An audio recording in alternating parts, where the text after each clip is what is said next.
In Vegas lights, the thrilling nights, UFC fights, setting the nights.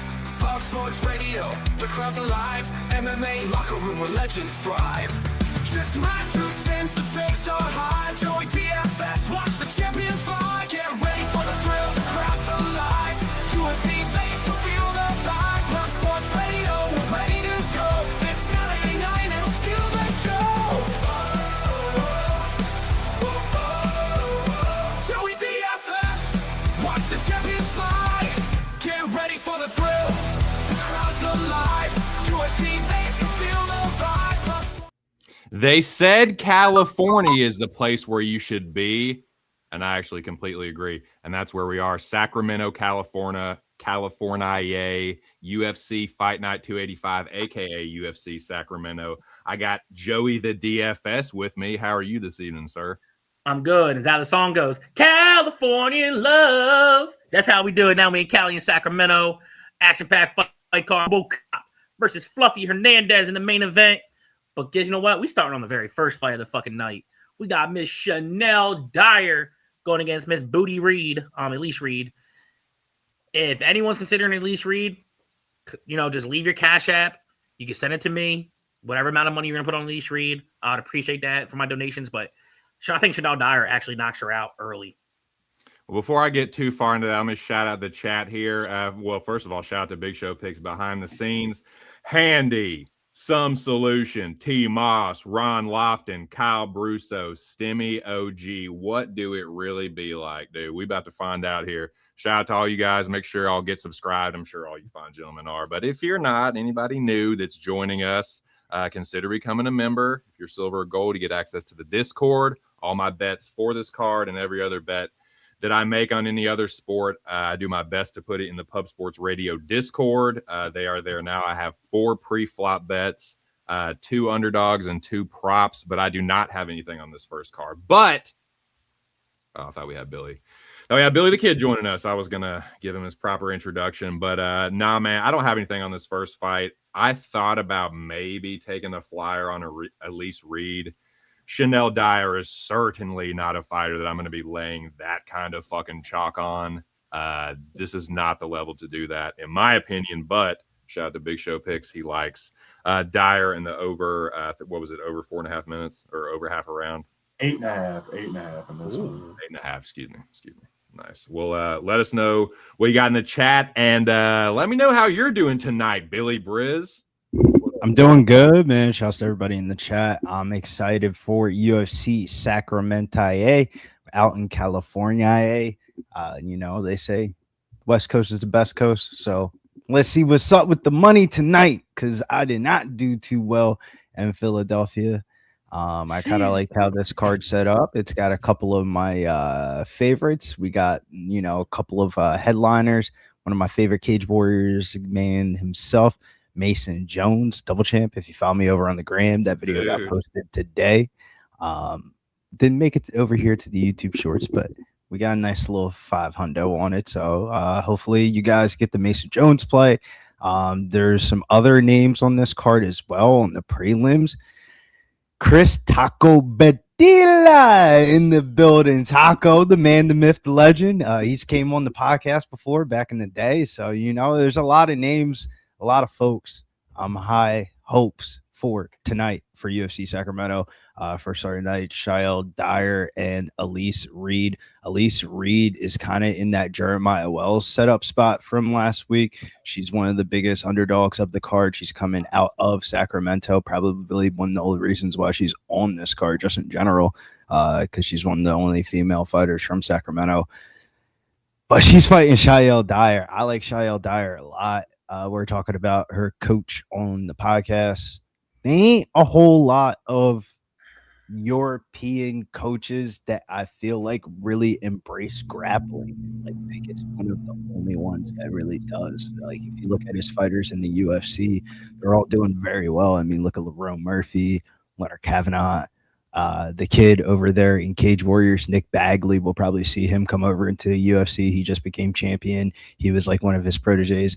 And Shael Dyer is like the best female prospect in that gym. She had a lot of hype when she fought over into PFL, but there's like a blessing and a curse to her style, very entertaining because she's going to go in there and throw bombs, but sometimes she can get into some firefights if you have the speed, I would say, just to be able to match her.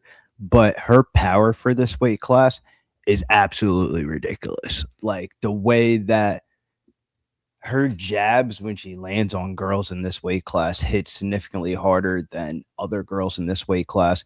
It's not like the heavyweight division where like everybody in the fucking heavyweight division hits hard. In the women's strawweight division, if you really go through the list of girls that are getting knockouts, it is not a lot of people if it's like outside of a ground and pound. So that's the appeal of Shael Dyer. That's like the upside of Shael Dyer is I think it's Chanel Dyer, not Shael. Chanel. But that's the upside just in general of her is just her power for the weight class is an outlier. Girls don't hit this hard in this weight class. Girls don't take punches. So I would say for the most part you're right, but it's not it's like kicks and knees and shit. But I want to shout out the chat real quick. Ron Lofton says he needs fight to end by KO to complete a plus 226 parlay with the Brewers. Love those multi-ventures with the MLB there, Ron. Shout out Gabe Bowlers. Shout out Jack Mason, Rick the Ruler. Oldie, are you scared, dog? Yeah, shout out to you, my friend. Shout out to all you guys. But yeah, no, she does pack some power for this division, that's for sure. I definitely think she hits a little bit harder than Elise Reed, but Elise Reed is not like a punk on the feet. Like, she's a pretty good striker. So I don't know, man. Like, if I'm backing Chanel Dyer, I kind of hope that, you know, she either just like hurts Elise Reed or that she like, I don't know, she may grapple here. I don't know. I really don't know. I got some plays on this one. I got Shael Dyer by knockout plus 120. I also have a 3-leg women's chalk MMA parlay, Chris Cyborg retirement fight, PFL Tampa Bay.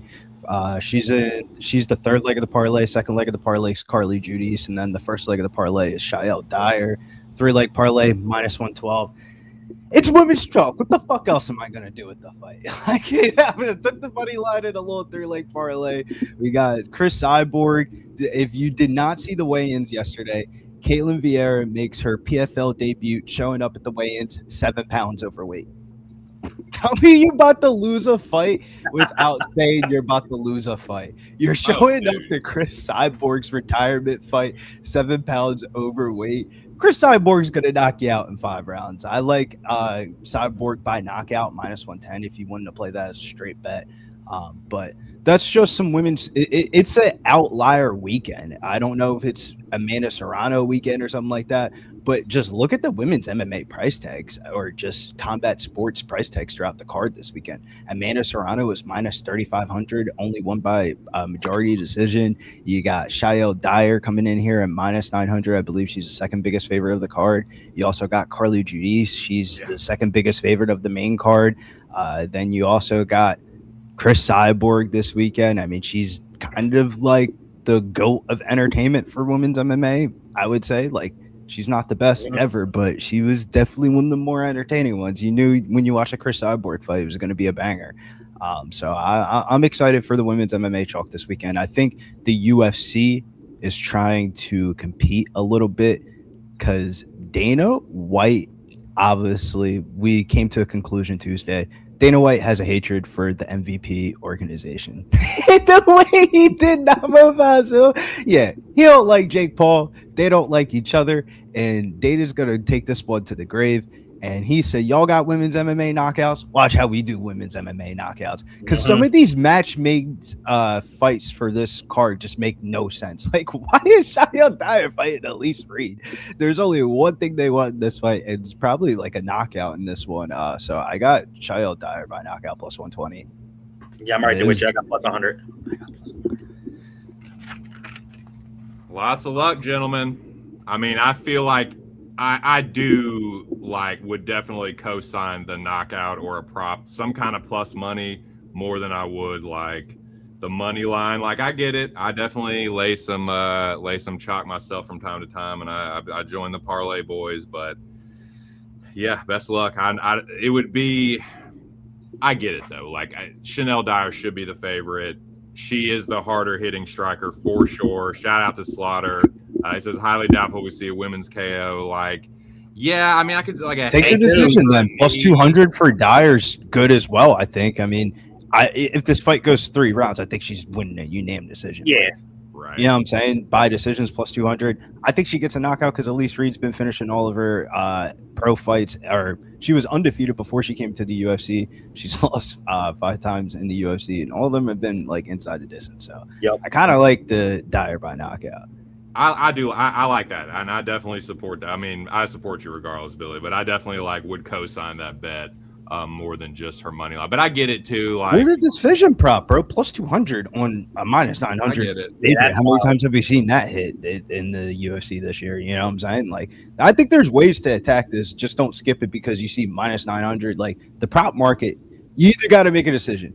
If you don't think there's women's MMA knockouts, bet Dyer by decision at plus 200. Or if you think she gets a knockout, then bet That's plus why it's 200. an easy pass. Hey, shout out Moy's Audio. He said Reed, at least Reed. Come on now, he's his spirit bird, man. He and said shout this is out the Jeff Jeremiah Slaughter, Wall the spot. man himself, without whom this would not exist here. He said a little treat, little 5 jewels for you there. Shout out to Don Slaughter, and yeah, we got a fight here, boys. We got an Elise Reed and Dyer. This is total dogger pass and an absolute pass for me. I can't do it, man. I can't get to the Reed side, but I ain't laying that kind of fucking chalk on Chanel Dyer. Like, she's pretty good, I guess. Like, I don't know, man. I don't know. I feel like if you've never seen Shael Dyer fight before, or you just saw her Dana White Contender Series fight, and that's the first time you ever seen her fight, you probably just don't think she's that good. But the way that, I think she's good, but I think she's a little overhyped. I think she's a little overhyped. Bro, I think that line reflects that. Dude, when we used to do the PFL shit and stuff like that, bro, the way they hyped up this girl, it was wild. She was up there with Dakota Chava at one point of like hype trains in the PFL, and then she kind of had a couple boo falls, but Spirit Bird. Spirit Moyes. Shout out to Moyes Audio. Here we go. All right, let's see what they do. Oh, they're going to touch gloves out of respect. No touch glove. Oh, Joey, a little ahead of me. I know, right? Like, damn, you got me guys restarted on the first fight of the night. Gonna refresh immediately. Holy shit. I know what it is. I think I might know what it is. You didn't like that one. Yeah. I wanted to get to the Elise Reed side. I just couldn't do it. And I guarantee you, though, if she wins, you're going to see an I told you with about 1 million views. So just get ready for that.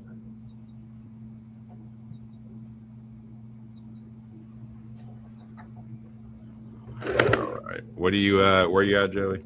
410, 409. Okay, so you're like a couple seconds ahead of me still. The refreshing did nothing. Thanks a lot, fucking Paramount. Yeah, I feel like Paramount is different speeds on different devices. Well, usually when I'm on my phone, I'm like a second or two ahead of Joey. Oh, a head kick there by Dyer. At least ate it pretty well. Outside low kick from Chanel. Oh, hard right hand over the top from Dyer. Again, Reed ate it well, but yeah, the reach advantage is apparent, and just about everything Chanel is throwing is landing.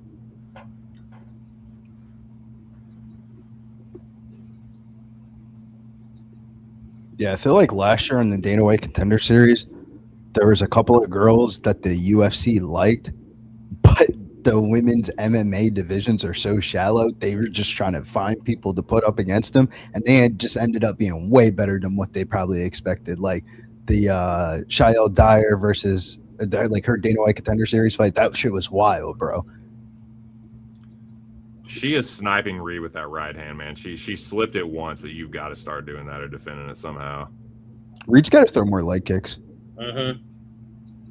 You got to slow her down. Some leg kick on the end of the combo there. That's better than the naked one at the beginning. Chanel's looking to clip her. She's going head, body, head. That's a hard low kick from Dyer. Shocked that Elise Reed didn't like pursue any grappling exchanges so far. That's still pretty early, I guess, but yeah, it's half around now. You know what I'm saying? But in my head, watching this, it doesn't even think like it does. Nah, It doesn't even feel like she's like thinking about it.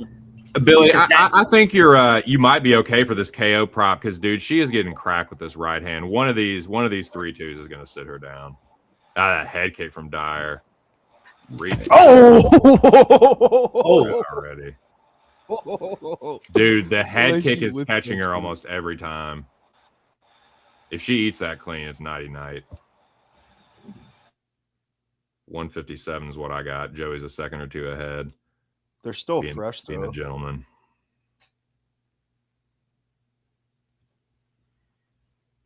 Shout out to everybody in the chat, though, man. Groovy Alien, Tim Townsend, Londo says I'm on Dyer by decision, plus 175. See, there you go. That's a good way to get some plus money there. Dyer's kicks are good, though, man. If she had a jab. She's really young, too. So, you know, I feel like women's MMA is one of those divisions where you really don't hit your prime until like almost your late 20s. Oh, left hook, right hand, that head kick. Sorry, Billy. But yeah, was she 26? Yeah. Yeah. You know, 26, I feel like you just ironed out a couple of kinks. Oh, yeah. You're just about to hit your stride. Dude, yeah. I feel like 28 to 32 is usually a fighter's prime, and Reed's getting cracked from these. The head kick, she didn't like that. Back to her feet, less than a minute left. But, she's trying to hang on for dear life now. Dyer's starting to fuck her up. The prediction was round 2 knockout. That's why I didn't do individual rounds. I was not sold on what round. Yeah. Reed's got the overhook here. Short time. Knee shield.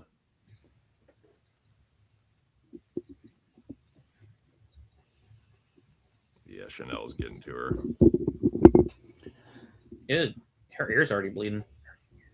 Yeah, her face was red like a minute into the fight.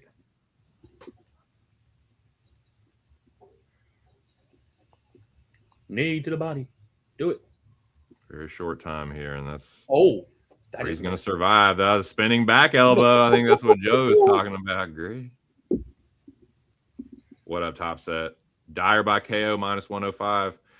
What do you think here, gentlemen?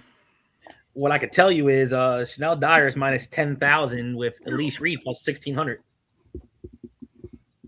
Alan Minton, cheers. Lemon splash right here. It's a lemon tree and horchata. Cheers. I think that window's coming up, though, where we saw this happen a lot last week. There's a window. I don't think it's going to be as dramatic as it was last week, though. Mm-hmm. There's about to be a window coming up where Dyer's going to have the moment or two or momentum enough to be able to get the knockout. And if she doesn't get that knockout in that little momentum of time, it might go to decision. Well, and I think it'll also, I think you might be onto something. It also depends on what point in the round that happens too, where it's like, if it's like a minute left in the round, she's probably like, okay, I got 2 rounds now. I'm good. You know what I'm saying? There's going to become a moment in this round where we're going to see if Elise Reed's going to want to go to the exit and just say, let's get the fuck up on out of here. There was one after that head kick. She like looked the wrong way. She like looked out into the crowd, and then she was she like had to like reorient herself for a second, dude. Oh man. But man, she is almost getting cracked with these. I feel like one of these head kicks might clip her, man. What do you think Elise Reed's corner telling her? You got to wrestle, right? What the fuck are you not wrestling? Wrestle or just die? Like, defend some of these strikes, maybe. Oh, that right hand from Dyer, dude. Kind of looks like 2 different weight classes. It does. Yeah, bro. She's an outlier for this weight class. She Outside has of that, reach too, man.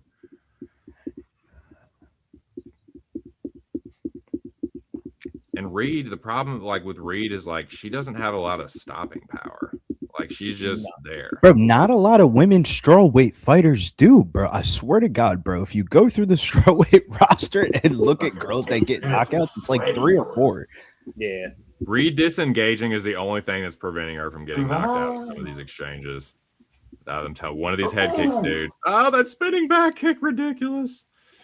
Oh, the baby. I feel like we're watching a sparring match.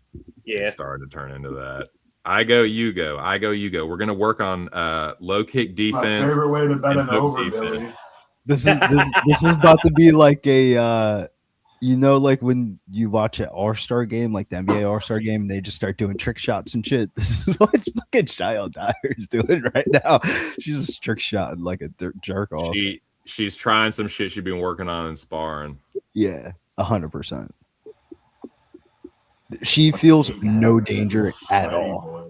None at all. Oh man, dude. Uh-oh. If Reed gets caught with her feet planted on one of these, because she's like avoiding, she's kind of like leaning back. Oh! Here we go. Oh, shit. Right hand from Chanel Oh, Dyer. God. Drops Elise Reed. She's back to her feet. Left hook from Dyer, right hand. Elise Reed 1 finally minute. slips one on death's door, so to speak.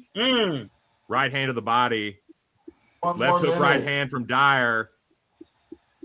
Could be the beginning of the end. Yeah, Head like that kick. Right hand to the body, left hook upstairs.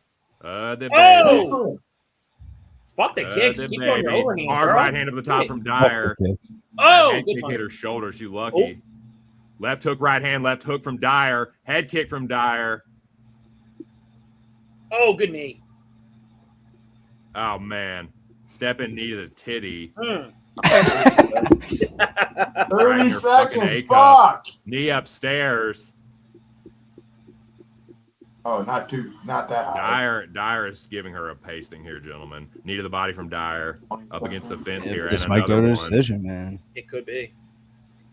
Oh, If she keeps drilling these knees, man, Reed might crumble Elbows right here. there. That's 4 in a row. push off. Elbow over Ooh. the top from Dyer. Oh, she didn't like that last Reed tries to 4 answer back. That seconds, last knee to the body, she 3, didn't like that. I'm 2, telling you, if she keeps these up, 1. she can stop her with knees to the body. There you go, Big hard Show. stepping knee from Big Chanel. Show. Now you're rooting for the KO for us. Yeah, just fucking knock her out now. You fuck. Oh, left hook, right hand over the top of a lazy Elise Reed jab. She's on shaky legs, gentlemen. Right hand downstairs, left hook up top. Right hand over the top and a head kick. How long can Reed take this? Ref's taking a she didn't like closer that. look at it. I'm seeing more of him now. Right hand over the top. Dyer. He's like starting to edge his way into some. Yeah, of they these got to shots fix the now. camera Right angles a hand little bit. and a head kick. Reed tries This to is just answer back. target practice, bro. Dude, no shit. Body kick will finish this fight. Dude, seriously, a front kick, left hook Little again, and a right head up the kick. middle. Dude, she Dyer's crushed trying it. to get her up out of there. She's got If to she's bleeding good enough now to the rep might fucking. She's got to go kill her instant combo. At least Reed is leaking from her eye, dude. Bro, Her eye the is way fucking she- bleeding now. The Like way crazy. Elise Reed looks is literally like a movie scene, bro. Yeah. What the fuck? The shit don't even look real. How did we get here? I'm with Big Show. You front kick this Oh. bitch in the fucking stomach and then upstairs. I Stepping don't knee think she up. wants to get He's taken down. nasty. Oh, Nasty speaking of Muay double. Thai from Chanel Dyer here. Tosses Nobody Elise wants a Reed to the third round ground, here. dude. Come on. Might be a third round knockout. I I don't don't know if think she can take another round of this.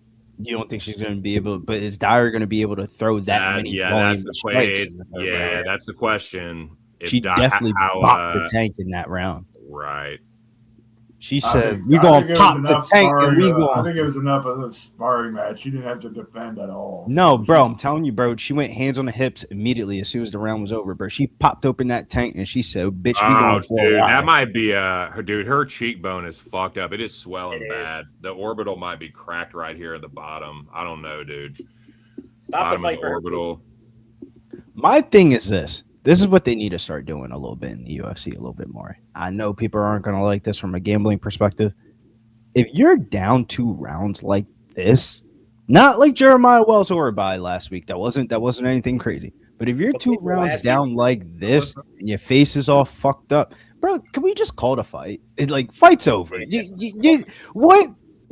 Unless she pulls out some bags of tricks in the 3rd round, they need to start doing the shit like the Ultimate Fighter, where if you down 2 rounds and you get your ass whooped, man, plug, fight over, knockout. It would literally be the most shocking thing in the world if Elise Reed got a stoppage, and that's what she's going to need here. That would be the new market. It would be called fan decision. And if you're down 2 rounds and it looks like you about to be done for, then just call it quits. Like a slaughter rule, no pun intended. Shout out Jeff Slaughter. The right hand from Dyer just Keep about kicking. can't You miss. don't need to hit her face. Her face is fucked up. At least Reed's trying to keep range. She's like, bitch, don't punch me. Oh, that right hand over the top. Reed didn't like it. Yeah, where's your body kick? Where's your front kick? Where's your my Gary Chudon fucking stomach? Reed's trying to grapple now. Took you 2 Oh rounds. man, she does not look very good. No, she. Turning her that's back good. a little bit now. Oh, right hand over the top from Chanel. Where was the combos where you were going downstairs, upstairs? That'll put her away. Oh, hard right hand from Dyer. Dyer needs to learn how to fucking grapple too. She needs to learn how to string more than 2 punches together. If these were like 5-6 strike combos, I don't know, man. Such bad work by Elise Reed for a grappler. This is easy money. I think that if Chanel Dyer empties the tank, she can stop her. She's legit trying to leave her leg out there and say, I know this girl ain't gonna take me down. Yeah, This is the way so she's bad. This is so bad, man. Mm-hmm. telling is you, not- man. Remember we were talking about this on the podcast? In a decision at all. And I'm just saying, though, remember we were talking about this on the podcast where I said, fucking, this might be the Always. start where we start seeing the Oh, he's swinging, girl. Left He's hook, right swinging. hand. Thank you. Right hand, left hook, Whoa! right hand, over and over. Chanel the Dyer fight! trying to put Stop this the away. fight! Right hand, left There we hook. go. Elise That's how we Reed is catch 'em. almost Hey! Somebody on the floor, we gonna pick it up. There's somebody on the floor, we gonna pick it up. Fuck it up. Let's go. Go. Dyer. That's how we catch. Woo! That's good money. Oh, boys, we all cash it, right? There we Well go. done, gentlemen. Good job, Billy. Good job, Joey. Cheers. Everybody that was on it. Good shit. Nice little Pepsi cheers. Top said he had KO. Odie, he hit a little +6 hundo. You see, he dropped it in Holy Discord. shit. We up. Yeah, he said round 3. Good shit, Odie. Good shit. Get it on the floor. Go and pick it up. Shout out, Jez Real Bell. Let him cook. Hey. Plus 750. Go That's how you're Brewers. making 900 plus money. Let's go. And shouts to Big Show too. That was a little bit of a cheeky play there as well that he got through the hoop. Shout out to all you guys, man. Cash it, Ron Lofton. Let's fucking go, man. I'm happy for all y'all, for real, dude. That was a total pass, and I'm very happy to see everyone kick that, dude. That is how you get some value out of a minus whatever the fuck she was, minus 900. Well done. Top notch, top notch. Got it all the way down to a -105 with 8.5. Dude, y'all are fucking tight. Y'all are sharp, man. Hopefully, though, we start seeing more improvements from her, though, because this was more of a prove it to me spot. Let Yes. me know that you are her. Are you her? I'm not convinced. But hey, at least she got us some money tonight. The next fight we go, Thanks, Billy. man. With Her Jackson stock doesn't really McVay? go up. Her stock doesn't really go up in my book, even though she got the win. Not at all. Not at all. She did what she was supposed to do, in my opinion. Everybody's Elise finished Reed did Elise exactly Reed in what the she was supposed to UFC. do, too.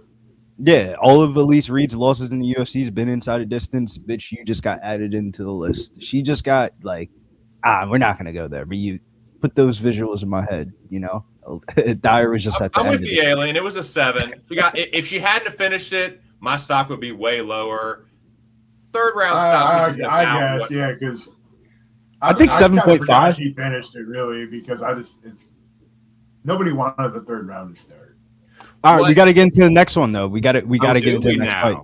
Yes, Talk Jackson about McVay. it. Speak on it, by God. Jackson McVay and Party Boy Wes Schultz is in the building. It's about to go down. We're getting a rematch of a fight from the regional scene where Party Time Schultz got a early round submission. How much do we really weigh into that? Not really too much because the betting line's one direction and it's Jackson McVay -184 and Wes Schultz coming in here at plus money. I think that's due to a little bit of how Wes Schultz looked in that Ben Johnson fight. We were on stream and Wes Schultz was getting waxed in that bitch, bro. That shit was wild, bro. I'm shocked he won that fight. He was on the we'll talk about that later. But I got Jackson McVay here, rounds 1 or 2 at plus 110, I think it was. It was like plus 110 or plus 125, something like that. I don't have the book in front of me.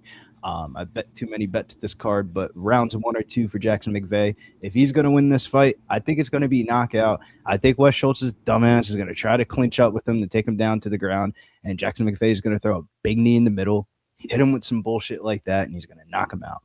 That's my prediction. Jackson McVeigh by knockout. Top that, Joey DFS. Oh, I will. I got Jackson McVeigh in DFS, and math logic is if McVeigh wins, it happens all in round 1. So I got Jackson McVeigh in round 1 plus 175.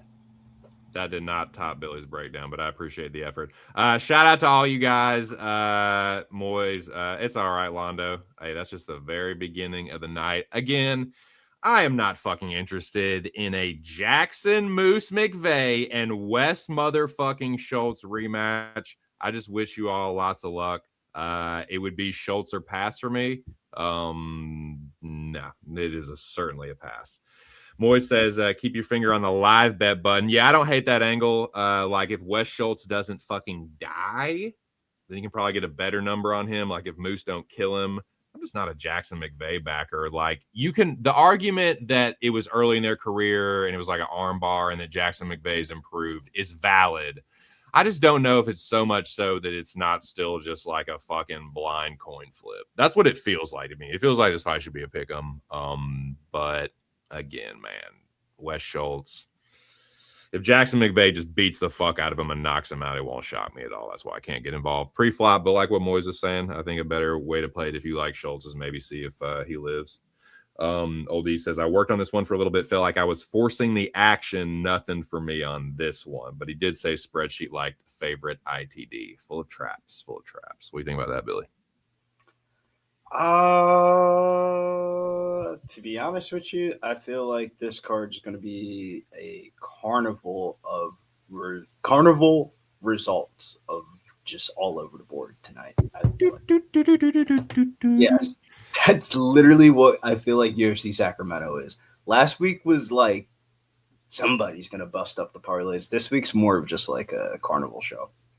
I'm here for it. Let us know who you like in this ring of the circus. This is the first ring, Jackson McVeigh and Wes Schultz rematch that everyone was just clamoring for, won't they?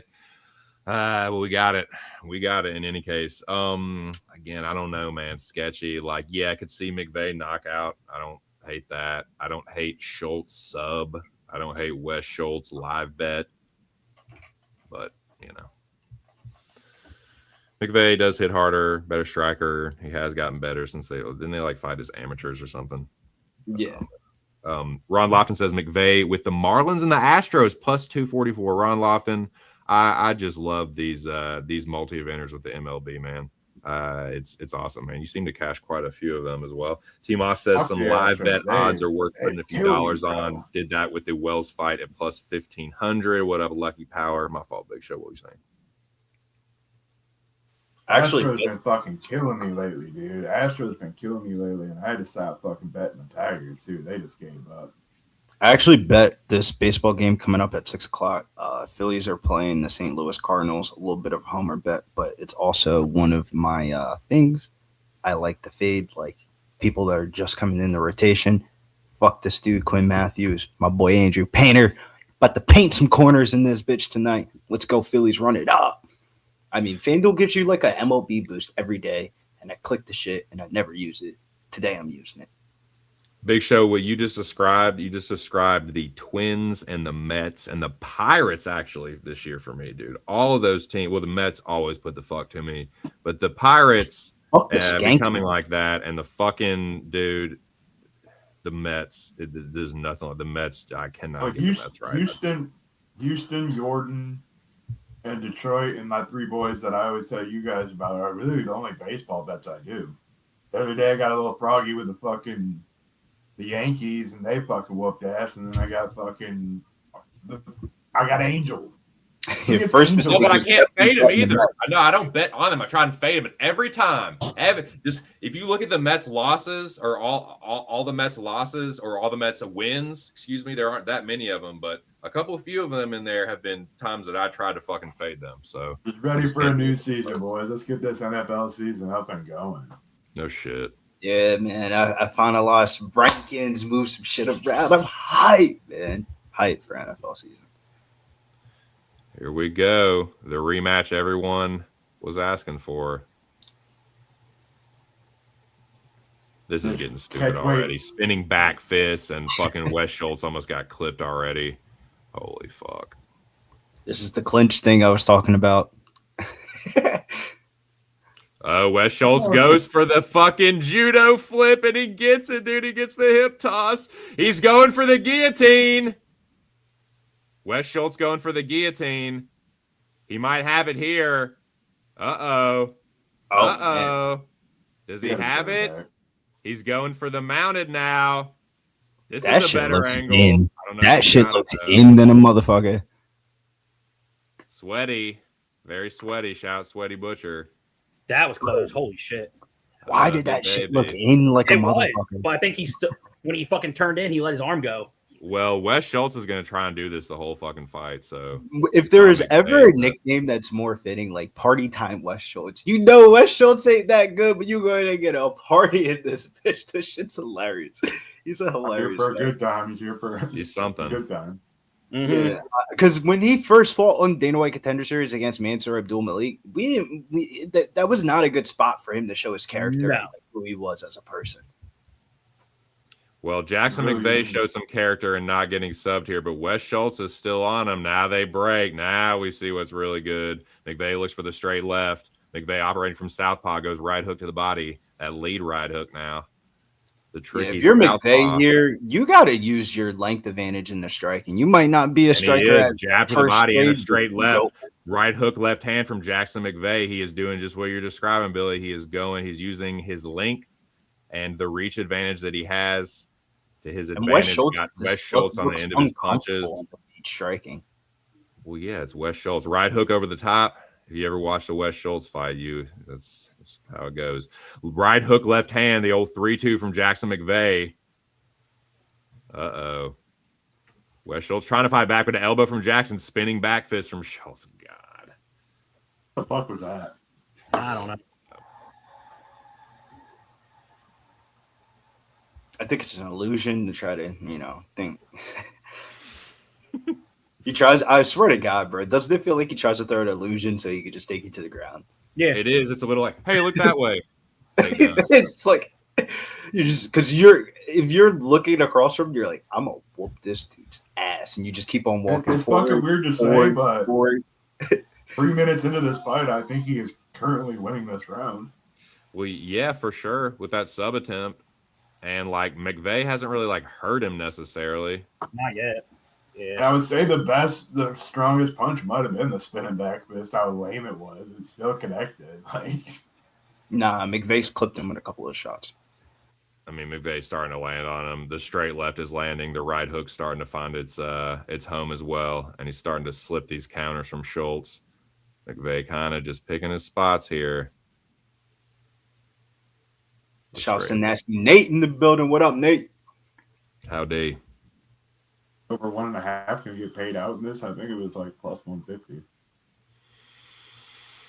Could, or it could also look like it's about to cash and then Schultz just instantly dies or something. Or he finds a sub. But unless he can get this back to the ground, this is pretty much all Jackson McVeigh as far as the damage. Oh, as soon as I say that, right hand from Schultz lands. Me and my big mouth. Dude, it is a Jabron. Oh! This is Jabron zone for sure. Oh. Double jab. Yeah, I just saw that. Oh, stepping knee. Oh, Schultz is down, knee to the body, and that's it. Jackson McVeigh by knockout. Pull up. Pull up. Drop out. Boom, boom. Pull up. Drop out. Boom, boom. Hey. Boom, boom.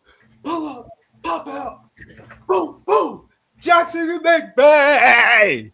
Round one. Cash that shit. Rounds 1 or 2. I gotta go get the notebook, bro. I want to see what odds that was. Hey, yo, Moise, thanks for that talk we had, my brother. Much love, my boy. Appreciate that talk we had. Yes, sir. Let's Glad I go. didn't take any part of this fight. But Thank you, Moise.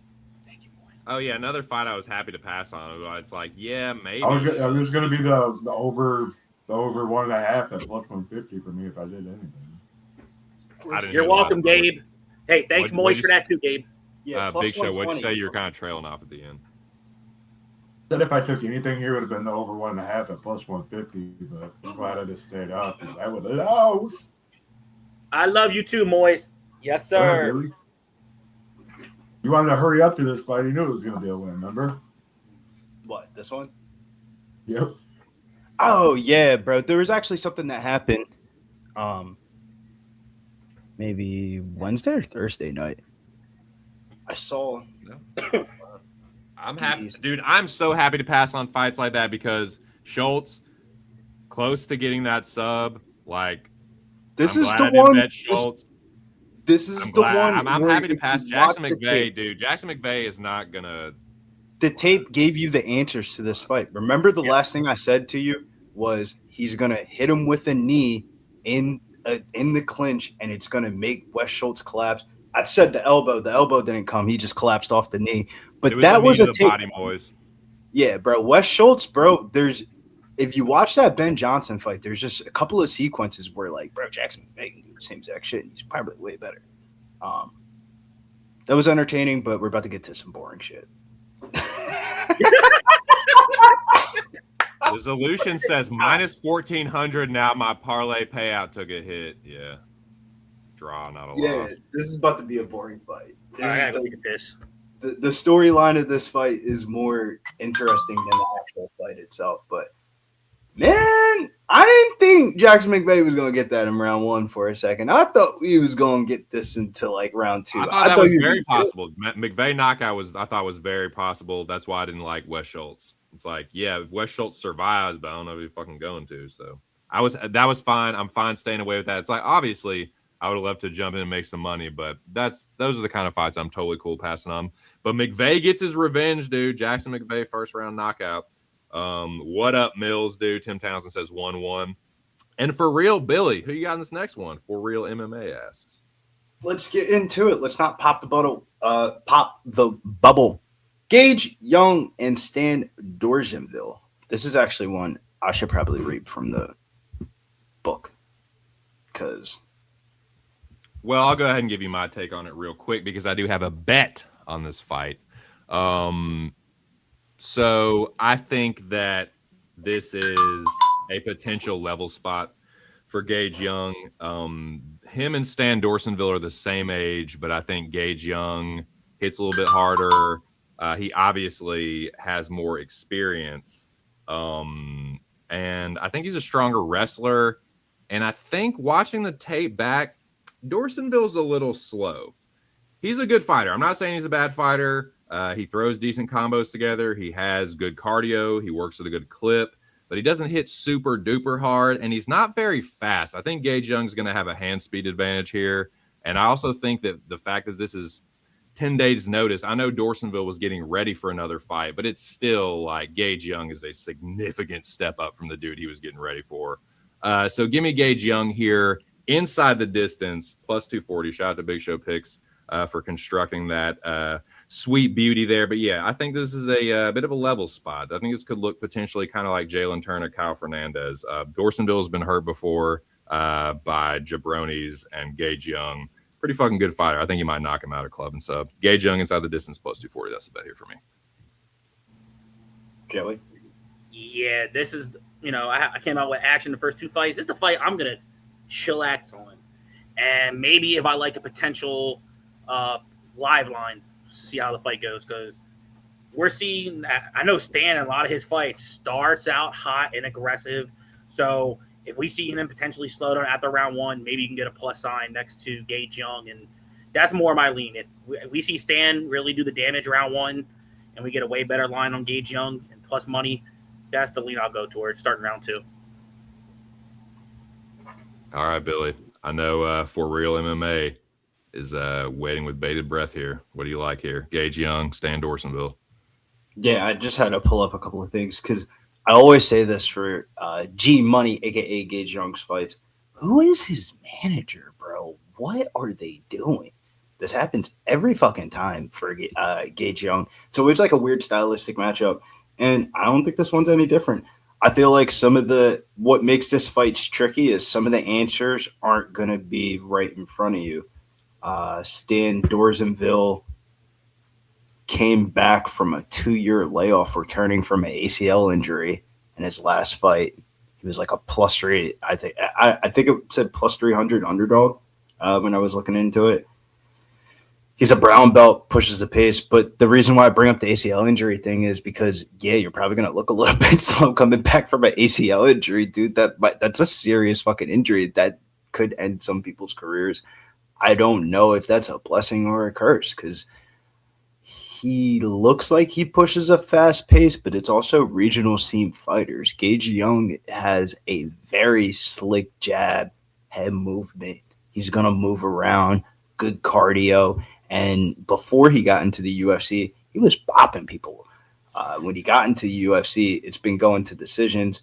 But I think the part that I don't like, the part that I couldn't get to Gage Young was, man, when he fights off of his back foot, it's not good. One person I always say is Sean O'Malley. Sean O'Malley is probably one of the best fighters you'll see in the UFC fight off of its back foot. It doesn't matter if he's on his front foot or his back foot.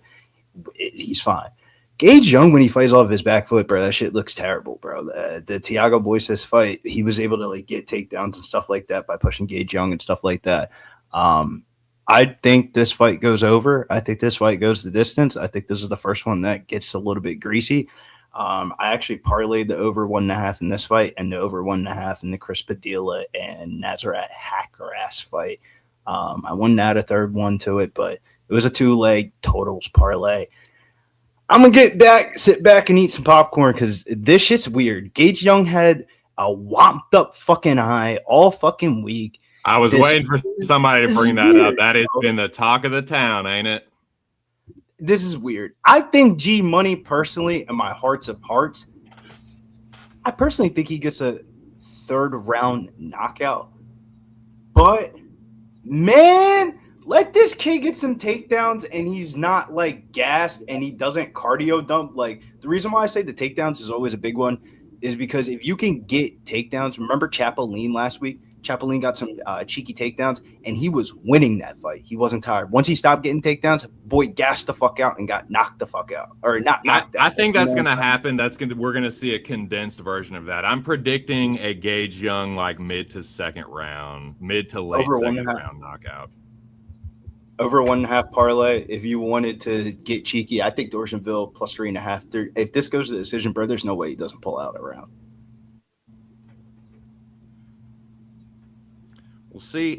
I guess it'll kind of be on Dorsenville to see what kind of pace he wants to work at. If he wants to try and this is 10 days notice. I know he was in fight camp for somebody else, but it's still pretty quick. And it's just you look, dude, the last dude he fought, which was one of his, I'm not saying this is necessarily his best, but it's one of his better wins. That dude is involved in a fixed fight. So either his opponent took a dive and he didn't know about it, or he was involved in a fixed fight. But that was one of his that was the last dude he fought too. So it's not he hadn't fought nobody, and he's pretty good. But again, he's gotten hurt on the regionals. If Gage Young hurts him, it's fucking over, dude. And I give this dude about a round and a half, and then Gage Young's gonna put the fucking hurt to him. Let's go. Let's just get the over 1.5 and TC gets inside distance and everybody's happy. Second round knockout, everybody wins. Right, let's fucking go. Nothing sweat, no fucking third. Billy cashes the over 1.5. Come on now. Oh, fuck. There's 3 outcomes, though, I feel like we could see in this fight. Mm-hmm. The first outcome is just straight up levels Gage Young just comes across the cage, Diddy bops the shit out of him, shit's over. Dude's on 10 days notice. We've seen a couple of people die like that in the last month. That's outcome 1. Outcome 2, boy, get your popcorn out. It's gonna be a greasy motherfucking decision. I can definitely see that being outcome number 2 in this fight, where this shit could go so many different ways. and it hit the judges' scorecards, and then we kind of get an idea of what the Sacramento judging is going to be like tonight. That's outcome number 2. Outcome number 3 is probably the most likely one. Dorjanville comes out hot early, ends up gassing out, and Gage Young ends up pulling away late, either by knockout or by unanimous decision, 29-28 type of thing. Like he wins rounds 2 and 3. But Dorjanville looks good in the first round. That's outcome number 3. I feel like those are the 3 outcomes. Do you guys feel like there's a 4th or a 5th or add on to them? I mean, yeah, I mean, you pretty much laid it out, like a Gage Young knockout at some point, Gage Young decision where he looks dominant late. I just don't. I guess it's more of a question mark for Dorsanville because, like I said, he's not a bad fighter. Offensively, especially, he seems pretty well rounded. But like I said, I like Gage Young to get the stoppage for the speed advantage, the power advantage, the experience. Like he's been in there against fucking Quill and Sawkilled, hung tough. I think the shots he was hitting Sawkilled with are gonna fuck Dorsanville up. But yeah, but Quinlan Sawkill also got like 8 takedowns in that fight. When the fuck is Quinlan Sawkill was getting cracked in that fight by Gage Young. I don't know if Dorsanville. Trust me, I had money on Quinlan Sawkill in that one. I was sweating a little bit because I like Gage Young, man. He can fight, bro. Boy, he can fight. I don't know what is up with his manager, bro. Get him a jabroni where he can go up in that bitch and show that he's G money. He was so frustrated in the last fight that he said, you know what? Fuck it. I'm going to still show everybody I'm G money. And it's just like, nah, dude, this is not the time to be fucking dancing. Why are fighting Thiago Moises? Yeah, there's been a couple talking points. That's been one of them. People are like, oh, he was dancing against Moises when he could have knocked him out. And it's like, yeah, whatever. This is not Thiago Moises. But the other point is with the cut on his eye, like, so yeah, it could open up, but it also could just be a big nothing burger. And it's like he's been cut on his eye before and won. So if we're playing basketball, it'd be different. But bro, it's a fight. That shit was probably going to open up regardless. Like, you know, like maybe don't be hard sparring, like except to the body before. Nah, Gage Young's still 26. I think for MMA, just me personally, just the way I've seen shit, before you hit 30, you can hard spar. Once you get into your 30s and shit like that, you need to be ice bathing and fucking sauning it and doing fucking aerobics and stretches and shit like hard that. Hard sparring always has a place, but it's like maybe not like the week of. No. I think when you're a young fighter, I think you can gain some valuable experience by just going in there against anybody. Like if you're hard spar like the 3rd and 2nd week out, and then like the week of you kind of chill. Well, think about Chris Duncan. Chris Duncan, when he first came into the UFC, he got a little bit of bread and he started going to AT&T and splitting between his home gym in Scotland. When he was at AT&T, rumor is Chris Duncan was there 24/7. If you needed a sparring partner, you knew you can get Chris Duncan to go in there. And that's how he got better, in my opinion. Like he was, you know, always in there with everybody. He was always down. Mills, not to cut you off, Billy, but Mills likes Dorsanville plus 145, and Old E says standby sub plus 700. Caught your attention. Let us know if you bet that.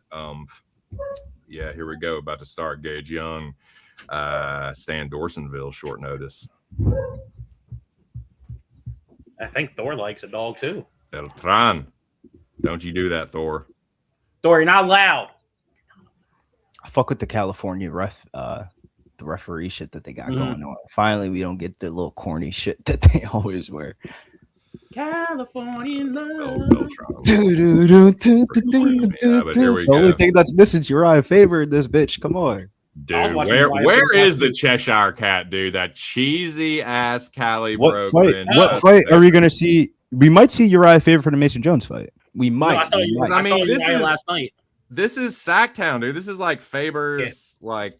But who's Faber cornering this on this card? I don't know, because he maybe Mason Jones. Mason Jones is the only person I know that trains at Team Alpha Male, really, and it's like part time. He had an A1 Combat Series fight last night, which. My God, that whole card was good as fuck. I didn't know who the hell any of those mother dudes were, but in the chat, if you guys know, put it in the chat. When are we seeing Uriah Faber tonight? Because we're definitely, I feel like we will see him, right? Like if you're going to UFC, right? Like we got to, like they gotta do something's got to happen. Oh, there we go, right hand over the top from Gage Young. Dorsanville didn't like that. Now. I reckon he's on the back foot now. Gage Young with an easy hip toss. Let's fucking Gage Young go, said, Gage. "You was gonna wrestle me?" Show him the level, Gage. Show him the fucking level, Gage Young. Yep. Show him the fucking level, Gage Young. Show him the level, Gage Young. He's like, this dude was talking. Show him the fucking level, Gage Young. Knock this fucking kid out. Give me my plus 240, doggy. Get you Oh, bonus. so you want to be a fighter? Yeah. This kid's like, oh shit, I'm in the big league now. That ass though. This Smash is him, Gage whacking early.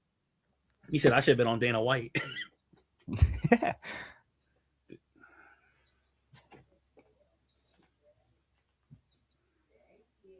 He's gonna get desperate, try and play jujitsu. I think he's just trying to slow down the pace of the fight. He's trying Get not to back to fucking his die, feet. I reckon. Yeah, get back to his feet. This is smart by Gage Young. This is how you end up drilling the cardio somebody. Yeah, for sure. Don't burn your own cardio out. Like I said, Dorsonville's Knockout. slow, man. Gage Young is so much faster, dude. Faster, crisper boxing.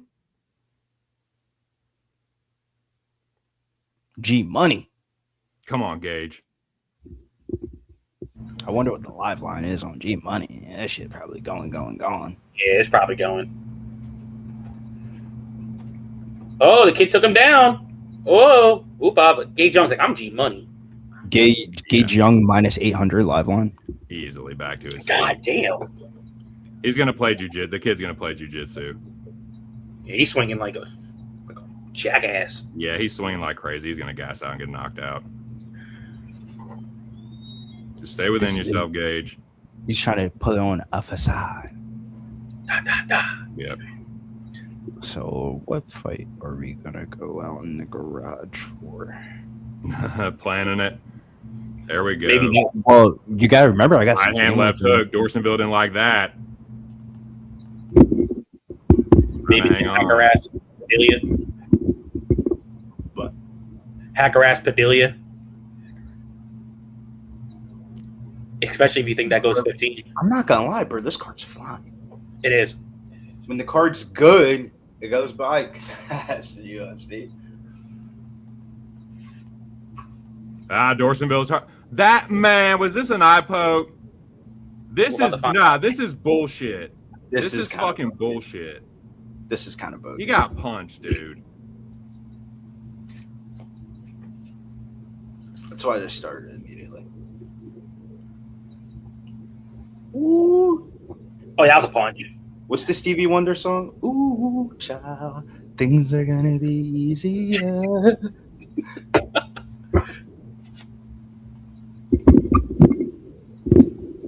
50 seconds left. Oh, Nice right hand. Minus 2,200 at the end of round one for Gage Young. man, that's a good value. What, on the plus Dorsonville's 900? swinging for the fences, but he's missing a lot. Oh! Whoa! Left hook from Gage Young. Dorsonville's hurt. Homeboy need to put his chin down. But for TC's sake, keep on swinging. Keep on scratching. Come on now. Yeehaw, G Money with that damn bullet. I just got an idea. Instead of this keep on scratching, if you live in Pennsylvania, you know what I'm talking about. Keep on scrapping. Keep on scrapping. But boy need to put his guard up, though. God damn. When you got it over on a fight, all you see is just Yeah. keep on Homeboy, scrapping. Ooh. What a pussy. Yeah, Dorsonville's trying to fucking do some mugging shit during like every like shaking off the fucking leg kicks and stuff, and you get fucking hurt twice. Come on, Gage, fucking finish your lunch, dude. No, this is, I hate to say this, but if I'm Gage Young's corner, I'm telling him, keep on doing what you're doing, but don't get overzealous on yourself. He's trying to play mind games on you. You know you're better than him. That's what I'm telling him. Because the way Gage Young loses this is when they get into a cocky showdown. He's not losing it. He's about to knock this fucking kid out. This dude's acting like a wannabe Holland. I don't know, minus 2,200. They're trying to fucking give this kid a pep talk after the first round. He's about to Come on, man. You still got it, man. We believe in you, man. Dorsonville's like, I don't want to do this for some family member of yours or whatever, like do this for Uncle Johnny. Whoever, you know. Dorsonville's thinking, I ain't got no Uncle Johnny. Oh, now you want to shake hands. Oh, okay. Sometimes you need a dance partner to go in there and, you know, put on a show. And Gage Young's a character. I mean, Gage Young is a fucking character. It's just like we just haven't been able to see it. Yeah. Because TC's right, bro. TC said this in the breakdowns. People do be dragging that shit on the Thiago Moises fight in the last one. Mm-hmm. Everybody and their mom brings that up, bro. And it's just like, bro, he was beating the shit out of him. Like, he was just fucking around. I get it. It's annoying for the people that wanted the ITD, but people were bitching. I was bitching. I was one of those people.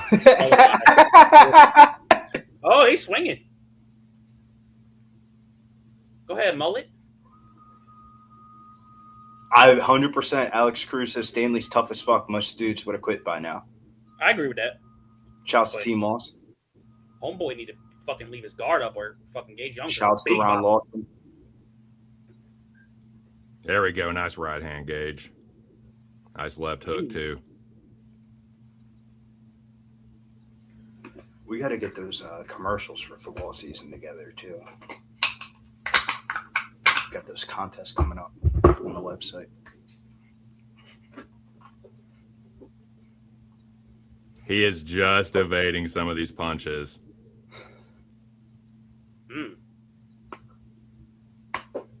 Oh, nice jab. Good head movement. Yeah, college football next weekend, Coochie. I'll be in AC for that shit.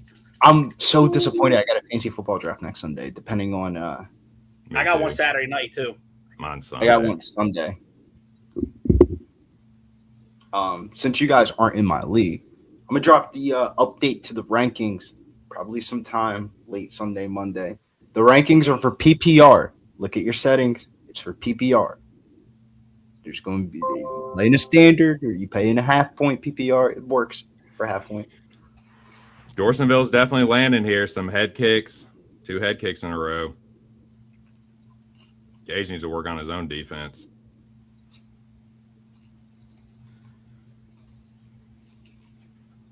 No contest this year? Oh, my bad. I didn't know. I'm trying to find my PFL stream.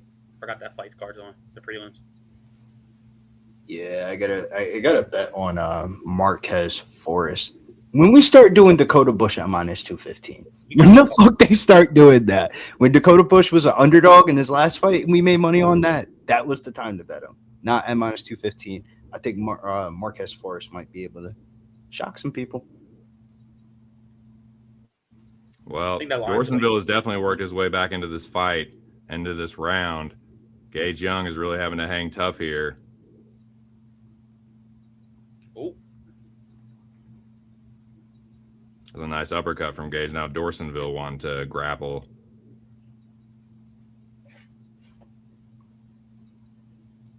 Do not give up this takedown, dude. Yeah, this line's dropping. Yeah, Dorsonville's making a brawl. Bro, I'm telling you, man, Dorsonville's all right. Yeah, he's definitely showing his mettle here. This third round will be really telling if it gets there. Gage Young trying to get a takedown here. Dorsonville is so all right that I almost thought about betting him when I watched the film, but I just saw that model thing that of like people on short notice, bro. That has been an angle we've been smacking on over here. Well, and the third round will be telling too. The third round will be really telling because that's usually, even if a guy has good cardio, you can start to see a drop about halfway through the third round. Oh, there's a nice right hand from Gage. I mean, I think that's a Dorsonville round. Swinging big and missing big. Gage Young. Whoa! Gage got cracked there. Telling you, bro, this is a Dorsonville round. Live line's minus 125 plus 100. And mind you, it was minus 2,200 at the end of round one. Like that is a pretty drastic like sign that they're saying this is 1-1. Oh, for sure. Pick them minus 112. Who would you take right now, live line wise? We haven't seen a dog hit tonight. Honestly, Gage Young, because I think Dorsonville's cardio might crash in the next round. But again, I already have money on Gage Young. So, and again, if it doesn't work out, that's fine. I'm fine losing the plus 240 on the inside of the distance. I would not be okay losing a parlay with Gage Young, even if it's not like super duper chalky. But even so, it was a line that was like, and I said this in the Discord and some of the live chats, like the live line or the line feels kind of trappy. It's like, oh, this so is one of the more reasonable line. So it's like, okay, I'll take the plus 240. He should get this kid out of here. Like he hurt him a couple times, but if he fucks this up or drops the bag, that's fine. I'll eat plus 240. I would not be happy losing a parlay on Gage Young, but we'll see what happens here, man. And we'll see what kind of metal Stan Dorsonville really has. Because like I said, this is where you kind of start to see potentially drop off from the short notice. Nah, Alex Cruz, I'm telling you, at the end of round one, he did the little flip-off thing. Gage Young, in his head, thought the second round was going to be the same exact one as the first, and it was not. Bro fought way different in the second round than he did in the first round, and I think that threw Gage Young off a little bit where he's like, oh, shit. I went from thinking I'm about to get a knockout to now I'm really in a fight. I did a live bet with Gage Young. I got him at plus 115. Ooh. No fucking no hug. You can do a shoulder. I'm about to sign into FanDuel now.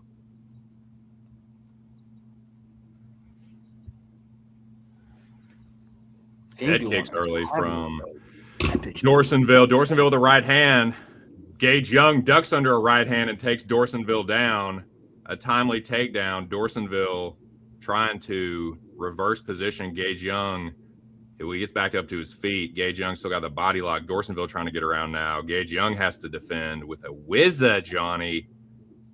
A whizza, Johnny? Oh, nice elbow over the top from Dorsonville. Head kick from Young. Damn, FanDuel, where y'all at with the live lines on this bitch? Excuse my language. Good one. Minus 170 Dorsonville.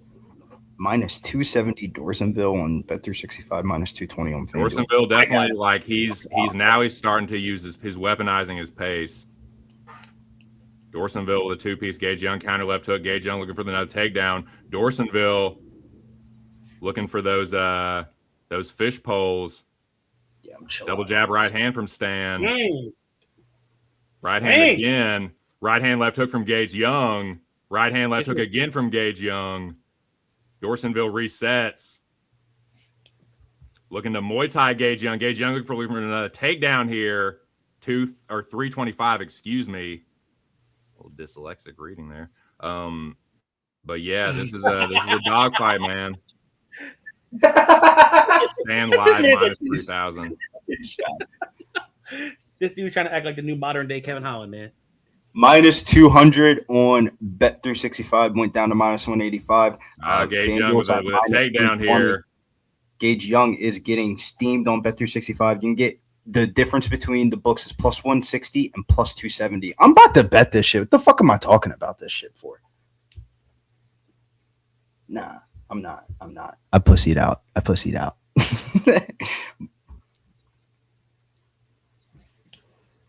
We're about halfway through this round. Minus 550 Dorsonville, nigga. What are we on, bro? I gotta walk away from the phone, bro, before I fuck around and lose money. Yeah. Dorsonville is swinging with these elbows. He whiffs again on a big one. 2 minutes left.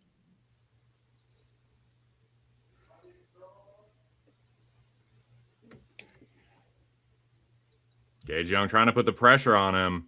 He goes jab to the body. Right hand over the top. Dorsonville with a counter. Was that an elbow or a right hand? I couldn't tell. Counter right hand from Gage Young. Dorsonville hits a jab. Come on, Gage. Gage Young cracks him. This is about where I thought Dorsonville might start to feel the second. I don't know if he can get a second win. The late notice, excuse me. Where that 2-liter at? Come on, Gage. You got to feel this. You got to feel it. You got to feel that he's wilting. You got to break him here. Come on, Gage. Where did I put that now, man? Right hand from Young. Left hook over the top. Dorsonville trying to take a breather. Come on, Gage. Knock him out. Right hand, left hook.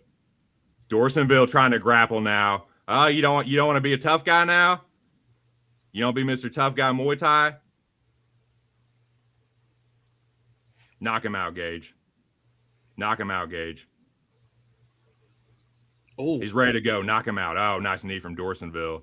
Gage Young goes to the body. Dorsonville whiffs on a right hand. damn it. This is going to hit the cards. Oh, man, what a takedown from Stan. Timely. Well, the 240 got cooked, but I can live with that. I would not live with, or I would not, I don't know if I could live with this. Him outright losing. He's high. Dorsonville, I can't tell if he's under the neck or not. I can't tell from this angle. Gage Young stands up. Smart thing. Gage Young now got a body locker. He did have one. Dorsonville turns into him. Man, I got to give Dorsonville credit. Oh, they trade elbows. Yeah, this kid's tough. This is Who won Splitty. this? Hey, Old E called it, man. This is Splitty City. What Bro, up, Daddy? There's way too many finishes on this card so far. Shouts to Debbie Cab in the building. You already know college football pops off next weekend. I can't fucking wait. Hey, Gage Young with the end down. Hey. I don't know. It doesn't matter. I lost my bet, but that third round's a tough one to score. I don't know. What do y'all? Let us know what y'all got in the chat. I think Gage Young might have. He hurt Dorsonville towards the end of that round. I think that he might have edged it with that. But let us know y'all scorecards. Hey, Old E, I think you might be right, but I think this might be old Splitty City. Give us your scorecards in the chat. Remember I said we got 3 outcomes. This is outcome number 2. We're going to Yep. find out what these Sacramento judges are like tonight. El Me Magnificudo! I don't know if I'm gonna be a winner or losing, dude. I was live betting both sides of that roller coaster the whole way. I started with a parlay. I evened out with the hedge bet. And then Gage Young got up to like plus 160, plus 175. I bet him then, and then he goes all the way up to a 450. And I looked at it, I was like, I can't do it now. Hey, I don't even know if I win, if I'm gonna win. shout out to you. Shout out to Mills, man. If Dorsonville wins, I'm trying to think of who else might have had him pre-flop. I don't know. Mills said it on fucking Monday or before Dana White shit came out. He was on that shit early, dude. All right, I was so like, who the fuck is Stan? Let me see what they're saying in the chat. Top Set says draw. Tim says unanimous decision. Young. Kuji says Stan split probably. Definitely a split. Says solution. Kid landed 101 head strikes. Yeah. He's a lot better than I expected to look on that short notice, man. You want to know some G shit? I was looking at the film, and this is how fucked up phones are nowadays. My brain was thinking I'm about to bet Stan, and I go on my Instagram, and Clint's thing pops up. It's like Sunday night. It's like Stan Dorsonville, first bet of the week. I said, yeah, not betting that nigga. I swear to God, bro. And I was like, I gotta find a different angle from a money line for this fight. I'm glad we got the over 1.5 because y'all swaying. I can see y'all in the chat. Split screen, Splitty City.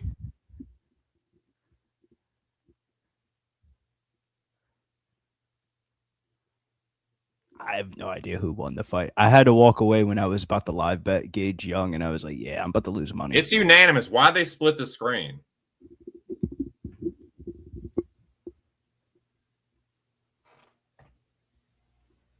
Short notice, 10 days. The way that And Stan Dorsonville on short notice gets the unanimous decision. This is why I gotta hire somebody. Can we clip Hatchet, Dreams Dope. this since the first day of Dana White Contender Series to this day? Who the fuck is Gage Young's manager, bro? These are terrible stylistic fights for him, man. And this is another one, bro. This is how he ends up losing a fucking. Bro, this is ridiculous, bro. If I'm Gage Young, I'm firing.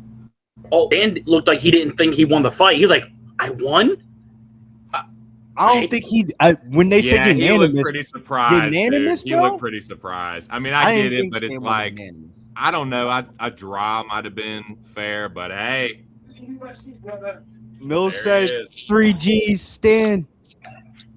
Come on, man. Like, y'all know the fucking routine already. We've been through this shit. There's fucking 3Gs in life. There's really more. But, and you gotta stick to them. That stick to your gut. Stick with your gun, your guy. Stan Dorsonville's been my guy. Watched him when he was 2-0. He only fights once a year. Bro, I've been telling y'all. I posted this and said, hey, this is the underdog that I'm betting on. Guess who? None of y'all motherfuckers went in there and commented. Plus 140. Come on now, bro. What are we doing? What are we doing right now? Hey, copyright. He only bets favorites though, right? Nah, I stick to the codes. I stick to the codes, man. All right, we love the bit. Shouts to Stan. Run it up from the West Coast. Double up. One more time. Gotta run it up. Next fight though. Let me crip walk on him. Let me crip walk. Marcio Barbosa versus Ryan Coos. They're gonna get straight into this one because it was the first fight that went to decision here. This is one. Shouts to Gabe and shouts to Joey. We was in Discord and fucking I was placing my bets for no bullshit. I was really placing my bets, all fucking 20 bets for this weekend while I was in Discord. And before I bet the Barbosa one, I looked into the market. Barbosa by knockout in round one was minus 160, but on Fanatics, either fighter to win in round one is minus 145. So that's the fucking bet. I think it's Barbosa by knockout round one, but if you can look on your sports book and open up every fucking drawer that you can, see if you can bet either fighter to win by knockout in round one, or either fighter to win in round one. It's not even by knockout. It could be any method of victory. It's either fighter to win in round one. I think somebody's getting smoked. Dude, I'm just been watching these fucking Barbosa highlights. That fucking Dennis Bazooka left hook KO is so fucking nasty. Yeah, this was another one where it's like maybe Barbosa knockout. I do think it's probably Marcio knockout is what we're looking at, but it's so fucking juicy. It's so chalked out. I can't do it, man. It's another stupid like money line that probably comes through, like kind of like with Chanel Dyer. It's like he'll probably cover it with the way I think he's going to win, but this is another spot. There's more than one. There's more than one spot on this card where this is a potential live bet opportunity. If you see Kusa or whatever, like not die in the first like round and a half for sure. But as far as Barbosa, it's like I would only be on the KO, and it was like I'd have to put him with at least one other leg to get any kind of plus money, and that just ain't my style. So I'm staying off of it, but I think it's a Marcio Barbosa first round KO. Yeah, I absolutely agree. To close out a 2-leg, I do have Barbosa in round one with Jackson McVeigh, and I can do a same game of Barbosa by round one KO. And under 1.5 plus 110. I want to go back to what TC was saying on something about this is a little bit different for the Child Die fight where like at least Reed didn't have any upside. Bro, Ryan Cruz is not ass. It's just that Barbosa's a fucking demon. That's a bad and like I'm gonna kill him, you know. Yeah, but one thing that holds true in Barbosa is that he's lost his last two fights that the second round that have went into the second round. So this is like hold your sports book up. If the bitch doesn't go blank, we're about to bet fucking Ryan Coos money line. Right. Just off principle, I would imagine it's going to be, even if he's like winning the fight, it would still probably be plus money because that's how wide of an underdog he is. But that's the only reason why I bet round one. If I lose that bet, bro, I'm so firing on Ryan Coos. Yeah, I don't blame you. Joey Diaz, did you give your take for this? Yeah, I got two. I got the one that closes the parlay with McVeigh at plus 312, and then a same game of Barbosa round one with the under 1.5 plus 110. Ooh, child. Look, I finally Big got show. same games. I finally get same games on my fucking book for UFC. All I hear is Billy say, same game this, same game that. I'm like, hey, bro, my book finally caught up to the same game. Now I can fucking catch up to that shit. So, Big Show says Barbosa over 3.5. Barbosa and over 3.5 minutes. Tim Townsend says Barbosa KO round one. And yeah, definitely hit the like, share it on all social media platforms. Get subscribed if you're not already.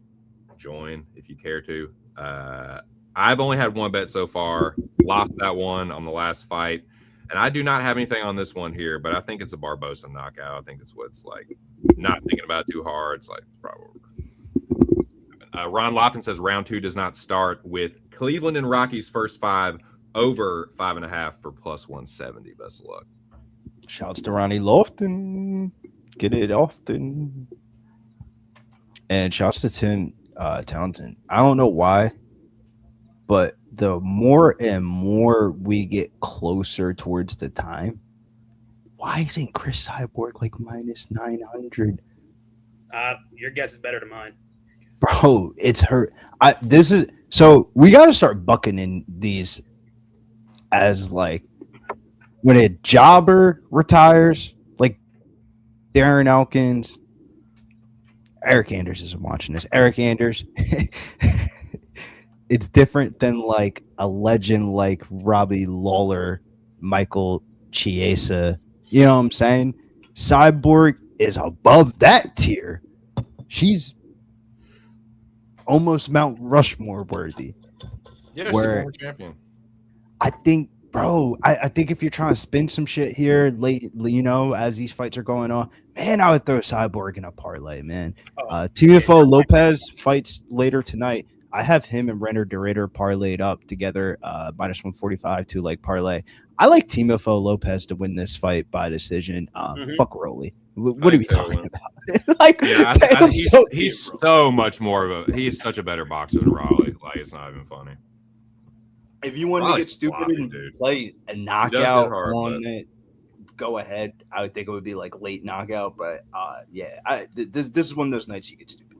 So Teofimo doesn't always fight smart, but I think if he does, yeah, he probably fucks Raleigh. Like Raleigh's sloppy, he hits hard, but like he is a mess, dude. Like Teofimo Lopez is. It's a generous line, only minus 280 in comparison to what some of these UFC chalk price tags is. I was saying this to Joey. Kind of rather parlay Timofo Lopez than Mason Jones. I look at Teo knockout. Sprinkle something on that if I have a decent night here. Not off to a good start, but it's just one down. Here we go. Barbosa and Ryan Coos, whatever. Coos is loose. Don't blink. Lifeline already locked up. Damn, really?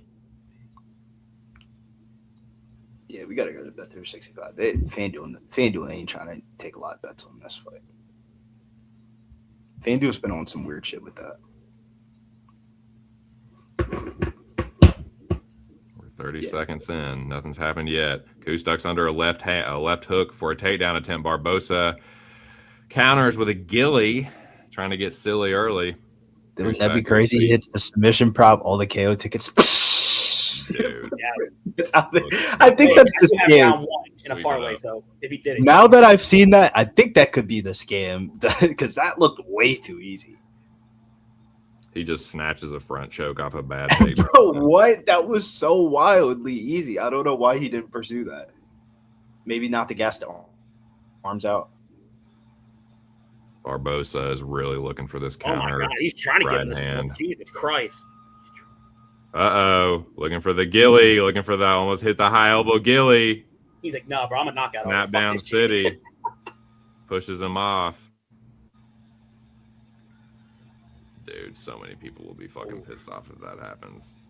A Marcio Barbosa gilly. Now that I'm seeing it, I can see it. Duh. But like, I didn't even think about that angle this week. Barbosa by sub.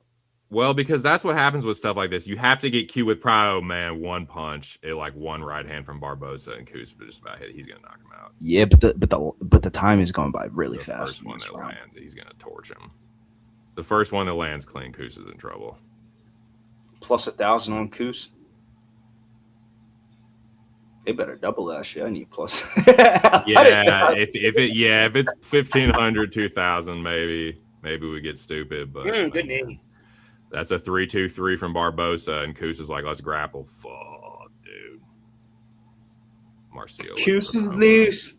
Dude, he is trying to cut that corner and throw. Coos about to get his head knocked loose from his fucking neck. 227. Oh! Yeah, Punch yeah, him! yeah, here we go. Punch him! Left hook over the top from Barbosa. Stop the fight. This is hurt. It's over. It's there. There we go. That's how He we fucking couldn't get up. Woo! Barbosa knockout. It's a party when you come to Pop Sports MMA. Pop Boom! Sports MMA. It's a party. Let's go. Round one. Either fighter to win at -145. Bada bing, bada boom, just like that. Bro might have some other things going on because He quit. He didn't want to get up. He didn't bounced wanna a get left up. hook off the top of his head, and I was just. I think he connored himself. You get what I'm saying? His foot went out. Oh, you do. Oh, we don't even know where the fuck he at. Right on the dome piece. Look Thank at you, his same foot. game parlay. Look at his foot, bro. He connored himself. Man. Look, the rest is laughing. He's laughing and shit before the shit even happened. Thank you for same game like, parlay. hey, Herzog, good on you for stopping that. Like, that would have just been destruction. Yeah, that was ridiculous. Good stuff. Easy money. Man, that was weird, but we'll take the money how it comes. Blood money is all money in my books. And I love money. Either fighter to win in round one. Bro, I'm glad y'all really helped me out with that because my dumbass was about to bet knockout round one at -160 at a worse price. I almost did it too. They're giving me both fighters and both method of victories. Like what? That should have been minus like 300. Yeah, if I can't get a method and round combo for plus money, I'm usually not going to take it. But I mean, it cashed. It was chalky for. But on a -900, this was one of the times William did not want to parlay the -900. This one did not make the parlay this week. I'm about to see if I get plus money on that other fight. This was shouts to me and Joey on the DFS show. When I ran the DFS projections, Barbosa outscored every other fighter on the card by like a significant margin, and he wasn't even the highest priced player in the slate, and it made no sense. Interesting. No, not quite. It was like just over a minute, I think. Yeah, 247. Funny enough, like I said, I always go back to rewatch our show. It's like Saturday morning whenever we do it, so I can just refresh on what I said on that Friday. And I'm like, bro, I didn't have Barbosa in my line before until like 20 minutes before this card started. I'm like, bro, I got to get to one of those spend ups, and I did. So I was happy. Very happy. The last two bets I have on Fanatics now is the Mason Jones bet and the Anthony Wynn bet. Fanatics got ripped up this week. Their markets were way off. Mason Jones to win and fight to start round two was as big a difference on FanDuel at like -230, and it was -150 on Fanatics. Like, I'm about to see what I get that on. Yeah, easy money, Tim, for sure. Ron Lofton, easy leg, dude. She moving on. These multi-event MLB, UFC parlays are a thing of beauty, my friend. Love to see it. Ronnie Lofton, balling often. Just a left hook, bounced it right off the top of his head. That's all she wrote. Yeah, but I also think I'm just gonna say he countered it. I don't know if it was his ankle, his Achilles, his calf, some tire busted on his leg. I don't think it was all that punch. The punch influenced it, but when he stepped back, it looked like he took a wrong step, and he was just like, yo, what the fuck just happened? I can't move. But good thing the rep stepped in after he fell because he wasn't getting up because he had that. Barbosa's like, all right, I'm going to hit you one more time if I got to. He says, go be bad, buddy. I was like, oh, no, don't let him punch him like that. Yeah, Herzog actually, I give Herzog a lot of credit, dude, but he did a good thing there, stepping in and not did a letting good him thing. Yeah. Herzog, you just saved that poor man's life. The only thing that we're going to have to fix in this room, bro, how is there not a vent in here? Is this like what? What do you call a room that's the first room in the house? Library? Like if I open up this door, you could probably see my front door from here. Guest room, maybe? Usually like a living room. Let me see. The den I consider further back in the house. Well, the last living room is usually the front. The front room is where I usually sit. consider. Yeah, the last couple streams I've been doing it where the room is next to the kitchen. So I think this might be Dining room. I don't know. This might be the permanent spot. We're gonna get rid of some of my mom's shit that's on the wall, like this fucking cake flower that I gotta blur out. Hey, it's a nice flower. I know, but we're gonna have to probably switch some things up. Hopefully, we switch this fight up though. Chris Padilla, Nazareth hacker ass. God, that's my own fucking and pronunciation. That's definitely not how you pronunciate it. I personally like Chris Padilla, but man, this is another over 1.5. This closed out the Gage Young and Stanley Dorsonville over 1.5. Yeah, I'm going Taco as a pick. Joey's picking Taco. Billy, I'm sorry, what did you say you were doing for this, Billy? My fault. This closed out the over 1.5 parlay. With, remember the Gage Young Dorsonville? I had over 1.5 in that one. Okay. The second leg of that parlay was this fight here to go over 1.5. Nice. So I bet Taco here plus 105. The line actually, I was about to look it up right now. It flipped. Yeah, I do believe, like Joey just said, it flipped. I'm looking up the FanDuel right now. Taco Padilla is minus 118. I bet him at plus 105. So I've got CLV, but that is not historically like awesome for me. Just what we call whatever you want to, but I usually do better when it goes the other way because I feel like I'm not on the mush, and I feel like I am now. So yeah, I like Taco to win though. He has beaten. Well, he wouldn't beat Tapology Public Underdog, and I did not make one of those because technically there won't one. There was a couple close calls, but yeah, Taco is now the favorite. I don't love that. But just breaking down the fight real quick, I think that Chris's advantages are in the clinch and with the grappling. I do think he's a better grappler than Nazrat. I don't want to see Padilla at boxing range with Hack Prast. And yeah, Nazrat has more experience, sure, but he's also just kind of a fucking jobber. Like, he's also kind of like a high-level jobber. Like, so I think this is a winnable fight for Padilla. I don't think Nazrat is some unpassable fucking test. So let's go War Taco. He is a chill barrage. It's not just my bias. If you're going to give me him, even at slight dog odds, I'll take it. So yeah, War Taco plus 105. Yes. Taco! Taco Padilla.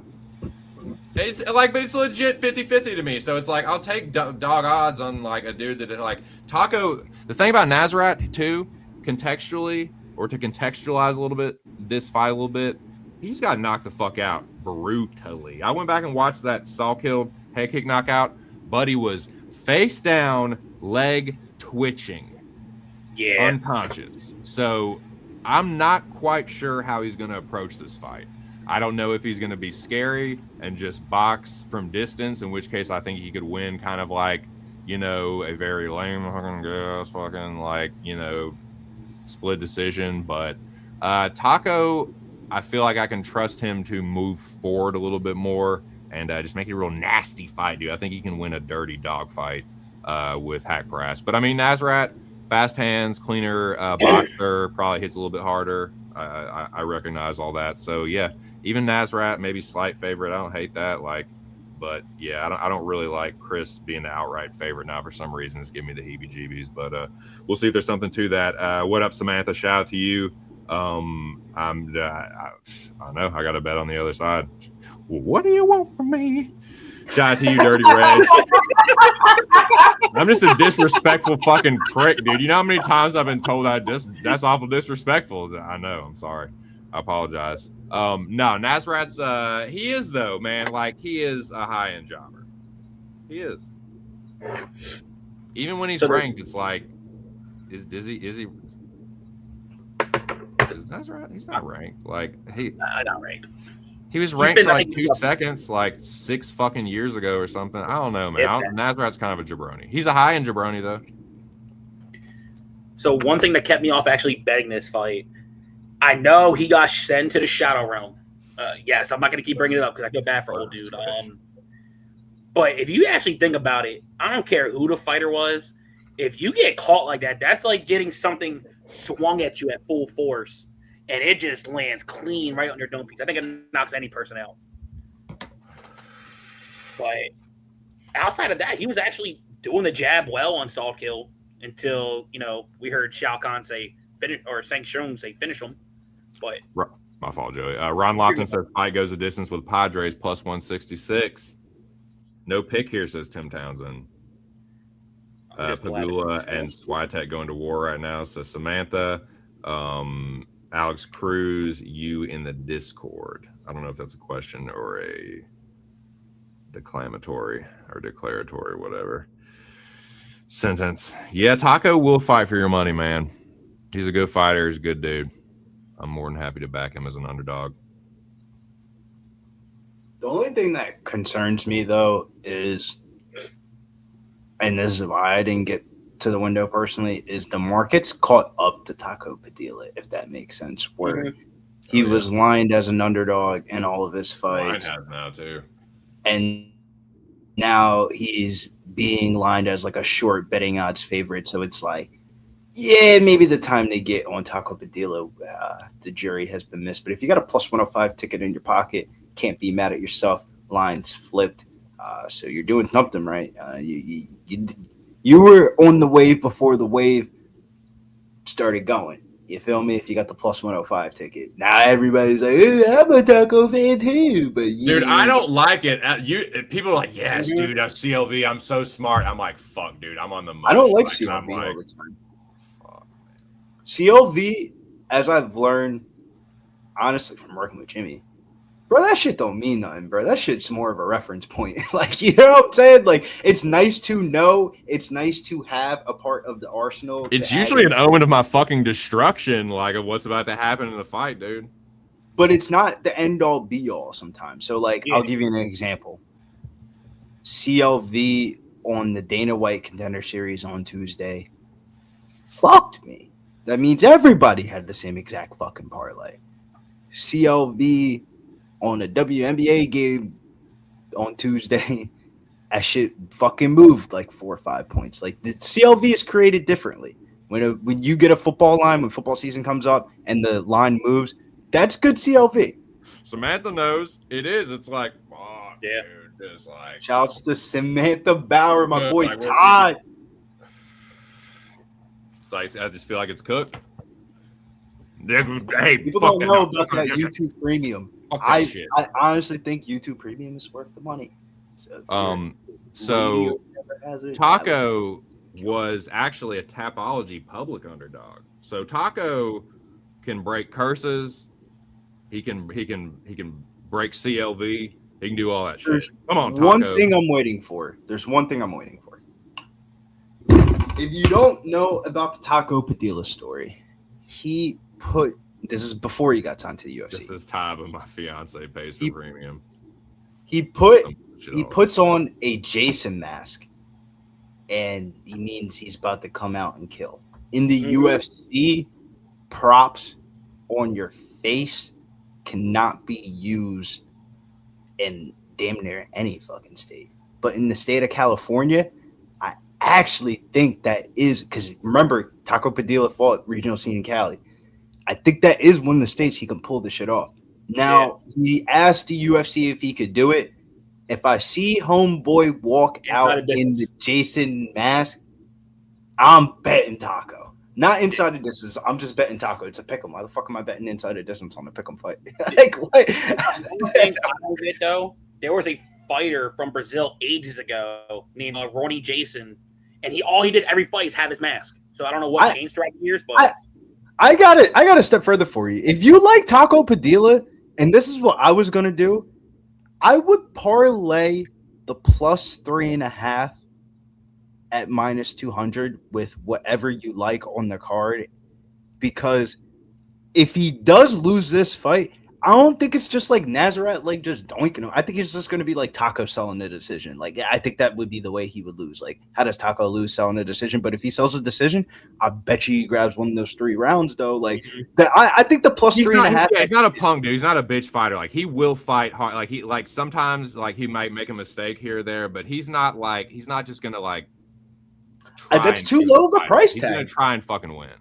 It is. How would you line? Me personally, I don't think Nazaret's a finisher at all. So Nah. I would line the plus 3.5 at like minus 350, 400. The fact that was minus 200, I almost bet that bitch straight, man. Someone said, my fault, Billy. Someone said something about Kennedy being a Jekyll and Hyde fighter. That's kind of how I feel about Nazaret, dude. I feel like he's a Jekyll and Hyde. What kind of version of hack price am I actually going to get? Which is why I don't like laying any kind of like favorite odds on him. I mean, can you really call it chalk? But like anything like that, any kind of favorites, like I don't know, man. Like he's good, but he's not like that consistent or a world beater enough for me to. Sorry, go ahead. No, he just fights at very close margins. Never like Nazaret's like running away with the fight. Like even when he's winning, it's not like he's and like we're still like he just got knocked. He just got sparked out, dude. So I don't know how fucking aggressive he's going to be in this fight. He might fight scary, which is why I don't really want to get cute with a taco inside the distance or a taco sub or something like that. But yeah, I do think Chris can march forward here, and I think there's potential for Nazaret to just kind of fucking be conservative here and. You know, trying to be risk averse, and I think Chris can win a fight like that and make it dirty, nasty. So let's fucking go. I hope in my heart of heart.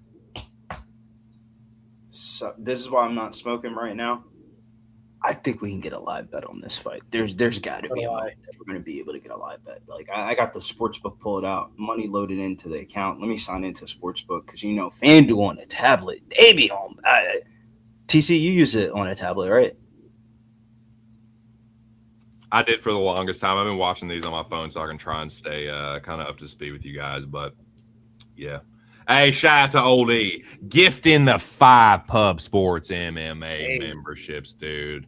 You always been a real one, but if you need any fucking further proof, it's right there. Appreciate you, my dude. Shout out to you. And shout out to the 5 Brajes or Brajettes that just joined the Cool Kids Club. All we ask is that you consider renewing or paying it forward. Solution said, I just laid the juice on taco plus 3.5. I like that. I think that's sharp, Billy. I think that's yeah. Solution's one of my favorites, man. I feel like we have a very same betting style when it comes to combat sports. Oh, dude, Sum's the man. He's been around for a fucking while, dude, and he's another real one, man. Always shows up, dude. I see that dude, and not just on Pub Sports MMA. I see him all the time at Jimmy's show, and yeah, he's been around for a while, dude. Shout out to Sum. Dirty Reg, dead ass right, bro. Both of these guys gonna fight for your money. That's why I said, bro, I gotta see a little bit here, man. No, I get it. Nazaret has way more experience. He's cleaner boxer, quicker hand. The experience doesn't matter to me as much when the other person's dangerous. Let's go, Mills. Plus 105. Come on, Chris.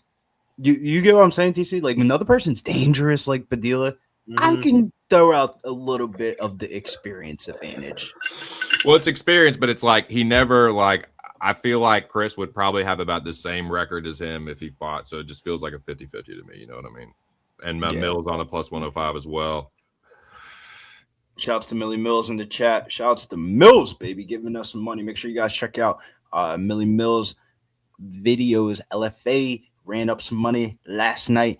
PFL Tampa Bay. I wasn't on this week, but I tailed a couple of Mills' picks. Shouts to MMA Locker Room giving us some insider information. Beautiful work on Dorsonville, and shout out to you. All the hard work you're putting in here, Pub Sports MMA. Oldie says, get in the Discord, might catch a +6 haunt red. And that's true. Gay Bowler says Padilla by decision. And we got a kind of a kicking battle here. Kicking, sort of jabbing, lancing, sort of, feel out process here.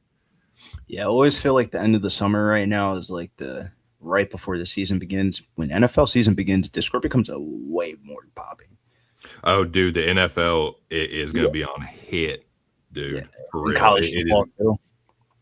Dude, I can't wait for fucking NFL. I'm going to be dropping player props in there and same game parlays, all kinds of shit, dude. Left hand, right hook from Nazaret, blocked pretty well by Chris. Front kick from Taco. He's been throwing that a lot. Chris steps forward with a right hand. I don't think it landed clean. Big Show said, Oldie, you sexy son of a bitch. All the tacos fights start this way, very slow. I mean, yeah, bro, because I don't know, bro. The lightweight division, bro, is so lethal, bro. That The whole has fight to could go like this. Bro, you can't tell me, bro. Lightweight isn't one of the deepest divisions in the UFC. Dude. I will say this: lightweight has reemerged as like the premier division after taking some time off, sort of seceding the throne, if you will, to bantamweight at one time, and then flyweight was pretty good. We had welterweight sort of make some splashes and stuff, but I mean, it's historically flyweight has been has sort of been the standard bearer, and it's kind of back to that. Yeah, bantamweight, I would say right now has the most plateau of the division of like, bro. It ain't the bantamweight of a few years ago. I'll say that. Yeah, bro. On any night, number 15 in the bantamweight division ain't no different than number 35. That's kind of what I like that about bantamweight and light heavyweight. There's a lot of parity, man. There's a lot of middleweight's kind of getting like that too, man. Belts changing hands. 144 here in the first. Nazrat missed. After Israel Adesanya's run at middleweight, that shit's been open reign. Come and get it.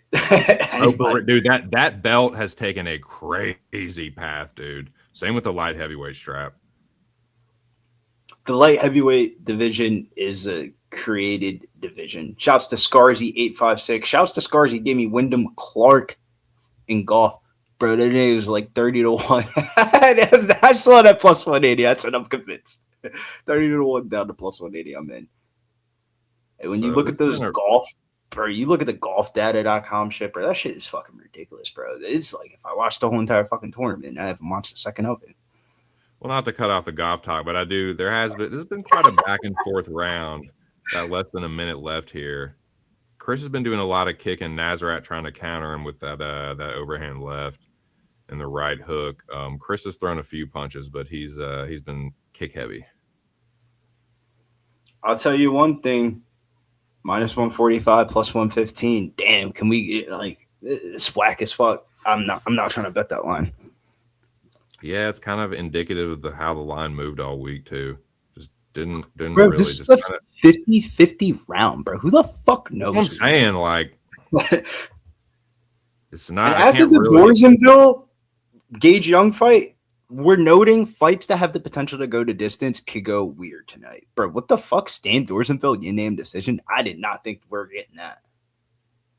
There haven't been many clean strikes landed in this one. Everything has been kind of like sort of back, but elbow landed for Padilla and a left hand for Nazrat there, but not much landed clean. There was like they both defended well, landed some kicks. It was just kind of a back and forth kind of sparry chess match, dude. I don't know, like 50-50 round. I guess maybe Nazrat for the forward pressure and aggression, but yeah, he's not fighting scary. I guess not. He's pushing forward, but kind of I don't know, not a very exciting round.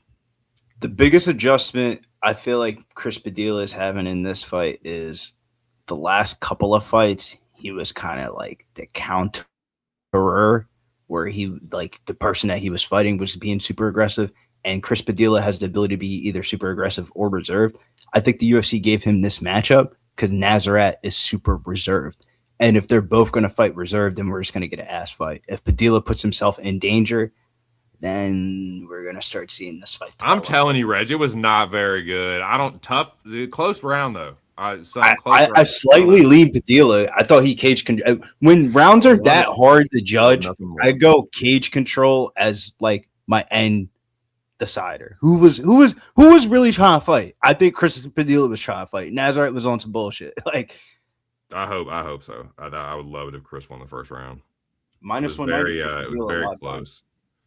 Yeah, he is the one, the live favorite. I feel like he's the one bringing the fight. The front kick from Padilla, yeah. He's been countering well, I'll say that. Like the few times he has let his hands go, it's been pretty good counters. Good kicks. 427 for me. Stepping knee and a right hand from Chris. Oh man, that oblique kick, that stabbing oblique kick kind of kicked Nazrat's leg out from under him.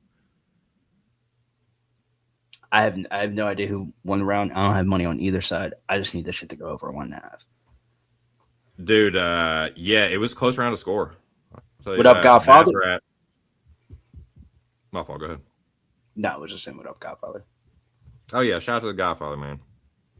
Padilla was on the back foot all round. Yeah, that's kind of why I think you maybe gave the first round to Nasrat, but it was a lot of block punches from him and not a their counter right hook or left hook, excuse me, from Chris. Wait a zoom this in. 341.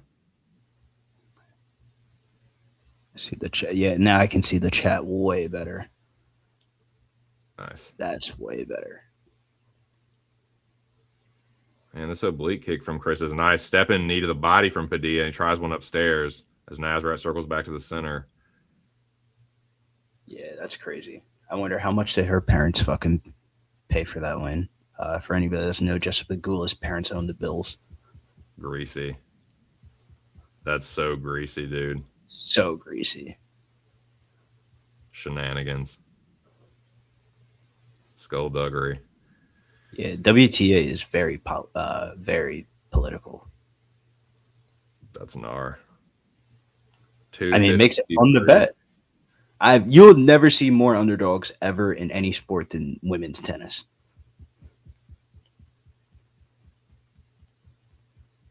Nice. The country club girl, huh? Country club girl plus 2 something against Iga Swiatek. Bitch didn't play like 10 matches in 11 days. Eventually she was gonna lose. Come on, like, you know what I'm saying? It's not the craziest upset ever. That's why I didn't bet it.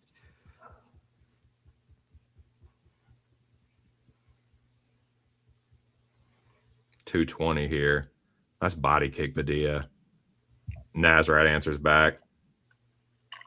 Some right hands from Chris after Nasrat landed a left hand.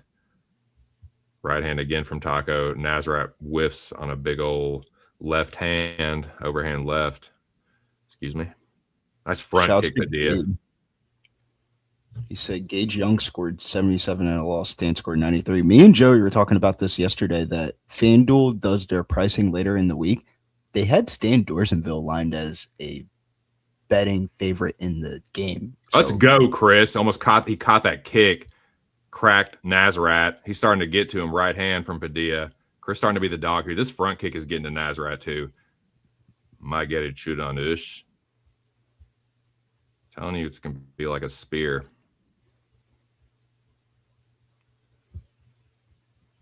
Keep it going, Chris. Front kick to the body. Then you can go upstairs with it.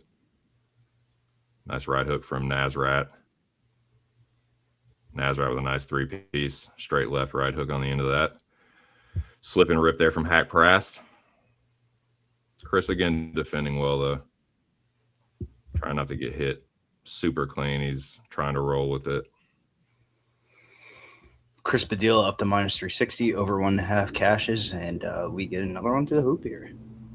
Nice, Billy. Good work. These overs for you are fucking killing it, man. It's awesome. Yeah, for unders, I got to add more to them.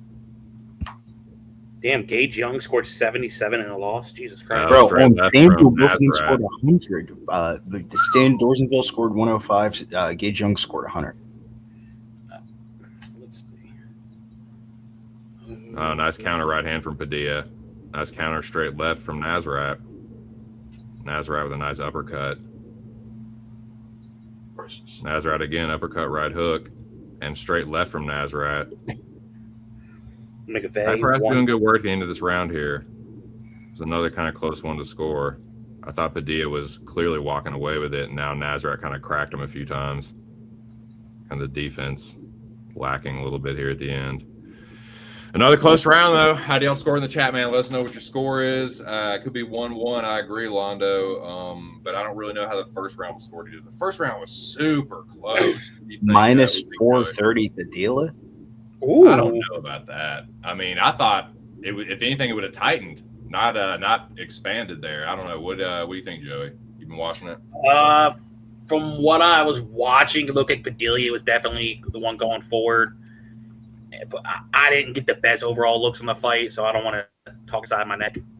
Well, no, I agree. He did walk forward more, and he was starting to really get to Nasrat, and it looks like he might even been close to hurting him. But then kind of no, that's not true, Dirty Reg. That's definitely not true. He was walking forward for a lot of that second round, and then Nasrat was doing good work in like the last minute and a half. So it was another tight round to score. Could very well be 1-1. I think that's probably what it is, but I don't know. Okay, Dorsenville scored 90. It's always 1-1. Yeah, no, I definitely agree. Dirty Red says 1-1. Yeah. No, Two I got this. Octagon were 1-1. 1-1. It's always 1-1. Yeah. I got this 2-0 Padilla. Either way, go Taco. Dude, he definitely moved forward in the second round. What are you talking about? Dirty Rag. I'm the one with the glasses. You love to argue. Dirty Red loves to argue with me. 439, but shout out to him, man. He's always here. Straight left, right hook from Padilla or from Nazareth.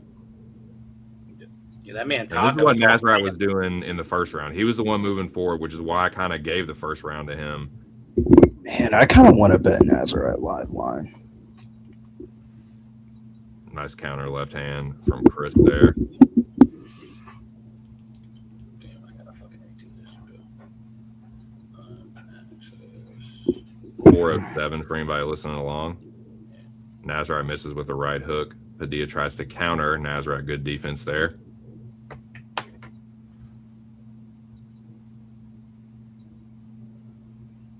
Nice two-piece from Chris. Nazareth does get the defense up. Nice counter right hand from Padilla.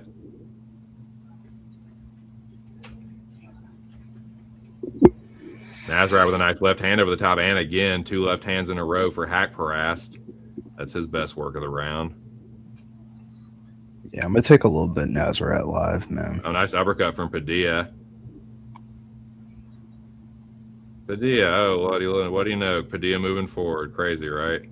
Nazareth circles back to the center.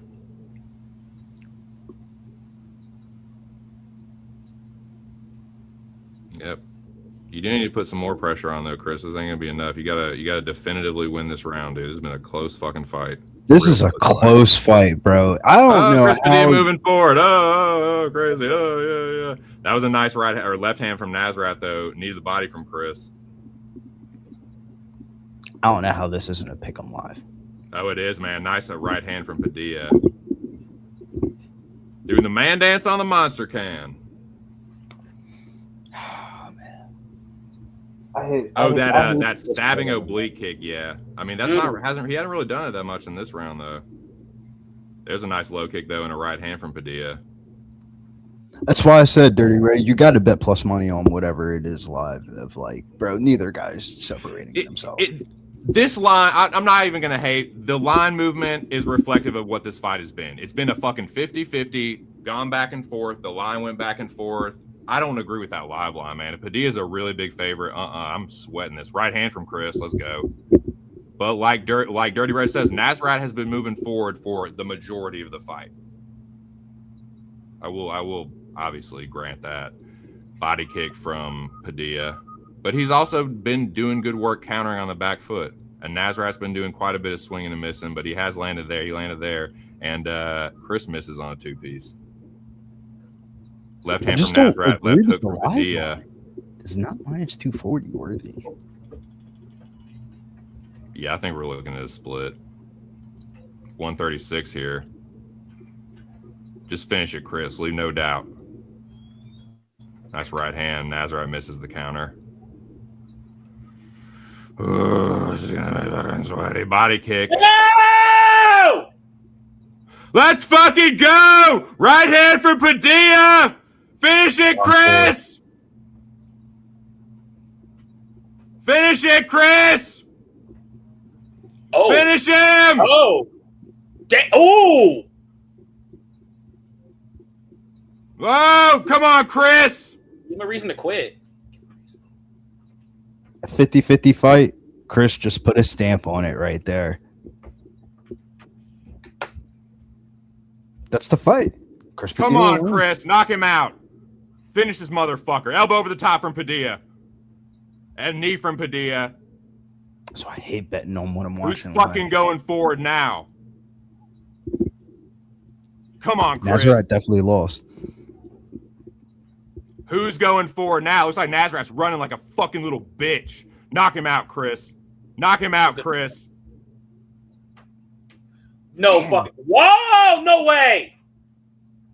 Oh, that's in! That's in! Oh. Yeah, that's how you stamp around, bro. Oh! There's no way you don't give. Wait, did he go Padilla a out? decision. Wait, did he go? Wait. Oh shit, he's out. No way you don't give Padilla the decision. Let's fucking out, go! He's out cold. Let's go! Suck them! Let's fucking go! Who's moving forward now, Dirty Reg? Oh my Chris fucking Taco, move forward, fucking Padilla, baby! Oh Let's my god. fucking go! Taco by sub Who's plus 1,000. fucking Who had that? moving forward now? Cash it! Dude, he Damn. big Taco brother. by sub plus 1,000. It was so there. Why did Dude, homie's out cold. Look, he's snoring. He's like, they called that a sub? Bro, I think that's a submission. How's that not That a should be a submission? submission. Die. Nighty night! I think they That called should it be a a sub. sub. Bro, that's Yeah. definitely Good a sub. night, sweet prince. it should be at 4. Cash it plus 105.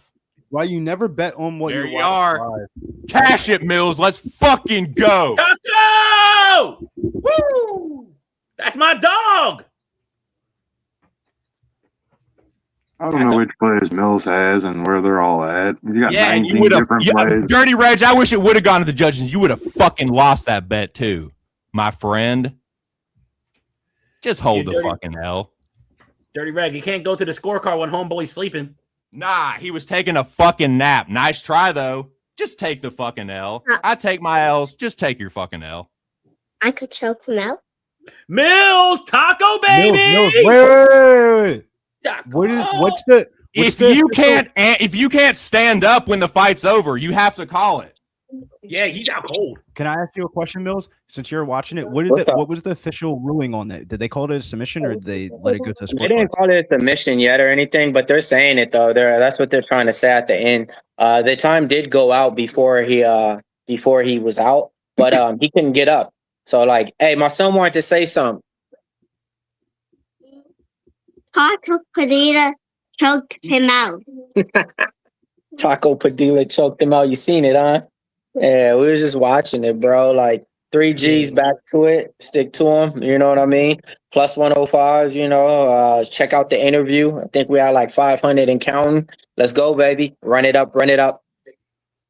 Mills said, I put the jersey on the thumbnail because he's a baller. What happens is the bell sounds, and then you have to stand for yourself. You actually 100%. your ass up off You the have to stand, but stand you up. couldn't If do you it. can't, then like it's If going you to go can't, out then as a it's finish over. right there. We've seen plenty of fights in like that by knockout where the dude can't stand up after the bell ends. You already know that. They say technical submission. Frank Trigg, technical submission. Just take the L. Shout out to Frank Trigg, by the way. Yeah. Yeah, 59 seconds. It ends at 59 seconds. Yep. Hey, that's going to finally get him that 100K bonus. He's been It better. asking for it forever. That'll get that 100K bonus, man. Woulda, coulda, motherfucking shoulda. hope so. Cash the Chris Taco Padilla plus 105. Let's fucking go. Taco always fights for your money. Cash it. Cheers. That's a Oh, bad baby. man. That's a bad the whole- man, Mills. That was a whole crew cash. Everybody out. Waived it because he couldn't stand up because he was Yep. sleeping. You have to be able to get up even after the bell sounds. You can't just 100%. stand there you can't just sit there knocked out or No, I unconscious. didn't and be like, even. Oh yeah. I think the let's ref. have it go I to think the the ref car." gave it to him before. I think the ref gave it to him before he even had to stand up. Really, I think he That's waved it fuck. They off. didn't give him an interview, bro. That's fucked. They didn't give him an interview. Yeah, that's ridiculous. They already got the fight coming out. That's why, though. But Oh, yeah. yeah, you would have lost that. You would have Yeah. lost that pick too. You really think that Chris didn't win one of those rounds, and you thought he He's won not the being third able to round? see the fucking. Oh, count. I wish you It's so fucking would have count. gone to the cards just so I could see how you was typing when you fucking took that L. I mean, you kind of took the L anyway, but yeah, let's fucking go. Taco Padilla, cash it. Cheers. Feels good, man, when one of the guys be cashing too, you know, like I said, like I'm gonna be honest. So I seen this dude, he was fighting on the regional scene for Curtis Millender, main card, and the whole crowd came in with these masks on, Jason masks, and was just hype as fuck when he came on. He was like 3 fights before the main card or main fight. And I'm like, who the fuck is this? It was the best fight on the card, the hype is shit, and it was a movement. And I was like, Nigga, he came in with a Jason mask on and he had all these people in the crowd. Taco, Jason mask on, all in the crowd. And he's not even the main guy. So that's how I got put onto him. And I was like, all right, follow button, this and that, blah, blah, blah, blah. So been riding with him ever since though, man. But yeah, he was real hesitant that first round, man. He was real hesitant that first round. Second round, a little bit closer. Third round, I think he pulled it away though. I think he won round 2 and round 3 in my eyes. Oh, he definitely won round 3. Well, we got to get into the next one. Well, shout out Dirty Reg, because I do agree with like him. Nazrat moved forward, and I thought he won the first round. I kind of thought Taco won the second, and he definitely won the third. So yeah, but I want to shout out Chris Miller for being a member for 3 months, man. Shout out to you. Shout out to Dirty Reg and everybody else in the chat, man. And we the game rolls on, or the show must go on, as they say. Kennedy Nzechukwu and who's he fighting? Shamil Gaziev. Shamil Gaziev. Yeah, as you can tell, I got nothing here. Shamil and Kennedy are both flakes to me. They're both kind of Jekyll and Hyde fighters. I could see either guy getting knocked out. I do favor Kennedy. Another spot, I sound like a broken record, where I feel like if it goes past like a round and a half, then it's going to be Kennedy, like Kennedy's fight to lose. But I can also see Kennedy getting knocked out. Like, Kennedy is kind of chinny at times, and Shamil Gaziev is kind of a gas bag. They're both kind of flaky. So it's another easy pass for me, man. And another kind of trappy money line. Like, you're getting slight plus money on Kennedy, or you're getting like a reasonable money line with Gaziev. Easy pass. And I'll pass the mic with that one. Yeah, I'll take it from here. I'm on Kennedy Nzechukwu by knockout and fight to start round 2 at plus 425. I think round 1, this will be the round I think Shamil tries to get him done. And if he doesn't get it done, I think sometime in round 2, round 3, I think it's where Kennedy finds his knockout. So knockout by Kennedy and fight to start round 2 plus 425 on the same game. Yeah, so this is one to where I was trying to pick a fighter and get my beat behind him and get my money behind, because it was like minus 130 on one, plus 120 for the other. But I couldn't get there, man. I couldn't trust none of these fighters right with my own money, so I couldn't tell other people they should bet them as like a premium play, right? But as this fight card is going, my gut's been right, man. I like Kennedy first off, and I was kind of thinking about it later on in this fight, but I went with Petrino instead. I'm back on it, man. Fuck it, man. Give me Kennedy in here, man. I think he was the best president that we probably ever had. That's a sign right there. So, yeah, man, let me go ahead and take him on the money line. I like the vibes, Mills. I was saying this to Joey yesterday. You know, I need to make that bet, though. Hold on. I'm going to hop out and hop in. As fancy football season approaches, go with my hearts of hearts, man. Go with what I love and what I know. Fuck all this other shit. Being too technical, being too square. No, go with your heart, man. Sometimes your heart's going to lead you towards the right direction. Sometimes it's going to lead you down to disappointment. But in the end, you'll be able to sleep better at night. For sure. Ron Lofton says round 3 doesn't start with Tigers plus 196. Letting them fire, dude. Ron Lofton ain't playing with them MLB UFC multi-eventers. Gustavo, what is up, my dude? Says, I'm taking a stab at over 1.5 and a sprinkle on the distance. T. Moss said he hit a plus 179. Cash it, doggy. Shout out to you, T. Moss. Dude, I've gotten burned so many fucking times. I can't do it anymore, man. Like, I do think Kennedy's a live dog. I think he can absolutely knock out Shamil. If Shamil gets tired and doesn't kill Kennedy, Kennedy's probably going to spark him. But, dude, like, Shamil gets overhated to me, man. Like, I have made good money on Shamil Gaziev before, dude. I've cashed on him as an underdog, but I feel like I've also gotten burned on him before too, because I'm a little higher on Gaziev than other people are. But him as the outright favorite, there's something about it I don't like, man. Spidey sense is tingling. Like, I do think Kennedy's live, so I'm gonna respect that. But I'm not a real big fan of either guy, honestly. They both have like consistent deficiencies, but I can't really tell who's like gonna fall to who's kind of, you know, I can't tell who's gonna suck more in this fight. Dirty Red's on my pass. I don't know, man. Yeah, I'd want more on Kennedy as a dog, or I'd want Shamil as a dog to play either. Honestly, I I'm not playing fucking Gaziev at chalk, dude. He's a fucking gas bag, man. He's a fucking like he hits hard and he's a good grappler for like a round and a half, maybe 2 rounds, and then he is just falls off a cliff sometimes, man.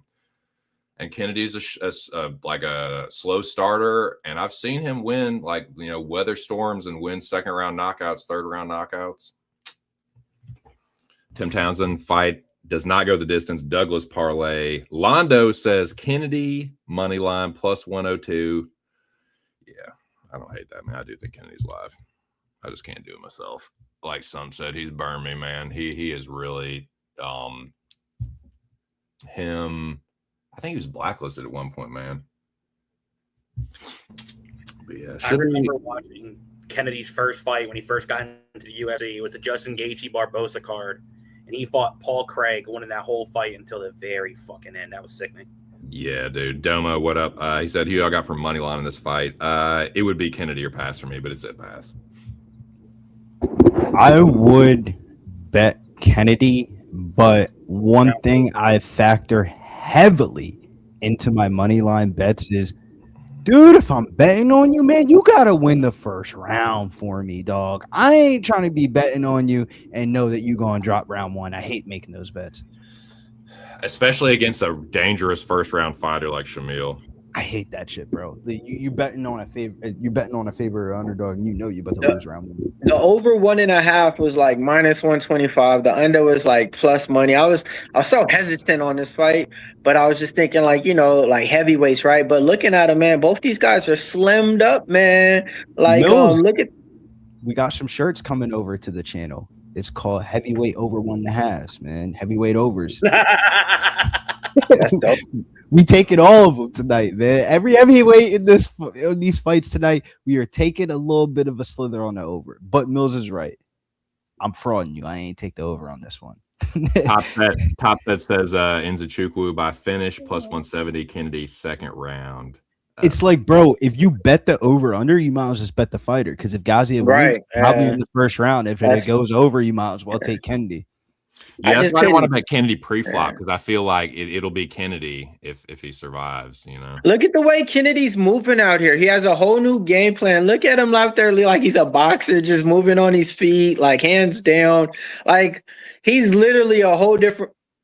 Wow! And that's why you don't do that, because you get one punch out cold. Shamil Gaziev hits the off switch. First round knockout. That might be a bonus. Holy smoke.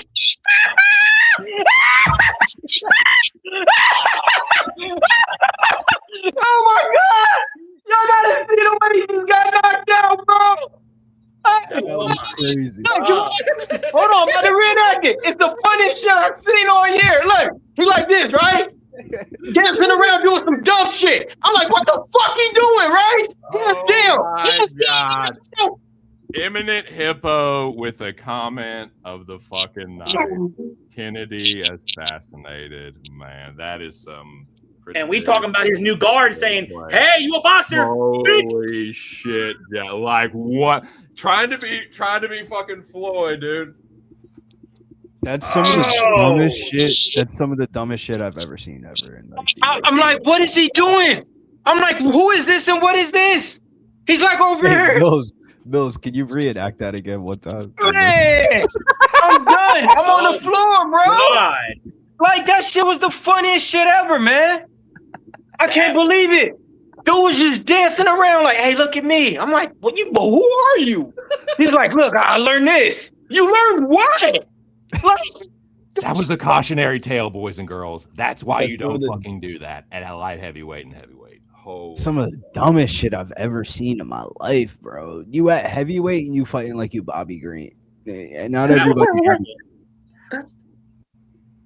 A one-punch walk-off. What sparring session did he have where he had his hands down and he thought this is a great idea? This is why, though. This is why. You guys got to hear me out, okay? This is why this is the biggest emphasis. Because we're talking about a guy.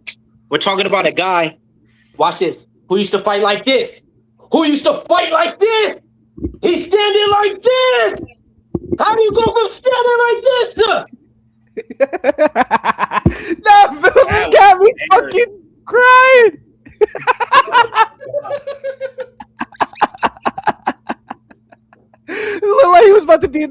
off of fucking Lil Uzi fucking music. He video would or go like something. this. What He would the just fuck was turtle that? up. You would just turtle up like this to that. Like, I'm not lying, bro. I ain't Yo. even mad at losing that money. I ain't No, even mad, bro. bro. That I is ain't even cut mad. worthy. That's the type shit you can get cut off. Like you out on. He's cut. He's cut. Cut. Nigga went to every weight class already and just did the dump. Like, I'm not. Come on, He's man. dancing with shadow demons right now in that realm, dude. Great. Oh my God. MMA Mad Hatter. Yeah, Kennedy just took a pasting, man. Mills really did the Holy best fuck. reenactment I've ever seen in a minute, bro. He was really jumping around like, bro, nigga, what you think he was about to do? That's got to be a KO of the year contender, right? Oh, The yeah. one hitter quitter, face down. No, bro, he barely clipped him. Like what? I don't know, but he got just hit. jabbed him. He got just right in the jabbed him. chin. It was him doing the dumb shit that made the knockout funny. He was even rolling with it. He rolled with. He said, "Nerd." Bro, Kennedy made the knockout, bro. The dance, the reaction, the fucking look like, bro. He literally looked like if somebody had a sniper from the top bleacher and just sniped him. He just rolled over. Like that shit was God. crazy. Well, Yeah. 2026. That was the worst best I put. Holy shit. Man, I'm telling you, Shamil Gaziev is not the guy. But we forget Shamil Gaziev sometimes when he doesn't win Round fights one. in round one. But man, he is a round one demon, Right. dog. I don't fuck with Shamil You know round what, one. Billy? I've never had a horse die out on me on the racetrack. I'm sure that's what it feels like. That has to be what Had it to be. looks like. That motherfucker, Bro, he lost That- Wi-Fi, bro. He just It fucking- was, what up, Urban Pope? It was very comical. I hate to say that. I hope Kennedy's okay, but I mean, dude, seriously, out there like your fucking sweet pea, God rest his soul. Like, come on, man. Come on. I want to see Hey, if do we Bobby really- That Lee. was some of the dumbest shit I've ever seen. Do we really care if he's okay though? No, not after that. That's I a hope hurt he's stone. okay. I don't. I hope never he's wish okay. that on That's a hurt anybody, stone. but- I mean, I didn't hit him, so I don't got to Bro. wish him any of I didn't bet him, and I didn't have any just bets on that honor fight. him, but He's another human being. Like, we're brothers in Christ Jesus, but I don't like. Look, You know, you're- somebody said that shit in the chat, bro. I don't Stop wish it walking upon me, nobody, but I didn't do it, so Yeah, I don't exactly. feel any kind of bad. That's fine. I mean, he got knocked out badly, dude. Like, and that was such like, it's like, Bro, dude, but the That's thing why that's Bill's whack doing though, the It's thing a that's hurt whack stoner. though, that was my smoke break fight. That shit didn't even last long enough for a smoke break. Like, damn. All right, Kennedy. I think we going before I go out here and smoke. Dude. This is something that you need to coin. This is something that you need to phrase, and this is something that you need to do in all sports that I don't personally do enough. This is my dumbass bet of the week. oh It's god, it's not an official, it's not a premium. There's certain bets that I feel okay losing my own American dollars on. And that is Jamal Emmers by decision at plus 800. What the fuck are we doing? brave man. yeah. braver than me. I had Jamal Emmers in DFS, not thinking that Kennedy fight was gonna go the way it was gonna fucking go. Dude. But goddamn, like I tell people this, bets and overall DFS things are way different when I think about price tags and something in me. I agree with Billy to an extent. I wouldn't be shocked if this fight doesn't finish in round one potentially. But the more and more I'm thinking, if Emmers don't get the decision at one point or another, he's gonna get caught on his chin.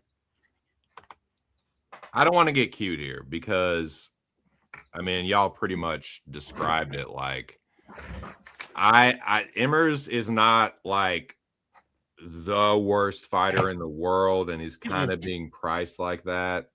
I mean, it's not like the worst like line discrepancy, I guess, but still, like Douglas is a pretty heavy favorite, and like I do think he wins. I do think he wins by knockout, like Joe said. I think he gets caught at some point, Emmers that is. But I'm not getting cute with it, man. I'm not trying to pick around, and like I feel that's what they're trying to make you do. I feel like they're trying to make you throw darts, pick around that Douglas is going to knock him out, or pick. I mean, I don't know. I don't hate the Emmers money line. I don't hate any kind of like Emmers prop after like probably like round one, but kind of like this last fight, I kind of said that about Kennedy, and it's like about round one, probably gonna be in a lot of fucking trouble. So it's, I Nah, don't wanna bro, get the cute whole here. shit looks trappy, bro, from the aspect of like Totally. Church. That's why I'm not trying to fuck with it. I'm not trying to get cute. I'm not. No thanks. What technical advantages does Lerone Douglas really have over Jamal Emmers outside of athleticism and speed, which is the two most important ones? Pure striking. No, Jamal Emmers is a better technical striker. But Jamal, look, this why the one fight that scared me was this fight could be similar to the Nate Landwehr fight, where Landwehr just came in, all right, bitch, tied it and just went bop and knocked him out. Jamal, is it 2 or 3 knockout losses for Emmers? I think it might be a durability thing. I think it might be a power meets durability thing. 3 by knockout, 2 by sub. I sub. can see this being number 4. The problem is this, though. This is such a fucking parlay buster line. There's a parlay buster line. There's a parlay buster fight. I win. Yeah, it's minus 400. The two, like, I just can't, like, at least with Mason Jones, you can make like a grappling advantage, experience. He's a dog. This one's like, man, you betting on some shit that you hoping hits. Like, you think it hits, but that's not how the UFC is going at recent. Shout out Big Show picks for the old same game. Douglas and over 4.5 minutes. So that's pretty much like almost a round for plus money. That's using your head. Tim Townsend said Douglas inside the distance and win parlay. Ron Lofton says under 1.5 with Red Sox live plus 197. Yeah. Oldie says don't like nothing here. I don't blame you, man. For this. The only thing I was maybe considering doing for this pre-flop was putting Douglas in a KO parlay. Maybe, but then it was like Emmers. So he probably gets knocked out, but is like he's not the worst, and like he could lose a decision. That would feel so fucking stupid. So just, if you're not going to give me straight up plus money for it, because that's usually what I do. If I'm going to attack a favorite, I'm going to try and get plus money for it. Or if I feel confident enough, I'll put them in a parlay. But I don't know, man. I don't this big of a favorite. Nah, no way. So, quick question for you. You still think at some point that Douglas does get the finish, right? You just don't know if it's round 1, 2, and right. It could be round 1 or 2. I think probably. Like I guess I don't know. I do feel like the fight goes more than 2 rounds. It probably favors Emmers late, but I don't know. So how about this? Do you think Went wins in round 1? That's another one where it's like I do feel like the dog is live. But if Went does win, I do feel like it's more than likely a round 1 KO. All right. So if you do it like this, if you go Lerone Douglas inside the distance, covers any round. If you strongly feel that Went gets the knockout, I think it's a knockout round 1. You get plus 113. Right on. Hey, shout out to you for throwing that out there, Joey. I'm just gonna pass on this one myself. But hey, that's it right there, man. Like he says, Emmers money line. I'm trusting my balls here if you lose it, dude. Trusting your instincts or your gut or your balls or whatever, and losing is way, way more palatable than not trusting your gut and losing. Agreed. Losing when you were on the right side and you didn't have the sack to fucking pull the trigger, that is more frustrating than just being wrong on some of thoughts. That's my personal opinion. Dirty Red says Douglas by KO. I think that's probably using your head. I think that's probably what happened. Best of luck, everybody. I got nothing. I'm gonna take some more bong rips. I'm gonna eat dinner here in a minute. Let's get high real quick before you eat dinner. Oh shit. Cheers. Yes, sir. Yeah. I think we're gonna make that the permanent switch for the football season. Wait, who wins what? I can't see that right small. Who wins the Ritter? Or Kofi? What in the fuck kind of poll is that? No, I think you should make a poll, Big Show, of what underdog is the most live on the main card and put all of the underdogs on the main card. I think that's a very because there's a lot of chalk in the main card. We know there's going to be a parlay buster You got somewhere. all in the there. ideas. As soon as I pop up something, I have an idea for it, just to fuck around. Yeah, but I'm just saying, like, if we're gonna do it, let's be serious and actually get some good information about it, instead of like being man. jokesters about it. Like, I'm very interested to see what everybody thinks is like what the most live underdog is. Somebody's got to. If I would have put think that it's up fair there, game you would to want Spivak. to know what favorite was going to win. It doesn't I'll matter. say It doesn't probably matter what I- Spivak or Robo. One of the Yeah, two. and Robocop. Shit, yes. Urban Pope knows. We see there. I mean, Markel Medeiros, Mason Jones is supposed to go to decision. What's See, Londo guaranteed knows. that Mason Jones is going to get the decision nod? You know what I'm saying? Like, Markel Medeiros is a live God dog. damn. I probably should be smart and take Robocop money line, but I think a Robocop victory looks like him knocking Fluffy the fuck out. Agreed. Or I could see a club and sub. So If I'm up money on the night, I'm betting RoboCop rounds 1, 2, 3 knockout on FanDuel plus 300. I'm gonna hit it. Robocop money line is, I think, what a smart man does. Yes. I think you just go. I think you just go Murphy money line, but I don't know, man. I think you go Officer Murphy money line, probably smart, but I think he just fucks him up and knocks him out, man. Fluffy, we'll talk about that later. I'll say that later. Just to preview it, though, I'm from the aspect of like sometimes we think when we go to these hometown events and the person in the main events from the area, the public just gravitates towards that person winning, but that's not always the case, man. Like the prime example I can give this year is when we went to Australia and JDM got fucked up by Carlos Prates. That looked like one of the easiest bets you could have ever made in your life. Yeah. See, I like that, Urban Pope. I like being on an underdog, and then it continues to go like reverse CLV. That makes me think that I'm on the right side. And I just think, like, I close my eyes. What's a RoboCop victory look like? Him bodying Fluffy. So that's why I did the bet what I did. And What up, knockout. Bo Jackson? Live later rounds and live in the later rounds for KO. Interesting.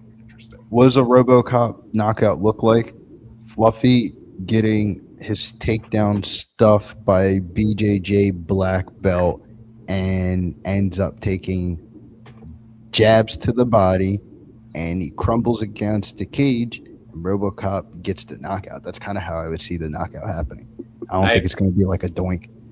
Yeah, I'm gonna save some of my breakdown for the when we get to the main event, because depending on the pacing and shit, it can kind of be dragging, and you kind of need something to talk about in the meanwhile. I just want to talk out ideas. No, for sure. No, Because to be honest with you, that really depends if I'm up or down money on the night. Right now I'm up, but like Right.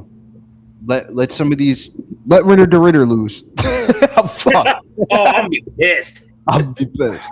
No, that's a valid point, Billy, because these are the kind of cards where it's like, dude, if I don't add anything else, my action is in the last two fights. So I'm counting on the last two fights to make or break my night, and those are always so fucking stressful for me, win or lose. But Bro, last week that was me.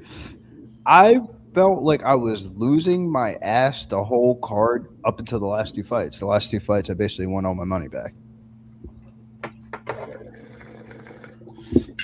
it's glorious. It's like, yeah, you finished strong, like the 2009 Saints, but man, It's the one good thing about MMA.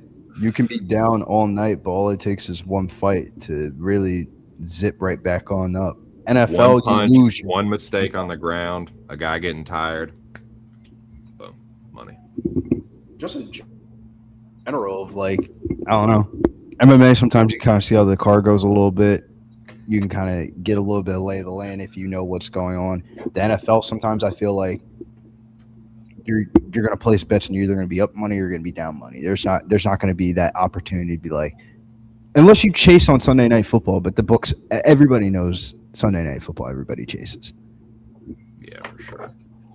Well, I am going to take a minute here. I'm going to use the bathroom, eat my dinner real quick, and then I'll be back. Make sure you wash your hands. No, I won't. I'm actually gonna piss and not wash my hands and then eat my dinner. Yeah, that's really what I'm gonna fucking do. I will see you guys later. Yeah, that's obviously not what I want to do. Too many germs, sir. Sure, for sure. Joe, you want to talk about some PFL fights real quick? Did you end up placing any PFL bets for? Not yet. I think most of the action I'm going to have is going to be on the main card. So I'm glad about that. One of the fights I'm actually looking at, and I got notes on. I remember texting you, not really on this card, but I remember when I saw the matchup with Simeon Powell versus that short little dwarf guy. I was like, bro, like, if you told me if we went to the bar where me and Billy are from and we saw a short little dude going against a tall guy that was like 6'6", 6'7", who the fuck we pick? We probably gonna pick the tall guy. And I did that night. I got paid for it. It's almost like a similar type matchup to where I'm actually considering picking what's his name? MD Belele, who has like against oh yeah, did beat them. It almost fits that same thing where I told Gabe to where if they have like a 4 to 5 inch height and something about maybe a 4 to 5 inch reach or more, I'm gonna keep an eye on the dog, and I like the dog in that fight. I know he's 5-0 in PFL, but that was more like on the regional where he came from. And Luke Trainer, I do like Luke Trainer inside the distance too. Shit, if we going by fight, I can tell you who I like for everybody. So Luke Trainer inside the distance. I like Cyborg by knockout. Shoot, I can any fight you go to, I can give you my pick. But I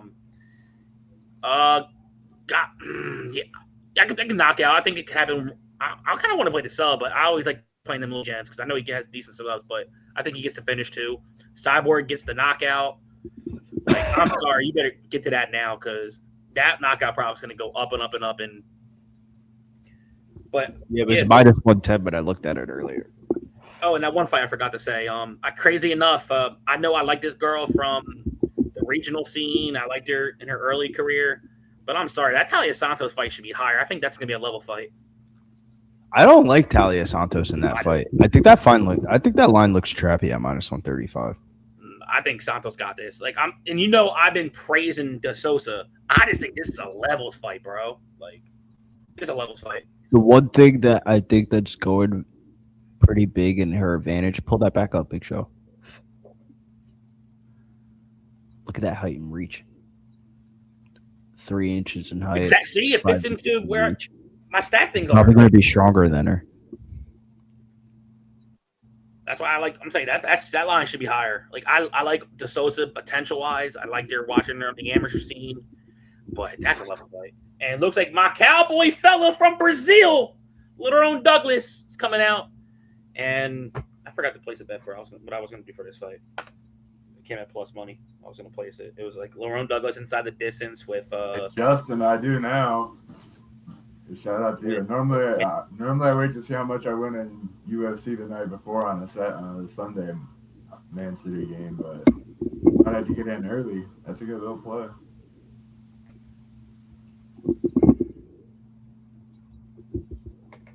Let me log my shit in. I'm going back into the library. You're good. Ain't nothing happened. They're just at the check-in station.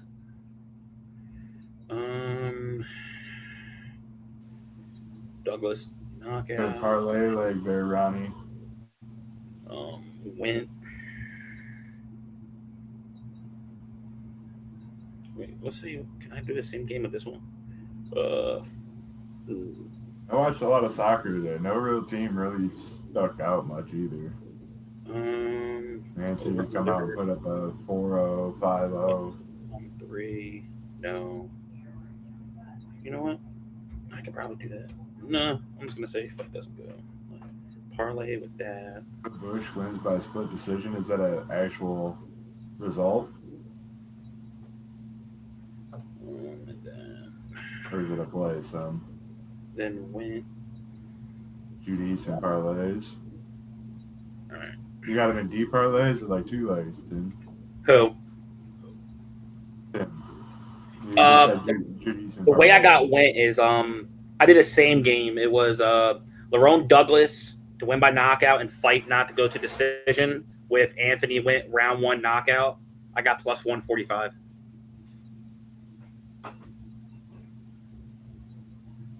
With a Big Show special here, the favor and over 4.5 minutes. Plus 150.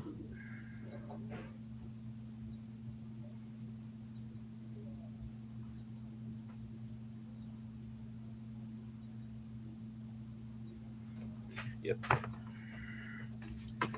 If I got it as a parlay, so I got to write this down real quick.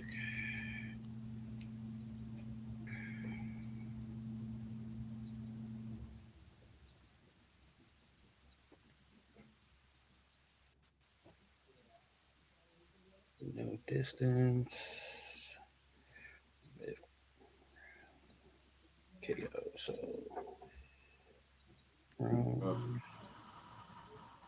Douglas. KO.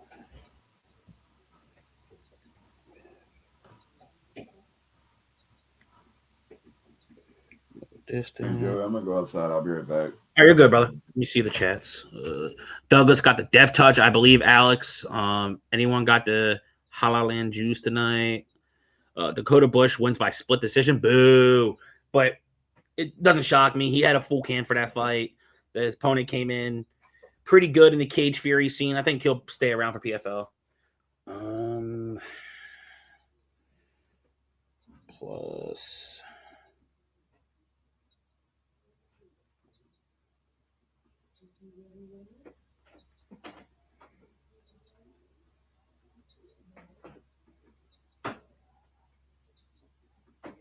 All right. What's everybody else got in this fight, man? We about to see Lerone Douglas, Jamal Emmers in the building. Damn, I thought he would win more convincingly. I mean, I didn't watch the fight, so I mean, I'm guessing maybe he didn't use enough of his wrestling and grappling. Maybe. Does anyone have a take on Emmers coming in at 140? Honestly, I thought about that too. He actually came in a tad underweight, so I know some can be like, oh, you know, he was well prepared. But we'll see, you know, but he's 37 years old. He, you know, when he does lose in the UFC, it's by finish. And like I said, this one fight can remind me of the Nate Landwehr, where Nate Landwehr just came in and knocked him out. So if Emmers doesn't wrestle, good Lord, at some point, I think it's going to be Douglas that catches him. Who's the ref? Herzog? Yeah. Let's see.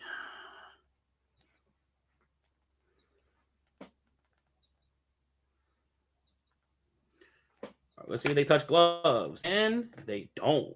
Uh-oh.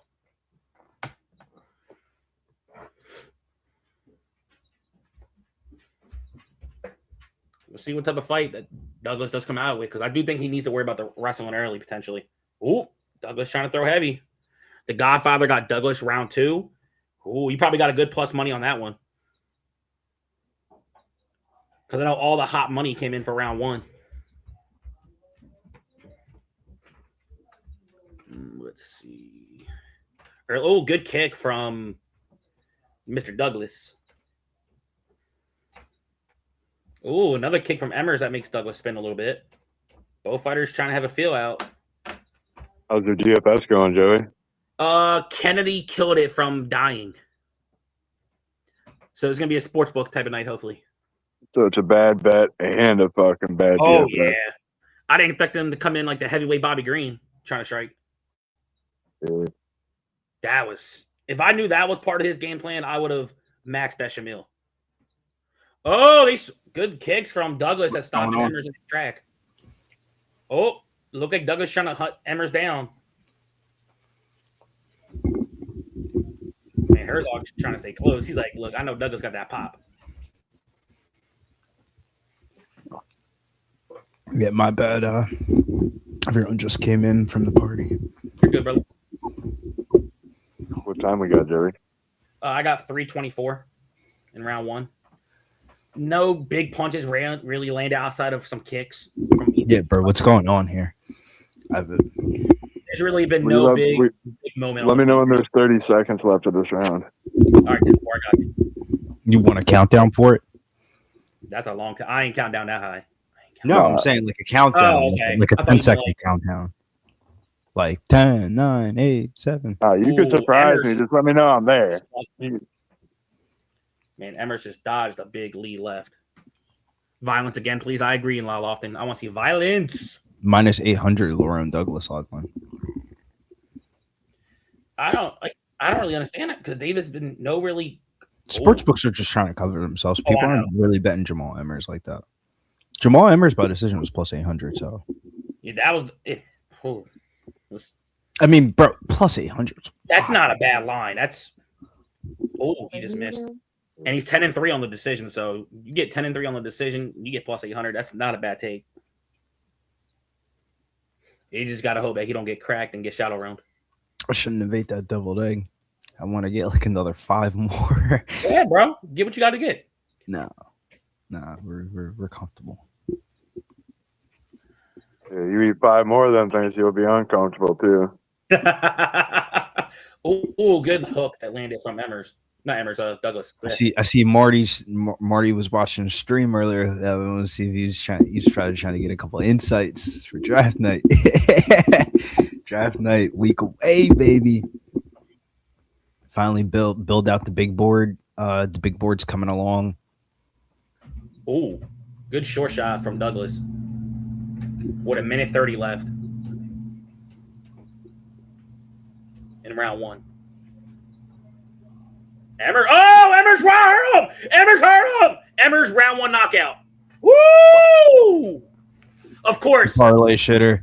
Wow. Kennedy chokes, and I have Emmers in my DFS line. Wow. Emmers in the DFS line, baby, but I don't get the decision prop. I should just. Oh my god! What a fucking. Yeah, but bro, that was a clear parlay shitter. Bro, that's Jesus Christ. And I got damn, he didn't even move his head at all, dude. He got fucked. Now we're cooking. We got Barbosa, DeRitter, Victor Petrino, Gregory Rodriguez, Jamal Emmers, Jackson McCall. Oh, right on the that hit him right on the chinny chin. That's the upset of the night. That's the parlay shitter of the night. And man, we was telling you all week, bro, Jamal Emmers was one of the ones. Like, so how do you classify? This is some new shit. If somebody's on a 2-fight win streak and they're plus 300 or more, it's really hard to bet against him, man. Especially if he has an experience event and it's not like some regional scene shit. Shouts to Jamal Emmers. God damn, that hurts even more because, like I said, I had Nchekwa in my DFS line and I had Emmers. I'm like, that's a career-defining fight from the aspect of you lose that fight, probably getting cut. You win that fight by first-round knockout, he can get a top 15 ranking. Sometimes being a gatekeeper in the UFC pays more.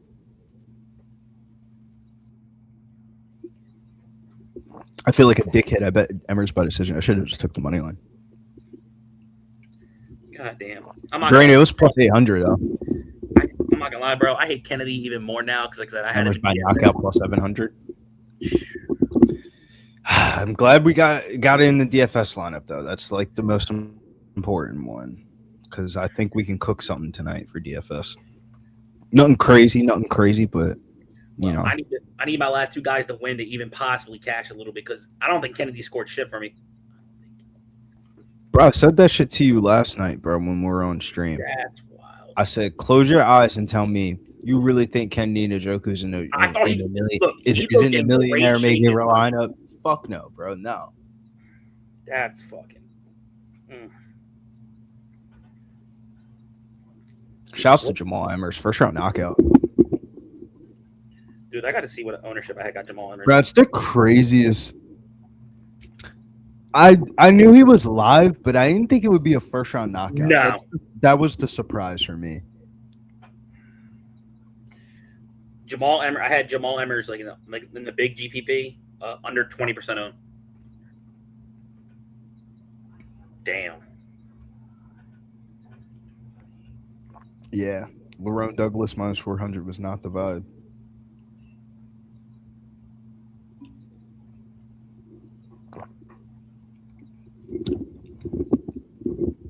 It's crazy. I know a lot of people that had him in parlays. Yeah, I had him in like a little same game thinking my night was over on DFS. Yeah, man, maybe get a round 1, round 2. Emmers like, nah, pussy, I'm gonna knock you the fuck out. Yeah, because on Wednesday, I thought I misspoke a little bit. I thought more like I was kind of coming like the angle of Jamal Emmers is getting old, but then when I rewatched a couple of his last 2 fights, he doesn't look old.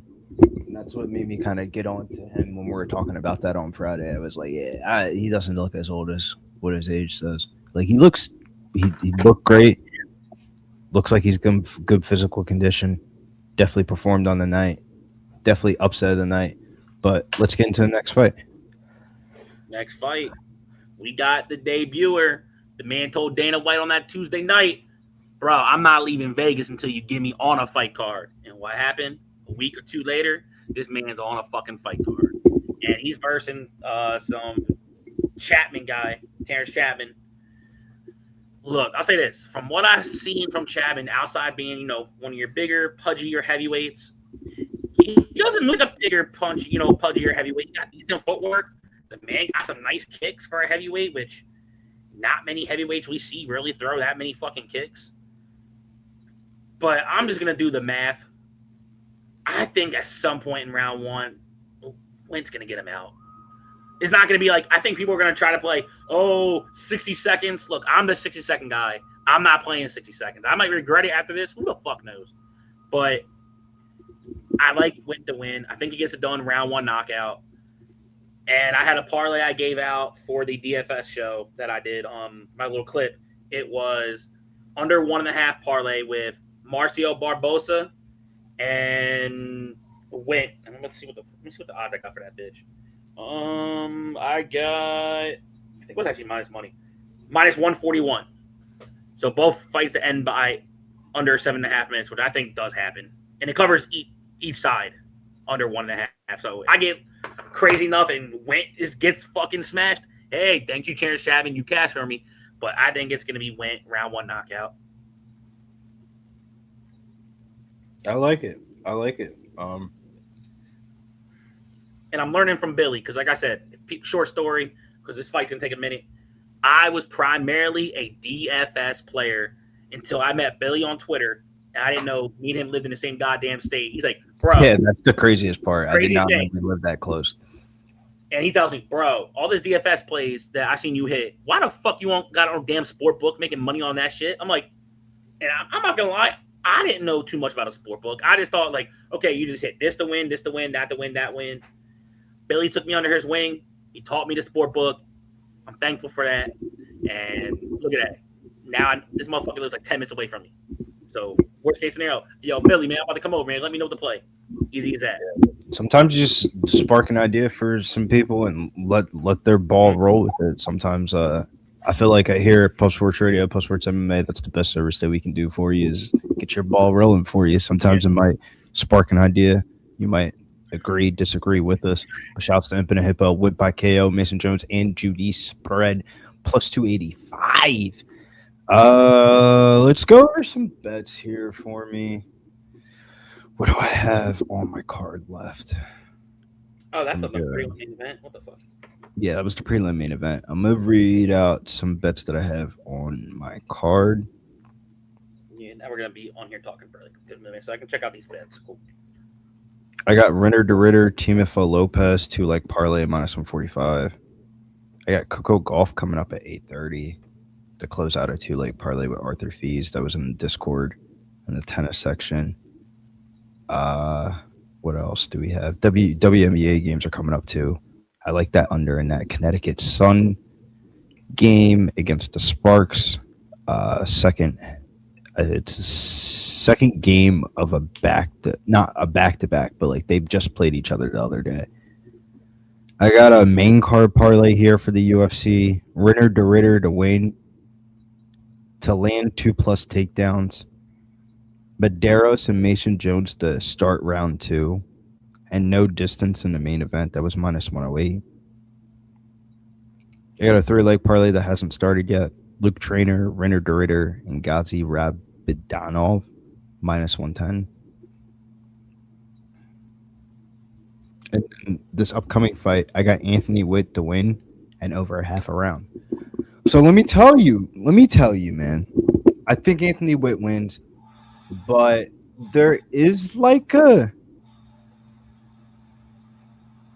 don't know how to explain it. Like the dude that he's fighting is a legitimate like 265. Like he's probably cutting weight to make 265 type shit. That's how big he is.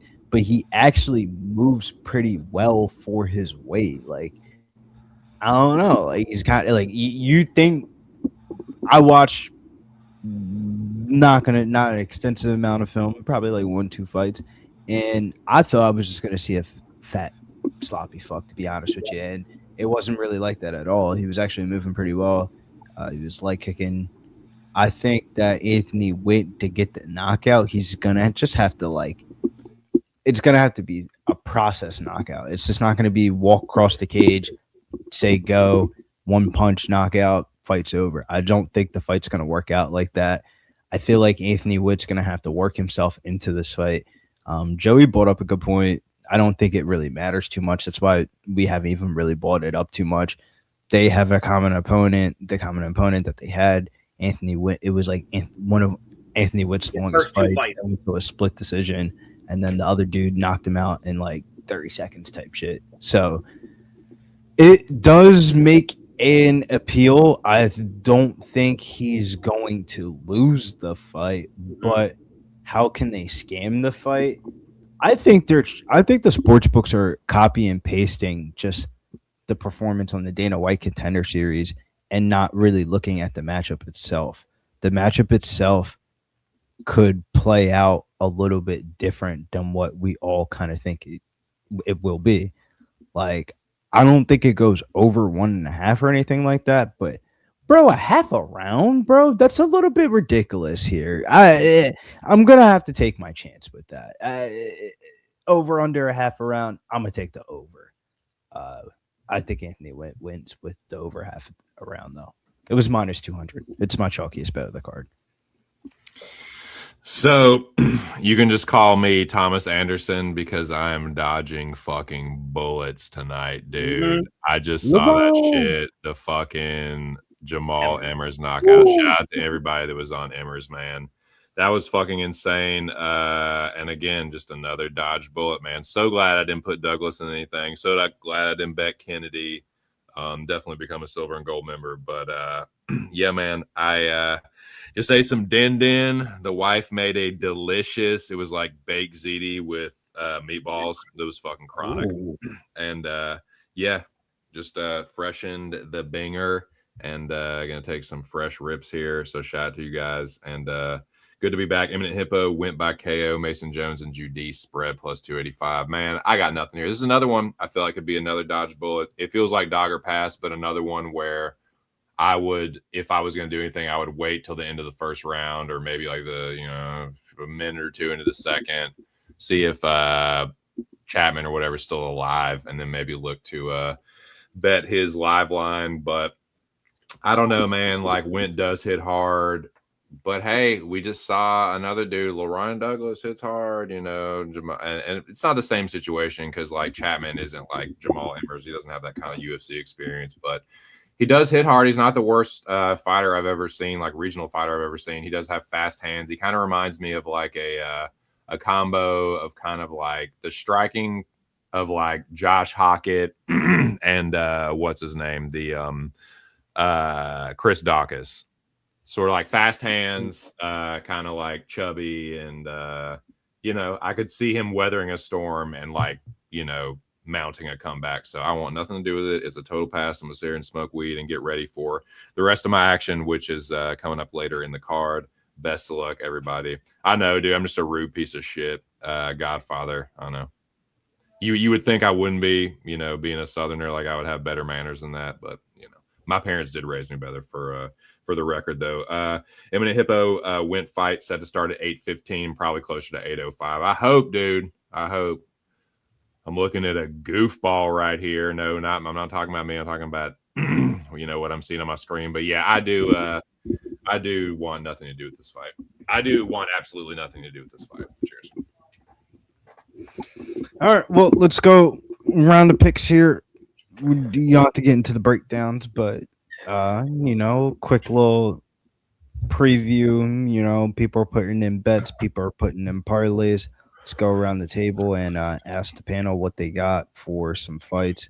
We'll start off with a good hometown hopeful for me, Mason Jones, Markel Medeiros. You don't have to give a breakdown. You just say what you think is going to happen. I personally think it's going to be a Mason Jones decision. That's just me. Yep. I agree. I got Mason Jones by decision. As a pick. I wanted to bet Medeiros, but I actually could see Mason Jones getting a stoppage here. Okay, if he gets a stoppage, I think it would probably be a submit. That's what I would think. Yeah, I wouldn't be surprised Mason Jones submission. But yeah, it feels like a Jones spot. I don't want to get cute with Medeiros. He could make it. Hey, and Mason Jones will fight down to his level of competition, and I don't think Medeiros is a terrible fighter.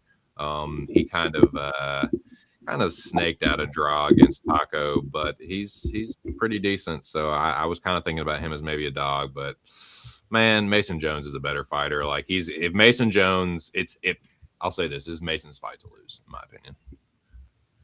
One line that's starting to move a little bit. It's moved throughout the whole entire week, to be exact.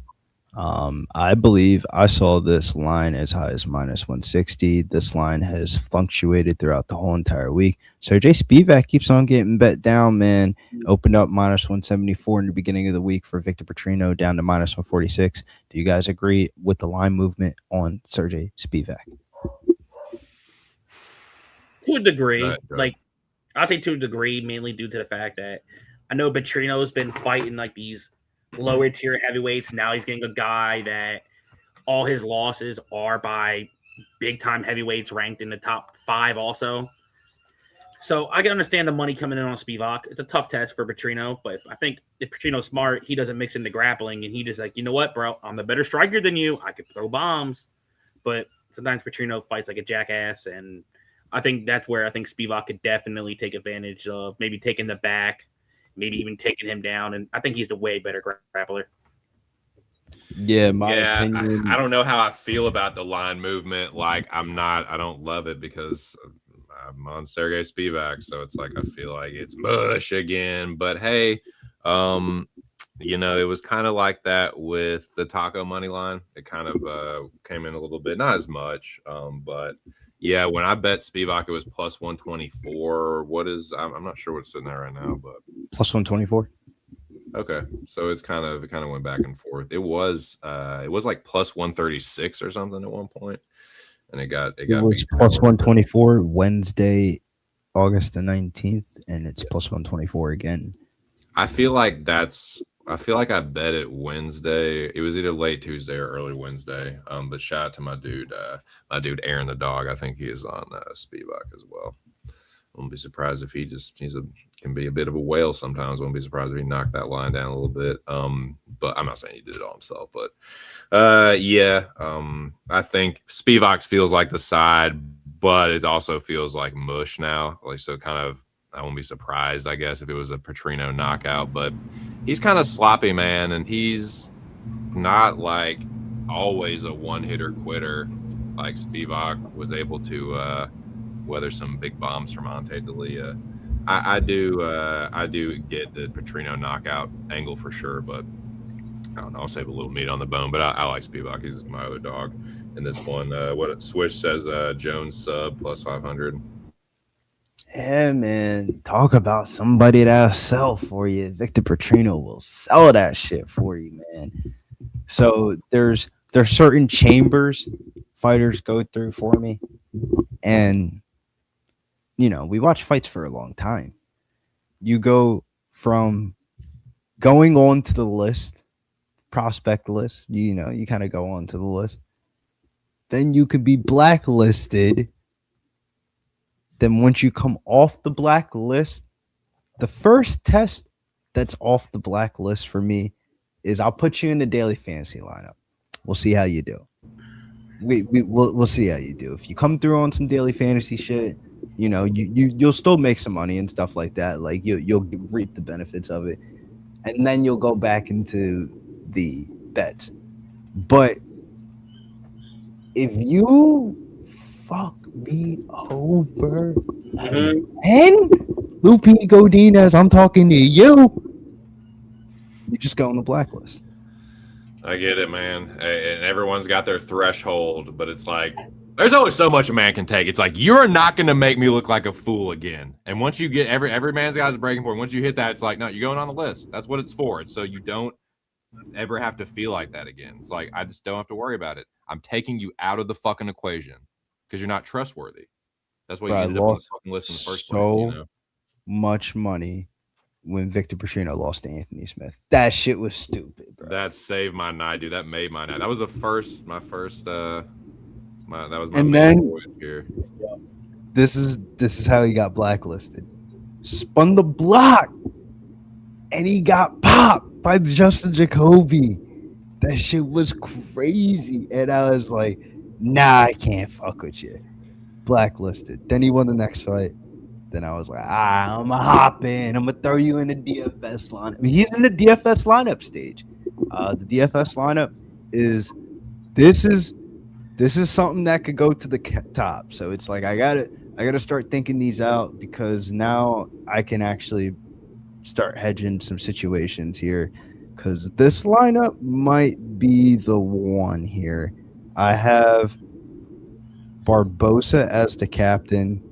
Jamal Emmers and Jackson McVeigh were the two fighters that went off already, and the three that I have left is Renner de Ritter, Victor Petrino, and Rodriguez. So I'm gonna have to might be betting Sergey Spivak, and then the other one that I have, this could be dead. Barbosa, Chanel Dyer, Renner de Ritter, Fluffy, Spivak, and Chapman. I took Chapman. Chapman as that one hits, dude. It will be big for you. Basharat Cash was a decision. Not shocked. They don't even gotta watch over Ibrahimov or Ibrahimov. Yeah, Javid Basharat over in the PFL. There was a lot of guys over there. There's a bet that I made on the PFL in the prelims. His name is Marquez Forrest. He's fighting Dakota Bush. He lost by split. Lost by split. Yeah. Damn. Someone in the chat said it earlier. I was like, man. Hey, Damn, that sucks. Shit. So lost that bet. But like I said, he also took that shit on short notice too. Yeah, but Dakota Bush at minus 215. I wasn't really fucking with it. Damn, I lost that one. What was it? I forget who said it though, but someone said that Bush did not look the part of no minus 2 something. Yeah, it was the theory of betting Marquez Forrest. That was the one dog that I had on there. I really like the Cyborg by knockout. That would probably be my favorite play left on PFL. I think Cyborg gets. I think she's earned enough and done enough to earn a walk off into the sunset moment. Yes. And Caitlin Vieira missing weight by 7 fucking pounds tells me that, it's the beginning of the end. Yeah, I mean, I expect Chris to do what she always does, and just go in there and try and fucking hurt her. And I think she can. Catelyn is like kind of a punching bag, so she's just going to knock her fucking block off right off in the sunset. I think like the 5 rounds helps. Chris is cool. Like I've been in, man, back in the day, I was in like live streams where Chris would show up, and she's fucking cool, man. So I've always liked Chris Cyborg, and I hope she beats the living fuck out of Vieira. So yeah, war Chris. I think the 5 rounds helps too, where like you get 5 rounds to get the knockout. 3 rounds can go by quick sometimes in women's MMA. Like, we saw Dyer, she barely got it in there and she was bopping that bitch. Like 5 rounds, you can find a knockout in 5 rounds. Yeah, for sure.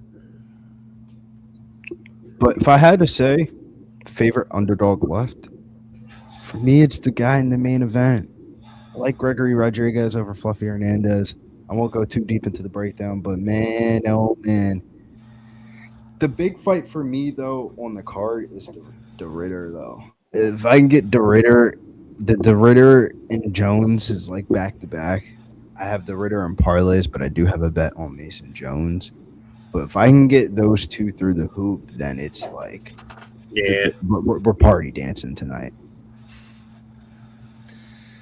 Yeah, the de Ritter fight is the one where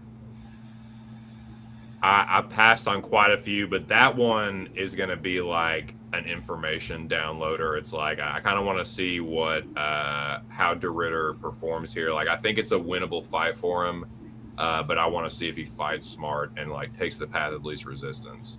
But we can talk a little bit more about that when we get there. But yeah, that's kind of how I feel about that in general terms. But it's another one where happy to stay away from it. I do have I had 4 bets, 4 units on this card.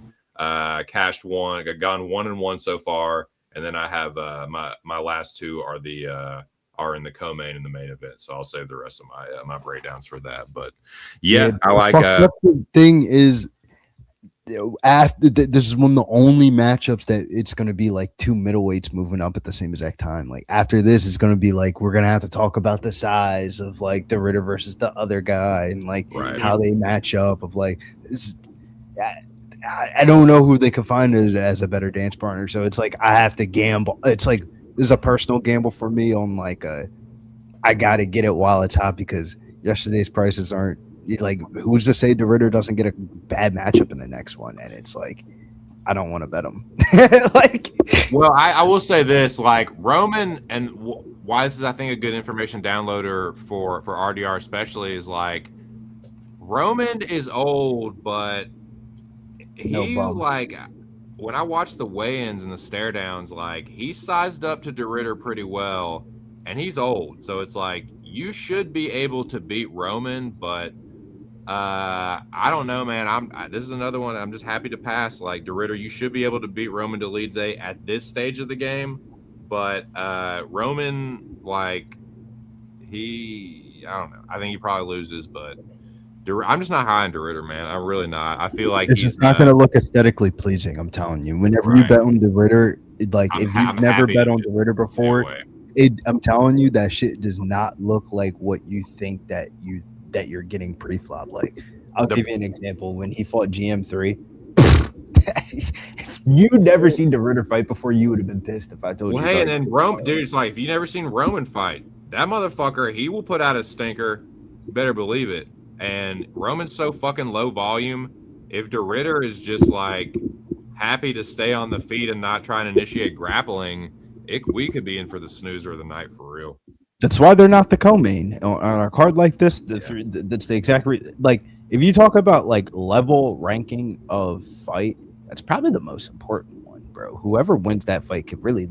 The light heavyweight division is a leapfrog division, bro. Anybody, you could win 2 fights and be at the fucking title, bro. We were talking about that earlier. There's a lot of parity in that division, dude. Like where the belt changes hands, and like Billy just said, like you win 2 in a row, 3 in a row, you're right there. You're pretty much the contender. Look at Navajo Sterling, bro. Navajo Sterling's damn near in title conversations. They don't like. They're so frivolous with the rankings and shit now. It don't make a fuck, dude. If you're just entertaining and you have a number, they're gonna be they'll reverse engineer a reason for you. Yeah, you're the next contender. So it don't take much. Light heavyweight division is the hottest division because heavyweight might be the easiest division, but the higher you get, the more clogged up it gets because them old heads in the heavyweight division, they don't be fighting frequently enough.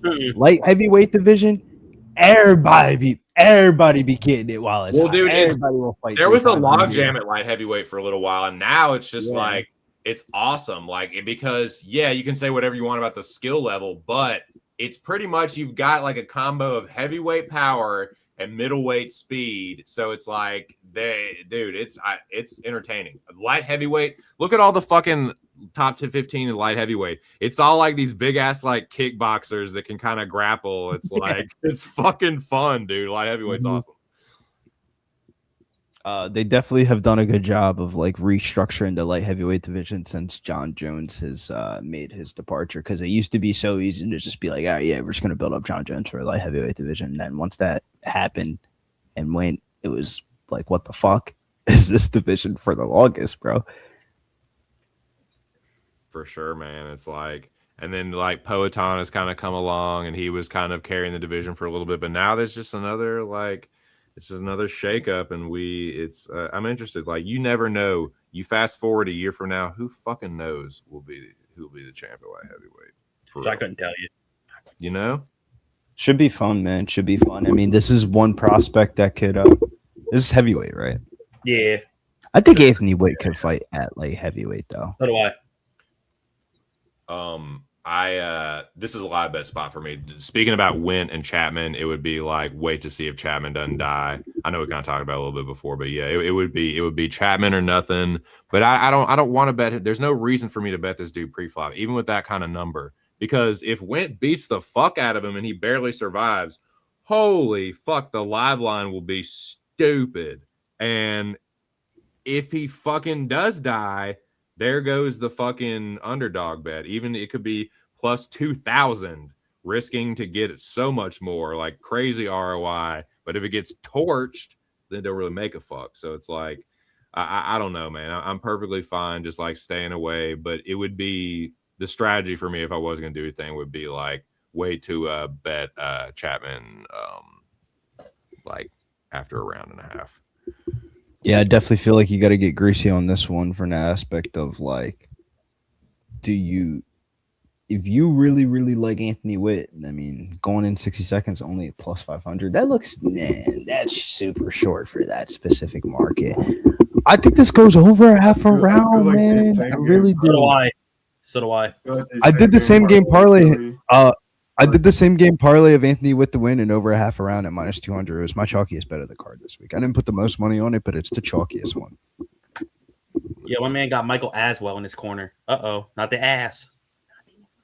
No, but this is 4 ounce MMA, dog. 4 ounce MMA. This is where the champ at. Joshua Van. Pull up in the van. Go bam.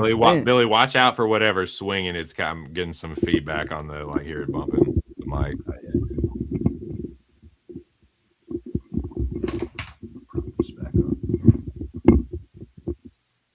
What am I supposed to do with my hands?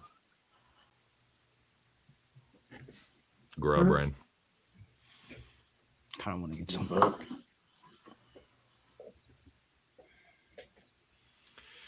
Yeah, Chapman is not like he's actually like pretty quick hands for a big dude, decent boxing.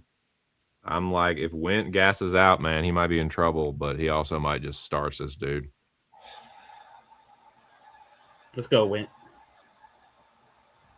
I need to see a little bit more. Another one. I'm happy passing, seeing what I got with Went. You should be able to take care of a dude like Chapman, but if you can't, you're gonna be fucking up my parlay.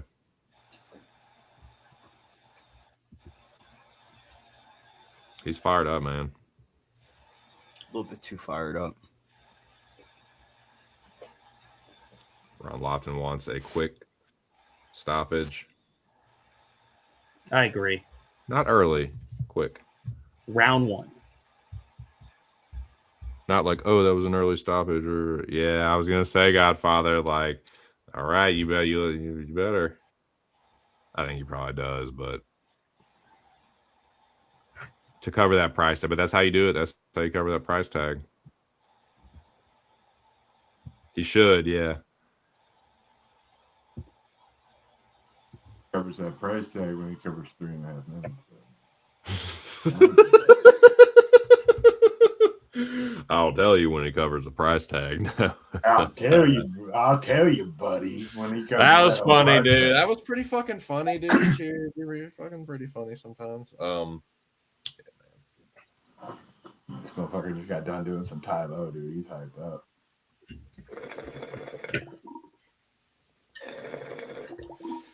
Billy Blanks in the back.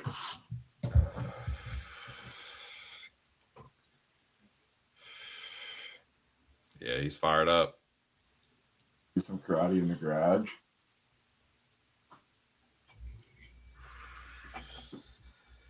I'd be surprised if at one point or another he's not at 205. Bro, he definitely looks like he's a 205er, but the one thing that you got to remember is all that muscle. The structure of his body. Mm-hmm. NFL is about bulking out. UFC is about taking down. He's gonna. I don't think he's gonna be able to get to 205 because he has an NFL body. Yeah, he's gonna dot this dude in like 26 seconds. First punch. End of the round. Like a McLovin knockout, dude. You just hear the ding of the door opening and bam. That was Dana White Contender Series fight. That shit was fun. He threw leg kick, grab the dude. Are you fucking kidding me? Well, we needed under a minute in that one. This one, not necessary. Nah, this one is priced terribly, bro. It's 500 for under a minute, bro. What the fuck are we doing? Are we serious, bro? Plus 500 for under a minute? That's wild. What? If it happens, it happens. Big Show don't care for that kind of talk. I saw there. Bro, that should be higher. What the fuck? Oh, there it goes. Yeah, I had plus money for over 3. I mean, The fucking traps, dude. Come on, man. Like I've only seen like one fight lately that as my sportbook offered under half a round, and it's always a McKinney fight. The NFL program. He's on Some special juice. the good water. Traps never lie. Looks like a trainer player. Look at Herb Dean. I'm looking at him. What am I supposed to be looking at, Joey? Herb Dean better be ready to jump in quick on somebody. Don't let no one get killed. These guys matter to me, dude. Let them get fucking. Nobody. If you're lined up to see a whip fight again, right? He ain't gonna get that same treatment if he says I ain't leaving. Nope. Chapman takes the front foot. Went looking to uncork a tactical nuke. My fault.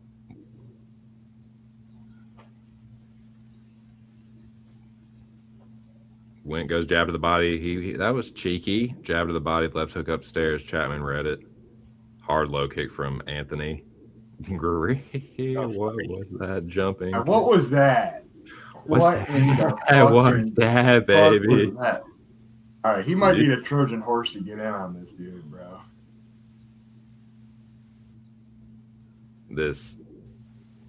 He can still uncork. He can still uncork a tactical nuke. Yeah. So if I'm Chapman, I'm seeing that. I'm trying not to like laugh, but I'm trying to be like, okay, no, this dude can still hurt me. But that would be my first instinct. Like, what, dude? Are you fucking kidding? They trade left hooks.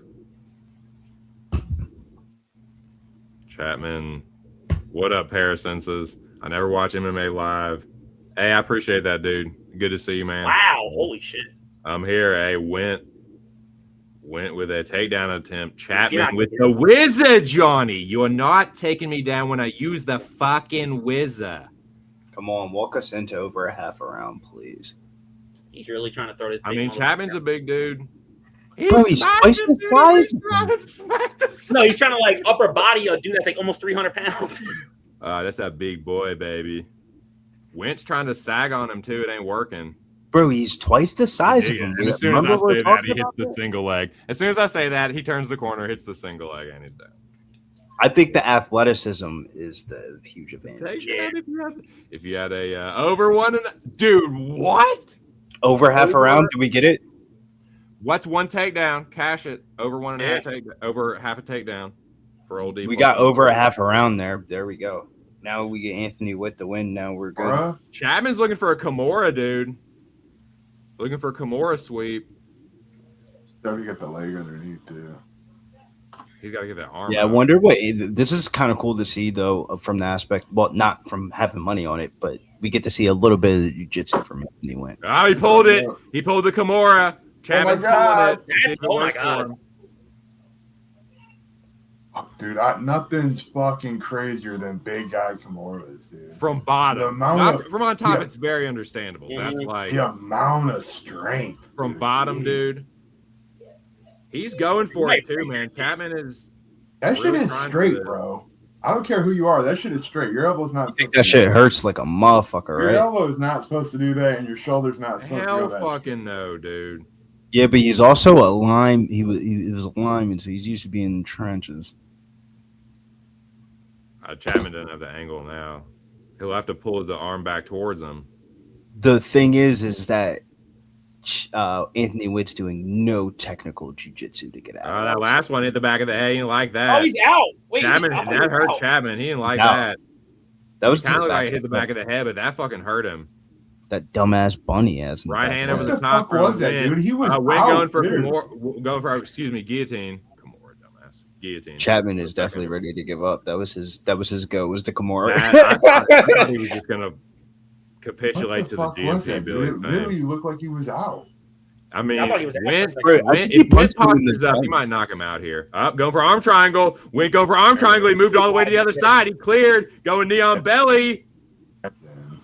This is Wentz how they kill dropping all his the shoulder KO now. parlays. Tap. Tap. Tap. Tap. Let go of it and punch him. Kill all them parlays and pay us He's all. out! He choked him Go! Anthony with the win in over a half a round. Ugh. Fucking go. Got the over 3.5 minutes, dude. What's that fucking gift?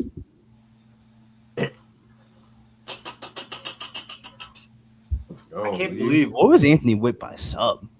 Dude, no shit, Londo. I bet that was juice. Dead ass Londo. Who had round one sub? That had to be crazy odds. Bro. Sheesh.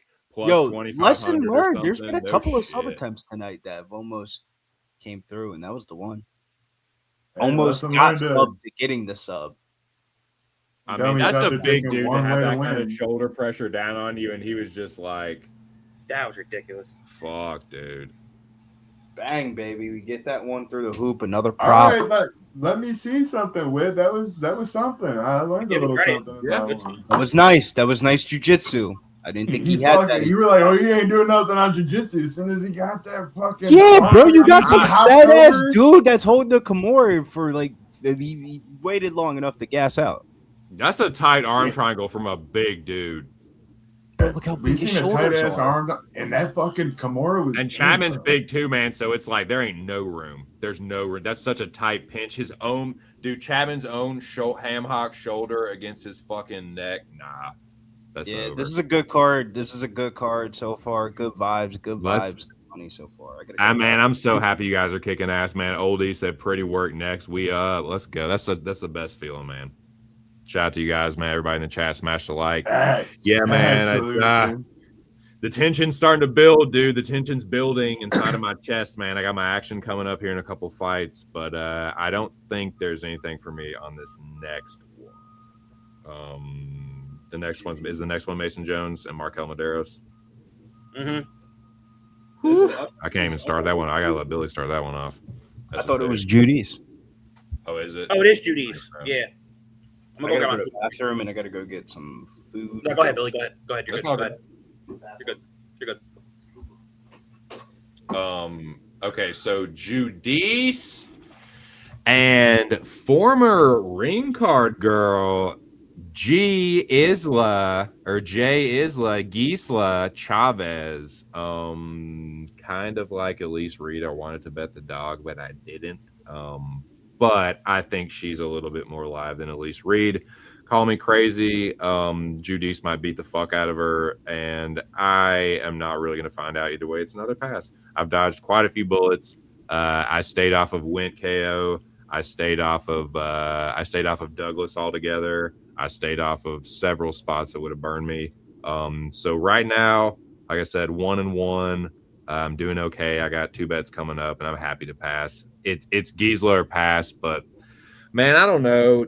I'm not a good person to talk about this fight because I'm not really that high on Carla Judice, and I'm probably a little bit higher on Chavez than I should be. But Judice is probably going to win a decision. I don't really have a ton of confidence in Chavez. It's just I think there's a potential that it's a closer decision than what that line indicates. An obvious kind of 29-28, Chavez gets around, and I don't know, dude. There's not really much here for me. Joey DFS, what do you think about this Chickadee fight?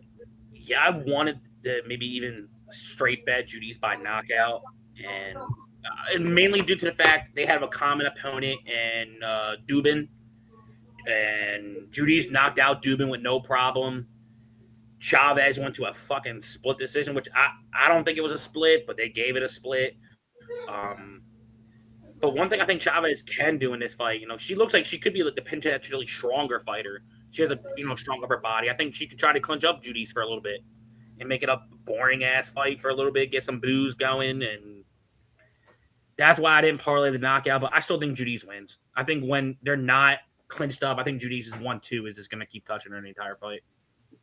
I agree. I kind of think Judice wins a point-based decision. Maybe doesn't quite cover the line, but Like Big Show is telling you right there, check out all the bets, pubsportsradio.com.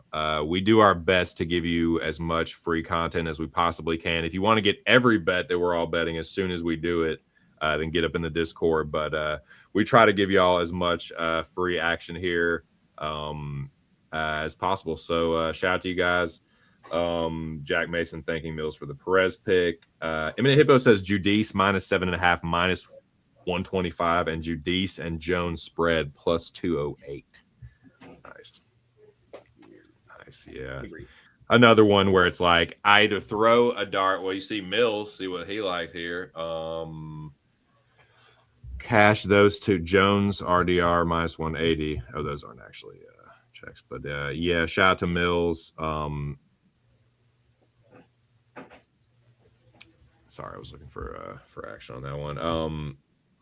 But he's just got Jones on. The only one I see is he's got Jones in this play. Okay.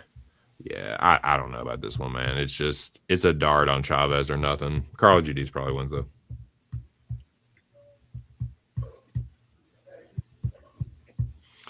Yep. Cheers, boys. Taking another rip. It is almost 8:30. Getting into the meat and potatoes of this main card here. Last chick fight. Last chance to see some ass and titties. I'm just kidding. I mean, top notch WMMA. Actually, kind of ass and titties because Chavez was a former ring card girl. So technically, we're splitting hairs here, Donnie. Cheers. Thanks for the Perez pick. Hey. Oh, Kendall Grove in the building. Dillashaw and Cub Swanson. Where's your eye at? Your eye calling somebody?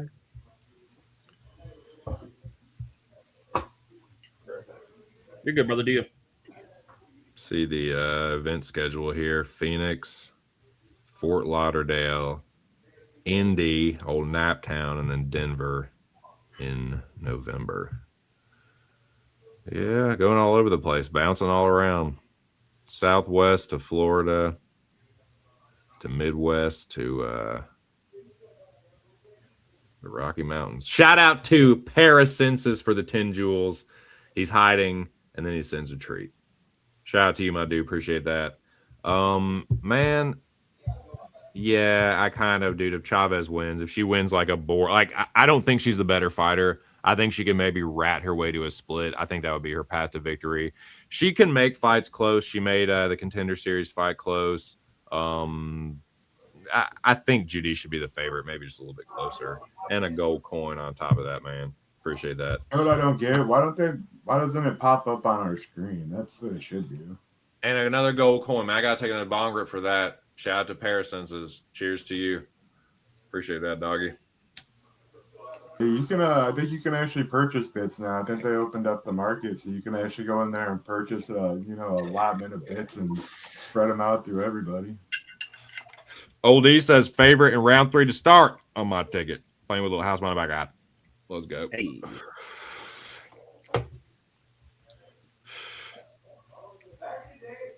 T-Moss says if you would have bet every fight to stop in round 1, you would have some money right now. If you just bet singles.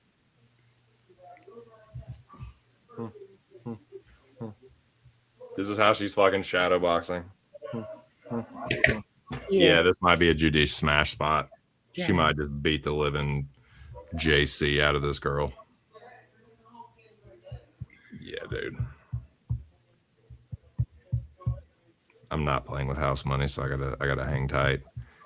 And these are tough ones. Like I really didn't structure my slate the best because now I'm dependent on the last two, and I really don't like adding shit like that. It's like if I was already up, maybe, but I'm not playing with house money like old is. That's a good feeling too, man.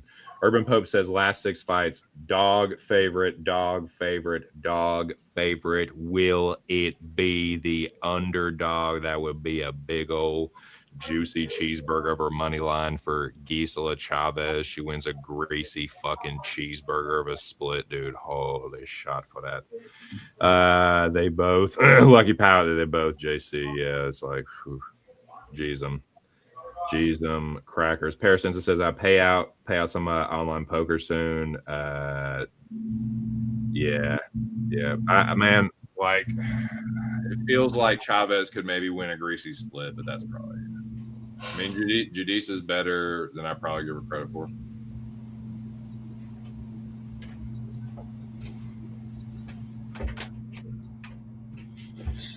Big Show, what do you think here? What are we doing? In the chick fight, I got nothing. Oh shit, never mind. I do got Judice in a parlay with the Ritter, 2 people from PFL. I had her in. I don't like that effect, dude. I like that effect with the translucent. I'm not being sarcastic. It looks kind of tight. Yeah, I had Judice in a parlay that got fucked over by who's the first parlay shooter? Douglas. Before him. Let me see. The parlay killers were Kennedy. Douglas. Kennedy. Okay. Oh, if you're I'm on not Kennedy, parlay yeah. killer, just Judice inside the distance. I'm not surprised, like, the most that Emmers won, but like that fucking quickly, dude. Holy shit. There's Fluffy. Yeah, I do like my last 2 bets, but it's like I kind of got to wait for the last 2. And it's like if because that's the worst feeling. It's like if they were to win, or if one of them was to win and one of them was to lose, and I lost, my profit betting some stupid shit that I did that I just wanted to add, getting greedy. I don't know if I could live with that.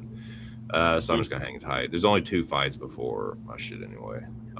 Judice and Chavez coming up. Let us know what y'all got in the chat, man. Londo says Judice inside the distance plus 120. Nice. Yeah, dude. One punch.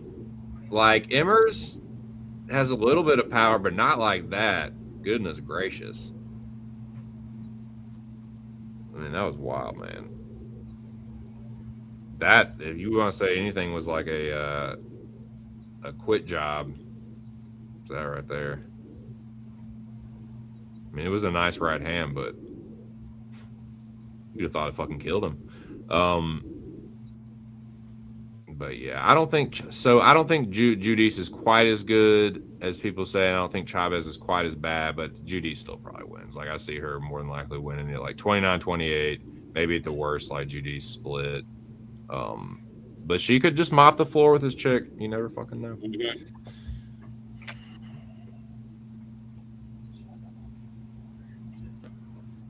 All right, let's go. Damn, wait, you kind of fucked me on some money on that one. You're supposed to be slanging. You're not supposed to choke. My fault, Joey. I think it was Infinite Hippo was saying it's like it's a fighter versus a ring girl. Come on. Yeah. And I hate doing MMA math necessarily because I know you always come up with this like triangle, and this girl went to a split with Dubin. Judice beat the dog breaks off Dubin. Yeah, that doesn't work for the triangle. The triangle only works when it's like you have a common opponent and one is won and the other one is lost. Okay. The MMA equilateral triangle is the one where it's like fighter A beats fighter B, fighter B beats fighter. Oh, let me see. Fighter A beats fighter B. Yeah, fighter B beats fighter C. Fighter C can still beat fighter A, and that will complete the equilateral triangle. So it's like just because someone loses to somebody doesn't mean they won't beat the person that beat them. So yeah, that's the only way it works, and it doesn't always work, but that's the only kind of MMA math that does like happen more often than not, or more than it, or I should say not more often than not, but more than any other kind of like formula like that, any other kind of MMA math.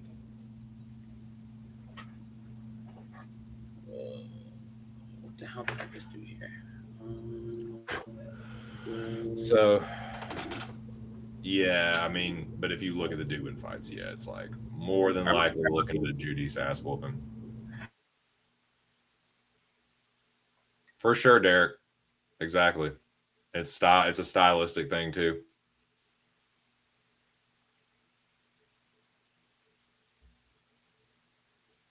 It doesn't always work either, but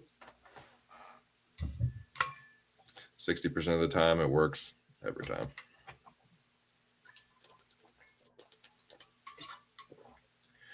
Oh man, Billy, how you doing? Hanging in there? Yeah, hanging in here. Crazy slow pacing after the first round sub.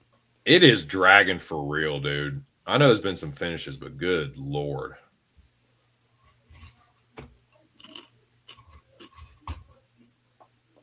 Trivia. Cotton mouth. I wonder why. Yeah, I actually saw that Covey touchdown when I was in the kitchen. Oh, nice. Godfather keeping us updated on the NFL preseason. Eagles 14-10, Bengals 16-6, Chiefs 3-0. Appreciate that. Yeah, I'm getting ready, man. I'm starting to gear up for NFL. I'm excited. Joey, welcome back. Thank you, sir. Yeah, this starts up my 4-leg parlay, UFC and PFL. It's Judy's, all money lines. Judy's, RDR, Luke Trainer, Cyborg plus 104.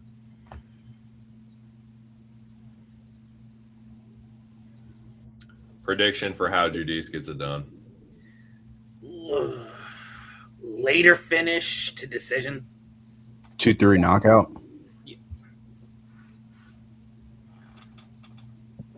Some likes it, Talon.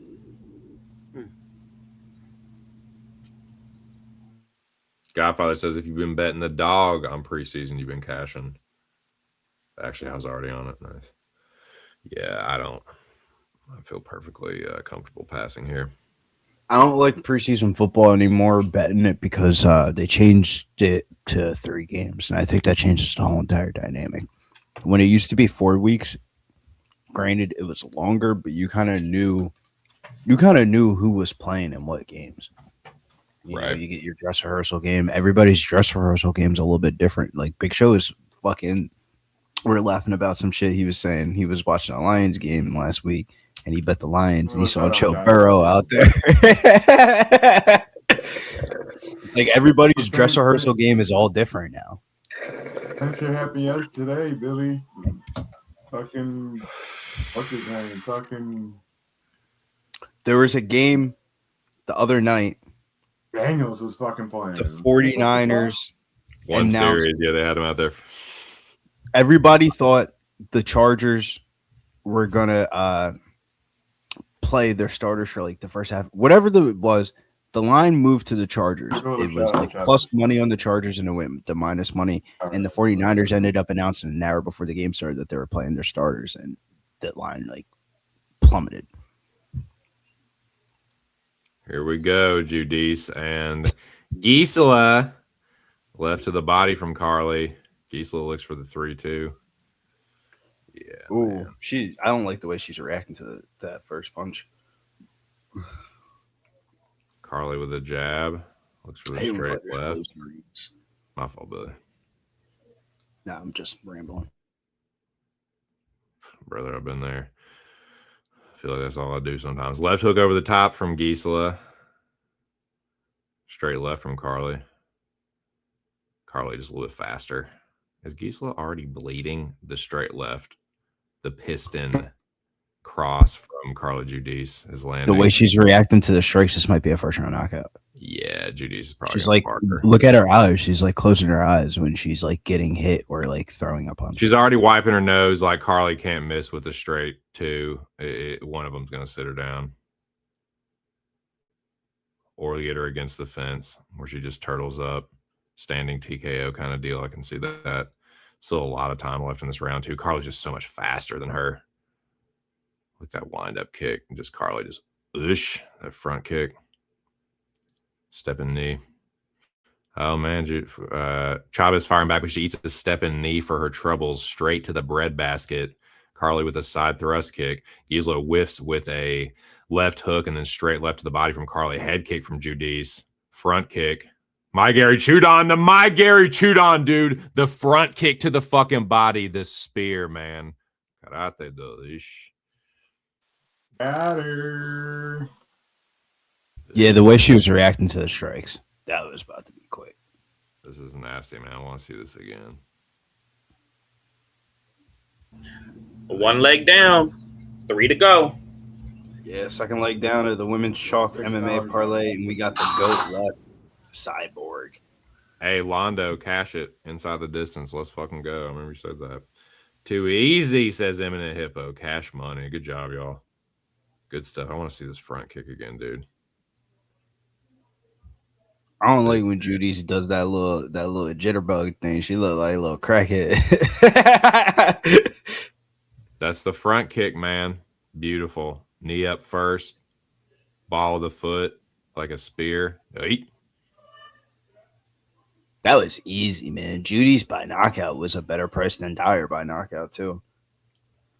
But this was the theory that we talked about in the beginning of the stream that I said Dana White is so spiteful to Jake Paul that this is their big weekend for Amanda Serrano to da-da-da. And Dana said, all right, y'all want to put on some women's shit? We going to have women's squash match knockouts. The women's MMA knockout price tags were the highest on the damn near fucking card outside of like the fucking Marcio Barbosa and Lerone Douglas and shit like that. Like, it's ridiculous. I've just got to realize that Carla Judice is like the truth. Like she's good. She's just gonna crush bitches like this. So Power. Another one. I didn't lose any money, but it's kind of like, damn it, I should have just bet Carla Judice like knockout like with the rest of these guys. The inside the distance shit. Good shit, y'all. Good stuff. Judice. I think Power goes the longest way in the women's division. You hit hard in the women's weight class, bro. There's not a lot of girls that do. Yep. Seen that a couple times tonight. But yeah, man, quick work. And the unfortunate part is that now we're just gonna have to wait and talk. And it's gonna be getting stoned and rambling. But shout out to all you guys, man. The next fight coming up, I believe, is your dude Mason Jones and Markel Medeiros. But we'll have a second, I imagine, to really get into that, so we can kind of take our time here. I'll reload the binger. Dirty Red said, I thought Judy's by decision. My parlay was really toast. Like, man, like I didn't think she was just gonna smoke her like that. Fuck me either. Once I saw it, I was like, the way that bitch was reacting to those shots, you knew that was about the beginning of that real quick. Yeah, I didn't. That was a sick front kick though. I didn't think it would be like that. I thought she would because she was just every straight left she threw, she was popping her with it. Bro, everything was landing. When everything lands is when you know it's about to be. And he stuns them, like just like they look like they're just capitulating in real time. Yeah, it's like an electrical shock every time. No, hell no, dude. That's what I'm saying, Dirty Reg. No, absolutely not. I actually thought it might be like a greasy. I was actually thinking about maybe throwing a dart on Chavez. Like I thought she could maybe make it like a split or something, but I didn't think she would smoke it that fast. Hell no. What was the Tapology underdog of the week this week, by the way? There won't one. I'm glad, Billy. Thank you so much, because this is a perfect time to talk about that. So there actually won't one.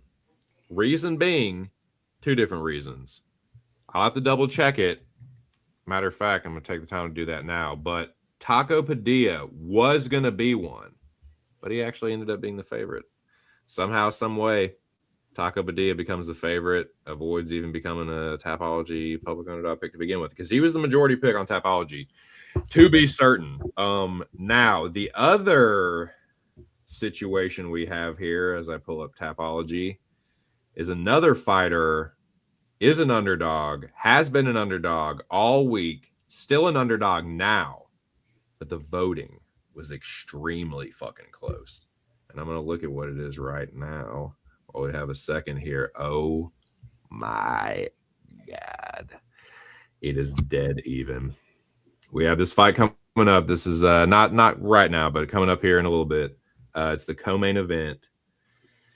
Vitor Petrino and Sergey Spivak are 50 fucking 50 on Tapology voting with over 8,000 votes cast. They're 50-50, dead even.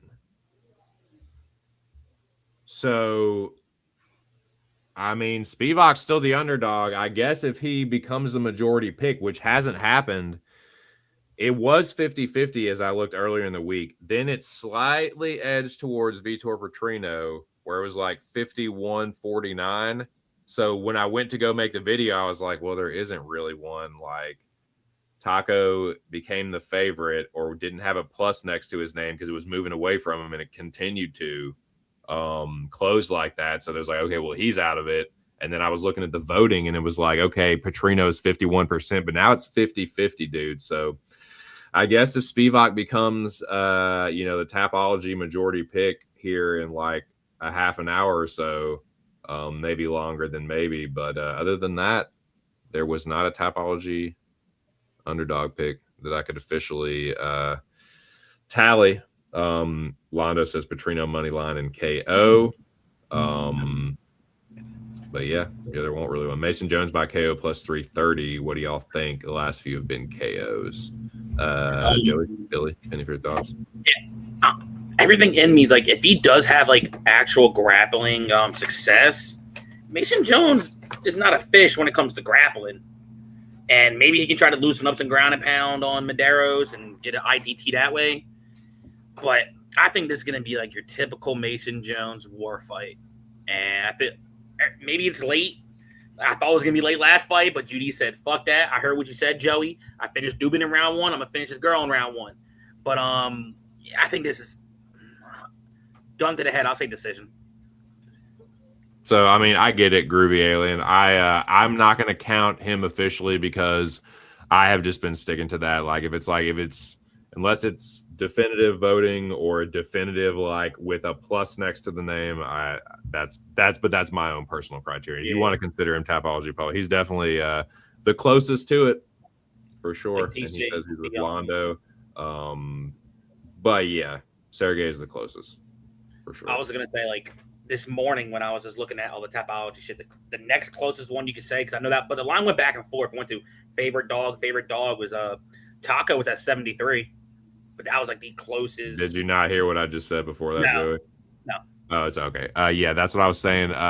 Taco, the situation with him was that the number didn't stay on Taco as the underdog. Like, it became where he was the outright favorite when it closed. So that I couldn't consider that. I couldn't enter that into the equation. And again, like, I guess if Sergey becomes the favorite, but right now it's 50-50. So I don't know. Actually, but I get it. Nasty Nate says Red Sox smash, bro. Nice. I need the Guardians to fucking lose. That would be sick. I need the Guardians to just start fucking losing, dude. So the Orioles can sneak into the playoffs. Oh, you trying to get your O's in the playoffs? Trying to, by God. I mean, not much I can do. Playoffs? Playoffs? You kidding me? Playoffs? We're on the outside looking in. Cleveland's right ahead of us. Not the Guardians. So, T-Moss says Silva gets an unranked opponent in a 5-round main event. Yeah, that's wild. You're wild. You're a wild child, Joey. So, yeah, Mason Jones and Markel Medeiros is the next fight. Why don't we just ease into this one? Why don't we just wade into this fucking water here? Joey DFS. Start talking about it right now if you don't mind. I sure will, sir, before TC yells at me. I'm not going to yell at you. Maybe I'll bitch a little bit, but yeah, probably just that. I'll try not to raise my voice. This was one of the fights where when I was doing DFS lines, I thought this fight goes to decision, but it was one to where I know Billy called it with Emmers. I was like, Medeiros still fights for your money. And I know he did it versus Taco. I don't think that fight should have been a draw. Taco won that fight. He should be undefeated still. But I think it's more the experience and Jones fighting, I would say, the better level of comp and his well-roundedness game since he's got back in the UFC. Pre-UFC, he just wanted to brawl and get hit. Now he still brawls, but he's actually using to his corner saying, hey, we don't mind you brawling, but change your level sometimes. Go for a takedown. Go for a trip. And I think that's how his game's been evolving. So I like Mason Jones. Billy twisting one up. I'll go ahead and give my thoughts real quick. I was talking about it a little bit earlier, I suppose, and I do agree. I think Mason Jones has made improvements. I think that he's the better fighter here, and I think he probably wins a decision. He can fight down to his level of competition, but Medeiros isn't even really that bad of a fighter. Like, he's pretty damn good. So I think it has a decent amount of potential, or a decent potential to be close, rather. So another one where I'm fine passing on it. Mason Jones probably wins a decision. I don't know if he gets Medeiros out of there. He's pretty tough. And Jones can fight close sometimes. So I'll say it's a Mason Jones decision, but I gotta favor him. Like, the experience, Jones is tough. Like, he's a good striker and he's well rounded. And yeah, I just gotta favor him outright. But another one where I'm just sitting tight. I got all my coins on the co-main and the main event. So we'll cross that bridge when we come to it. But we saved the best for last on this one. Billy, Briz, Mason Jones, and Markel Medeiros is the fight coming up next. What are your thoughts on it?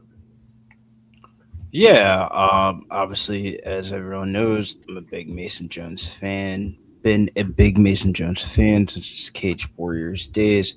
Just always puts his heart out there on the line. If there's a definition of saying like somebody fights for your money, it's definitely Mason Jones. But the one concern is Markel Medeiros is I don't want to say a supreme talent, but he has the potential to be a supreme talent. We haven't seen it all come through for him, but you see flashes of it in certain rounds, and it's pretty impressive. I'm not gonna lie. Like, Markel Medeiros, when he's flowing and he's going, he can definitely. The one thing that I don't like, though, that I like for Mason Jones here is I think Mason Jones can grapple here against Markel Medeiros, and that could make Markel Medeiros get a little bit uncomfortable or slow him down or change the pace or the trajectory of the fight. Like, let's say if they're both swinging bombs and stuff like that, and Mason Jones is able to drop levels and just go for a little blast double and just kind of change the way the pace of the pace of the fight is going. I think that would be the upside here for Mason Jones. But all that shit sounds good until you watch the fight and you're sweating your balls off. That's what I expect to see. Damn, Billy had to pull the accent, sweating your balls off. I'm trying to sign. Blame you, dude. Markel Medeiros is good. Like, Mason Jones fights on thin margins sometimes, and like what this fight reminds me of, and what I can see this fight looking like is kind of like the David Onama fight, where it's like Medeiros gives a really good account of himself, like lands quite a bit on Mason Jones, but Jones kind of outworks him and mixes in some takedowns, and like maybe not like a dominant, like where it's like he wins every fucking like round, but it's like maybe he drops one and still where it's like pretty clear that Jones still won at the end. So I see like a 29-28 Jones decision kind of fight myself, but again, I don't have a strong read on it. Fight fans, it's your boy Billy Briz, DFS, and the UFC is out in Sacramento tonight. Don't miss this main card banger between Mason Jones and Markel Medeiros. Mason Jones, former 2-division champion over at Cage Warriors, 3-0 since returning back inside the UFC. This might be a tough fight, though, because neither fighter has been finished before in their career. So I think Mason Jones' pace, pressure, and grappling upside gives him the decision down the stretch. That's why I'm going to be taking Mason Jones to win in round 2 to start at -150 at Fanatic Sportsbook. What's up? Nice, dude. I like it.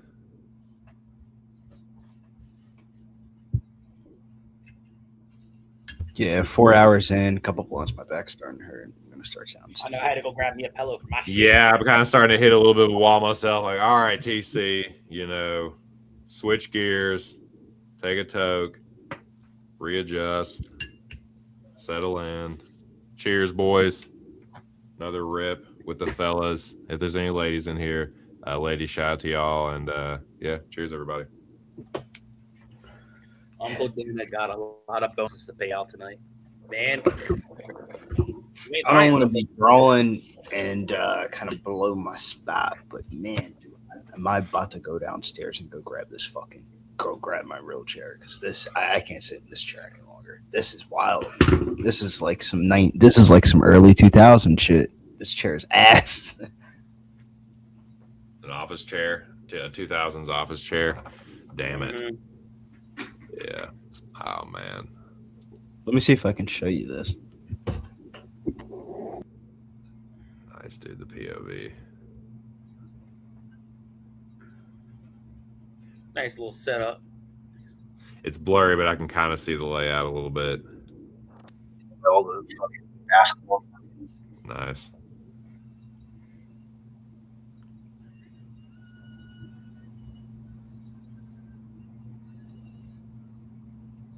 However, this third one.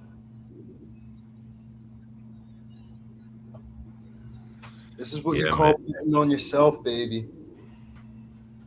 3-point trophy. That's you? Yeah, I got a Nice, couple. dude. I was Shooting good in guard, basketball. number 2. I was good in basketball up until 14, 15. I went to a camp. Point guard or shooting guard? Shooting guard. Shooting number 2. I went to a camp, and it was like body armor, like when that shit first came out. Mm-hmm. First play of the camp, tip off, dude threw the pass down, and they just dunked it. And I was thinking in my head, "Oh yeah, basketball's cooked. I need to start looking into something else." Now that's worse though, because I did that shit with baseball until I got into high school. I was like, man, I'm a good fielder. I thought I had a strong arm and I had a decent bat. And then the summer before in high school, I went against a guy throwing 90. I'm like, yeah, I'm not hitting that. No. Dude, I played Y ball. I sucked at basketball my whole life, but I played Y ball. I had to play against like Chris Long in Y ball. It's like, yeah, you think I'm gonna fucking guard Chris Long? Yeah, I was even skinnier than I am now. It's like, what? Yeah, I was terrible at basketball. I sucked at that. But dude, that's awesome, Billy. Billy with the 3-point trophy, dude. Draining I was them. good up until you start playing against people that can really, really play. Like, Yeah. that I are told like Dad that. actual recruits. You're like, yo, basketball is way harder than what you think. You play against like people in your town and you're shitting on them and stuff like that. That ain't nothing. As soon as I told my dad that, I was like, Dad, don't waste your money on signing me up for this fucking shit. He's like, why? I'm like, some guy just threw fucking 92 past me. I'm not hitting that shit. No, I'm gonna stick to the other sports I'm good at. That's funny. Hell no. Yeah, but I mean, I reckon it's a Jones spot. Let us know what y'all think in the chat, man. Mason Jones, Markel Madero's coming up. Is this the featured fight, Joey? Is this Coco? No, the Coco is the Ritter Delize. The Ritter Delize. Thank you. So we are one away from the Coco, and here we go. Markel Maderos and Mason Jones here. Nerdzog is the third man in the Octagon. Inside low kick Jones. Maderos switching stances. Maderos with a 2-piece there. Feels like I got a better chair finally.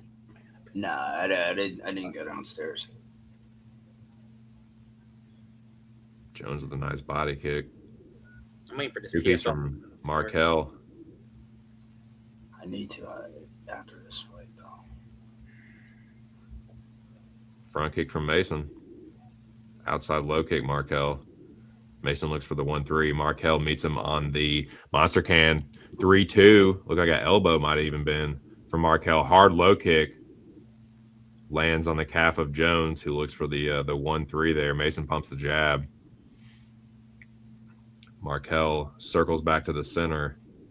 Markel looking for the left hook. Mason has to get out of the way. Jab lands for Markel. Mason front kick prevents the 2 from landing. Markel goes jab to the body. Mason on the monster can tries for the check left hook, but he goes body kick. That lands and has a couple times. A good front kick from Jones.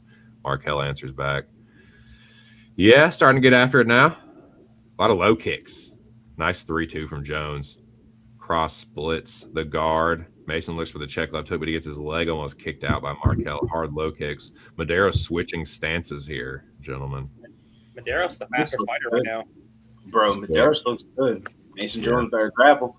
For sure. Medeiros is like plus 215 or something. I was thinking like, man, is Markel live? I don't know if I can. If he wins, I'm gonna kick myself. Inside low kick and outside, but then a 3-2 for Mason Jones lands. Mason cracked him there. Speed is killing right now. Mason Jones closes the distance, lands the knee to the body. They're in a 50-50 clinch. And now they're out of it, Joey. Oh my God. Isn't that crazy? There's a family. I like that jab that Mason Jones is throwing. They're both landing. Mason landed an uppercut, but Markel landed the right hand. Jones with another uppercut there and a left hook. Oh, Mason might have hurt him there. Left hook, right hand from Mason, who framed off the forearm. Oh, you're grappling, The Mason Jones uppercut has been cracking Markel. Mason with a step in knee to the body. Thinks he might have a hurt fighter in front of him. Uppercut in the clinch again for Mason Jones and a check hook on the exit and the clinch break. Mason with the 3-2. Markel fires back, tries to grapple. Jones isn't having it. Knee to the body. That was a cheeky little foot trip there. But Jones back to his feet. Markel firing back, 3-2. Lands on Jones. Jones with a nice jab and look for the uppercut again. But Markel fired off a two-piece, getting himself back composed a little bit. But the check hook of Jones lands just as I say that. Markel trying to clear the cobwebs. The Jones uppercut doing some damage. Mason. So one thing about Mason Jones's fights, he's got to get it to the dog fight. He's dirty, nasty dude. Dirty boxing, man. Most appealing. You know what I'm saying? You're gonna have to take one to give one. The Jones dirty boxing has been nasty in this one, man. He might have hurt Markel again. Oh, man, the left hook right hand, but then he cracked Jones. I don't know if Markel notices it. They are getting after it. This is fun so far, man. We're just in the first round. Hell yeah. Hard low kick from Jones knocks Markel Medeiros' legs out from under him. Markel trying to hold on as Jones gets the standing body lock when Medeiros gets back to his feet. Jones pounces on him, trying to throw the hooks in and flatten Medeiros out. Medeiros tries to go to his back. Jones does throw the hooks in. Markel. Good training. Top. Good scramble. Mason Jones trying to set up a triangle, though. Markel got to be careful. If Jones gets that right leg in front, he's pinning the arm down now. 37 seconds here. Jones got bested in a scramble. Good scrambling by Markel Medeiros, but Jones is being real rubbery with that guard there, dude. Thought about throwing them legs up for an armbar triangle attempt, but Markel settles in. Jones goes close guard. Scrambling. Something going to be on ESPN News, maybe? Let's see. Because they still got this fucking baseball. Oh, yep. ESPN News, if you try to find it. Or anybody that's trying to watch multi-screen, the start of the PFL cards on ESPN News. Okay. ESPN Appreciate it, Joey. Yes, sir. And that'll do it for the first round, gentlemen. What a good scrap. Action packed, right? Hell yeah. Good scrap. Pull up FanDuel. Live line is Mason Jones minus 500 to Markel Medeiros plus 325. On Bet365, it's minus 350 for Mason Jones. Damn. Minus 625 and going up. Let me check on let's go check on FanDuel. I gotta pull it up. FanDuel. Let's get 3 different books.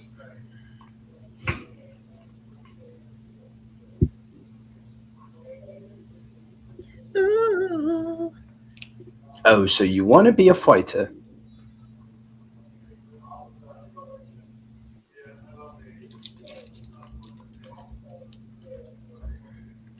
My bad. I roll joints when I get stressed out.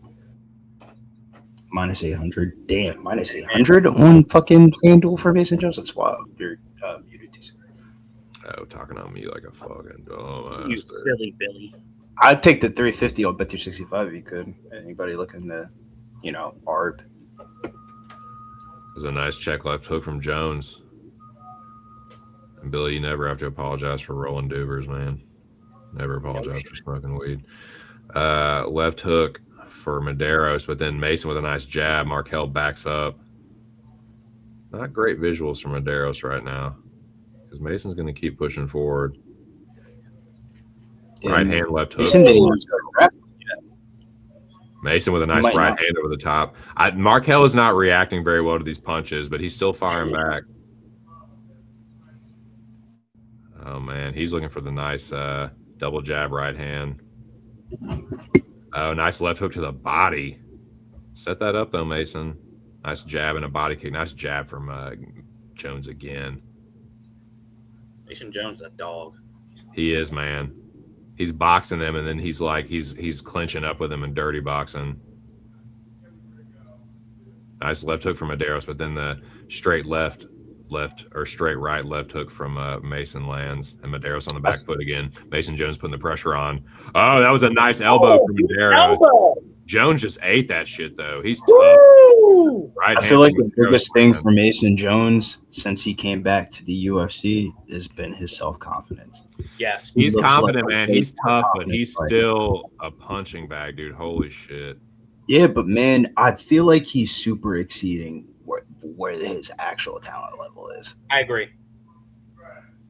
Like he's making the most out of what he's got. Yeah, like think Stepping about deep from another Mason. 2 of them in a row. Markel didn't like those, man. Ooh. That was nasty. Oh, another elbow from Markel, though. Mason's on shaky legs. I'm telling you, he's a punching bag, dude. He's gonna. Oh, another elbow. Left Oh, hook he's gonna get down to knocked the right out. hand. No. Mason Jones is hurt. No. Another elbow, left hook, right hand. No. Markel might knock him out. Oh, Markel Medeiros by knockout. Fuck, I should have bet that. Oh my God. Dude, you cannot just sit there and rely on nothing but your toughness. You have to. Damn, defend you got to elbows, grapple. dude. Damn. Hell of a fight. But Jesus Dude. Christ. Markel Destruction. Medeiros. God, I'm kicking myself for not betting that. I wanted to bet Markel. Damn it. That was the play I should have played. Dude. Mason Holy Jones. fuck. Billy, can you imagine if I would have played Medeiros with Emmers? I kept saying Medeiros is live. And I followed your Emmers play. If I would have did Medeiros and Emmers. He can barely stand, man. Yeah, that's a good call. I mean, he's trying to go over there and give Medeiros his props, but he can barely stand, man. No, He's I don't think that. I don't know why. Like they thought that he was gonna like scrap it. Like now he's saying, "Yo, good shit." You're the one that elbow before the knock. No, I think they were worried that he couldn't like walk right because he was kind of wobbly. Bro, he took. I don't think way they thought he too- was gonna fight him or anything. Bro, he took way too much punishment there. Dude, he did. The elbows, man. You can't just take clean elbows. Fuck, dude. Whoever got Yeah, Medeiros, for dude. Shouts to the people that played Medeiros, man. Jones took way too much damage. Like Jones is trying to hit him with like 3-2, and Medeiros is going bam. He's just like throwing elbows. That was fucking crazy, dude. Yeah, when you're just when it's elbow versus punch, elbow's gonna win if they're both landing clean. Crazy though, Markel Medeiros is the first person to finish Mason Jones in his career. Dude. And First I time mean, ever been knocked out. Jones has been on skates plenty of times, but he's been tough, and he's relied on that toughness and just him being a good fighter, and he's a good clinch fighter. But it's like, dude, It's fine, man. Once the chain gets cracked once.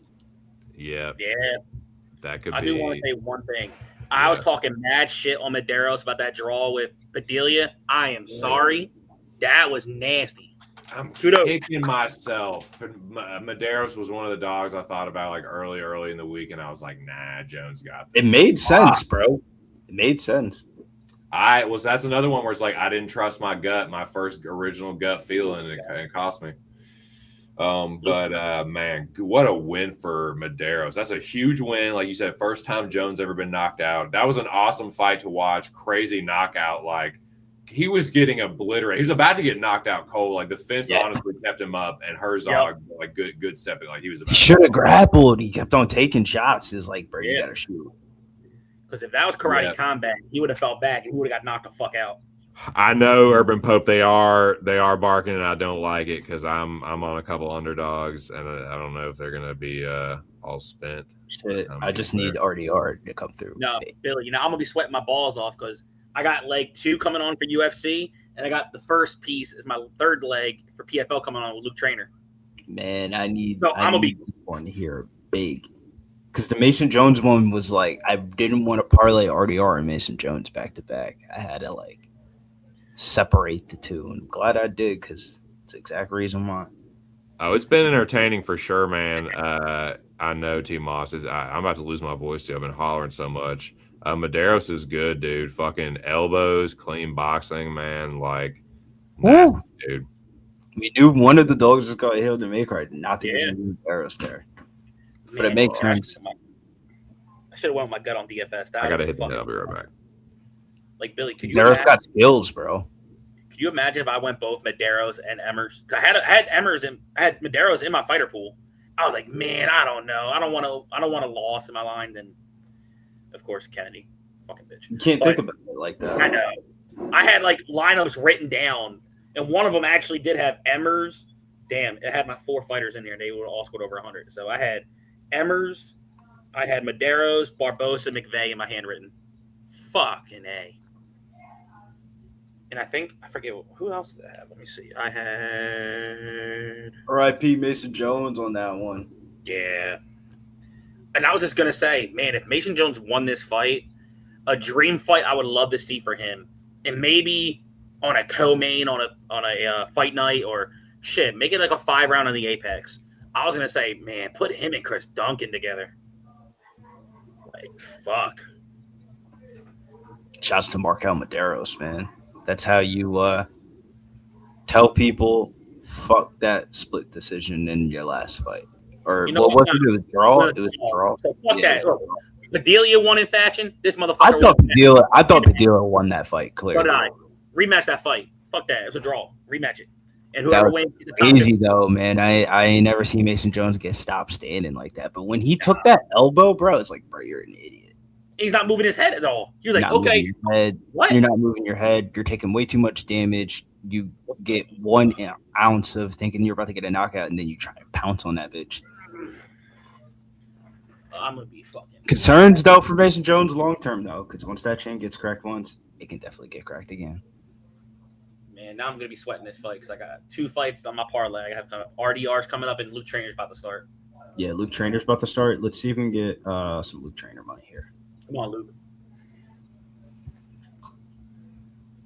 Funny What enough, I remember the one fight Luke Trainer lost, and I remember telling you, I'm like, man, I'm gonna pick the other guy because I didn't know shit about Luke Trainer, and then the other guy actually won, and Luke hasn't lost since.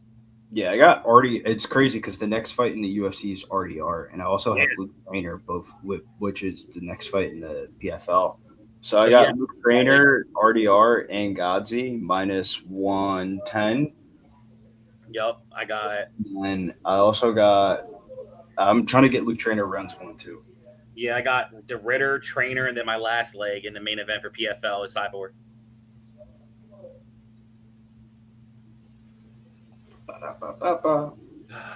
Come on, Luke. Hey, UFC man, hurry this fight up, bro. I want to watch my fights at the same time. Well, you know what? Let Luke handle business first, and then I have one last fight to worry about. So I can just watch on one screen.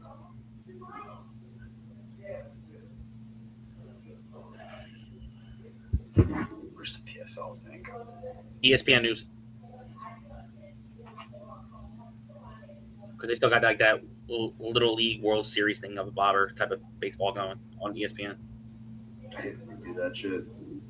I'm like, man, put that on ESPN News, man. Shit. Yo, your boy Dembele got the W over Marcelo Alves. Did he? What was the decision? I have no idea, but I I saw. don't know. Let me check. I didn't bet it though. I forgot to bet it. I talked that up. Like, yeah, he fits my damn chart, and I forgot to bet it. Let's see what he fit won by. Let me go to Tapology real quick.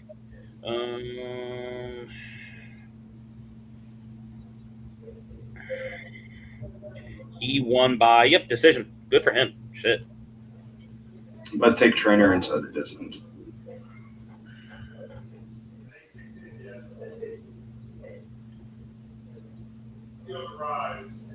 I'm about to see. I mean, this is the first fight I'm actually watching. I couldn't get the prelims on my other platform. Let me see. Ain't nobody about to pay no 30-something fucking dollars for No. ESPN. Let me see. Damn, Marcos knocked out Mamagomedov. The split with the Bush fight. The Nathan Schulte won by decision. Giovanni won by decision. And then that Irish guy won by knockout, like I thought. Okay. Good thing I Hey, didn't. one.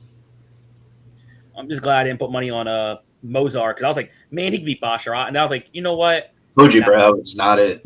I didn't. That's why I was looking over everything. I'm like, I ain't gonna bet that. The Dembele one was the one we should have fired Yeah. on. And I'm mad because I guess I was talking so much on that fight. Yeah, you kind of sold me a little bit because when I first looked at it, I was like, man, that line looks off. Mm-hmm. Cheers. Shout out to Swig Bets, man. Appreciate all the work Swig does. These graphics that we've got on these shows, man, on the Wednesday betting show and the like. That is thanks to Swig Bets, man. Appreciate you and all the hard work you do behind the scenes. Oh, yeah. Doing well. Having some high times over here. Cashed a Chris Taco Padilla bet. It was glorious. And hoping to cash a couple more. Hope your evening is going well, as well as everybody else in the chat, man. Shout out to you guys. Had a little refresh the bong water, use the bathroom and get a fresh, crisp soda pop, man.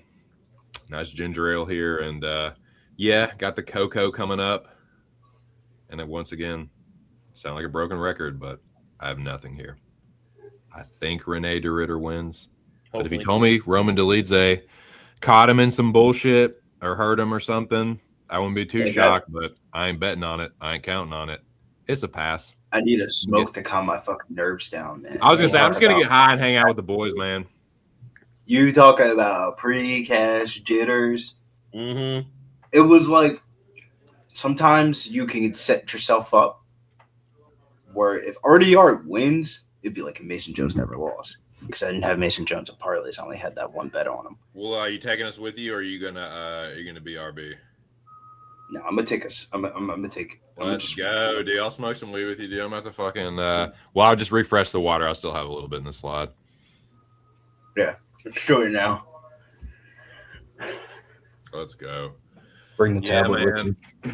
I think RDR wins. I do. I think he's just a little bit younger. Going to be a little bit faster. Roman is slow and low volume and fucking old, dude. That is just too many like red flags or like too many like red X's, so to speak. No pun intended. I just, I can't. I would be tempted if it was a couple years ago and Roman was like 34 or something, but I think he's a little long in the tooth, and I gotta pass. Gotta pass here. Even when Roman fought Anthony Smith at 205, he looked slow as fuck in that fight too. It was two slow offs, and just Dolidze had more power in that fight. He's a lurch, man. Like, and so it's like, could he clip RDR? Maybe he's got a puncher. He's got a puncher's and like a leg locker's chance, but RDR is too good of a grappler, methinks. Dirty Red said, I just hate watcher. Angel Reese. Yeah, I don't like RDR. I think he's kind of a bullshitter. He tries hard though. I just like he's a good grappler. I think he's a limited fighter, but Roman is past it, man. Roman is kind of he was kind of high rolling things, maybe a little bit better than some people thought, but his best days are behind him. That's kind of what I think about this fight. I think he's gonna be too slow, too low volume, and just a little too old. We'll see. Best of luck, Billy. I think RDR wins.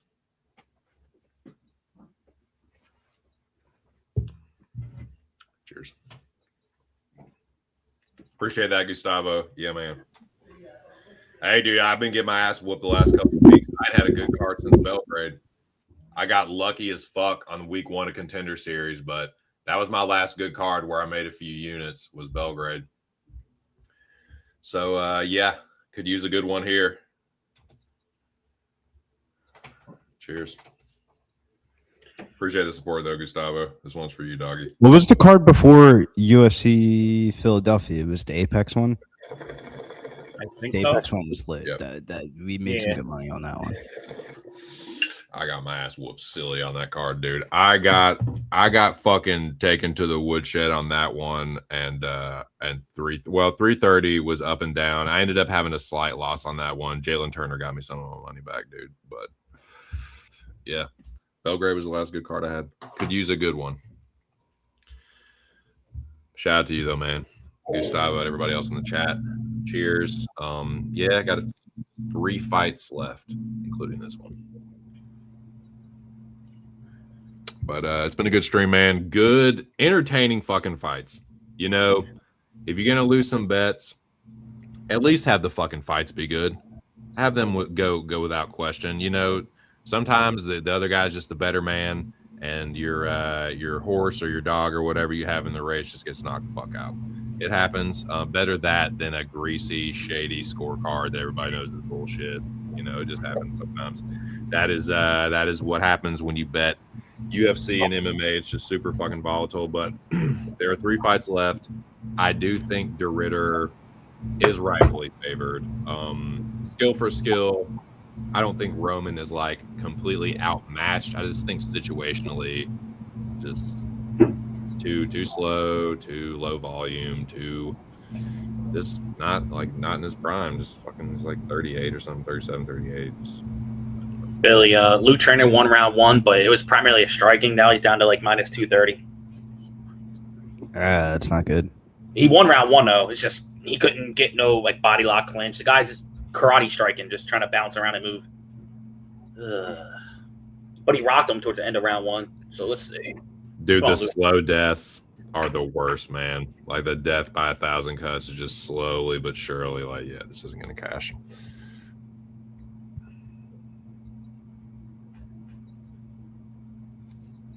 So if I'm going to lose the bet, just put me out of my fucking misery. No, the PFL's a little bit stupid, though, from the aspect of, like, they got a little bit too much shit going on at one time. Like, you can't be on 3 different channels while the UFC is on one stream. You're killing it. You got some little kids playing baseball over PFL. If I was PFL, I'd be pissed, too. Close the distance, bro. Try to grab him. It's for PFL. Yeah, Roman's 38. I can't do it, man. Can't do it.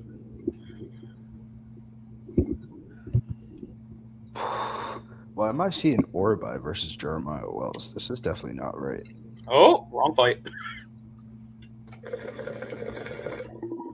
I'm on my tablet. The television should still have the stream that I was watching on.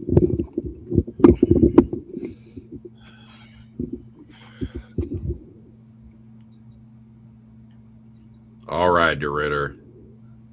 Assuage Billy's pre-fight anxieties, the precast jitters. Don't fuck around with Roman. Just take him down, smash him, show that you're the superior grappler. Come on, you're the young buck here. Fucking show it. No excuse. There's no excuse for you losing to Roman at this stage of the game. When you're this good at grappling like him, when you have the ability in the clinch, like there's no reason you should lose this fight.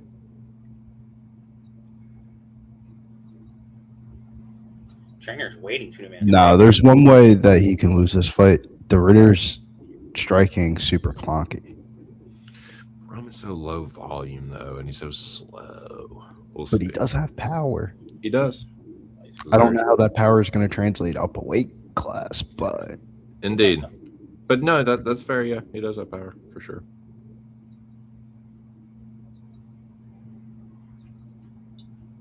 But yeah, I'm glad you brought up the light heavyweight for both of them going up.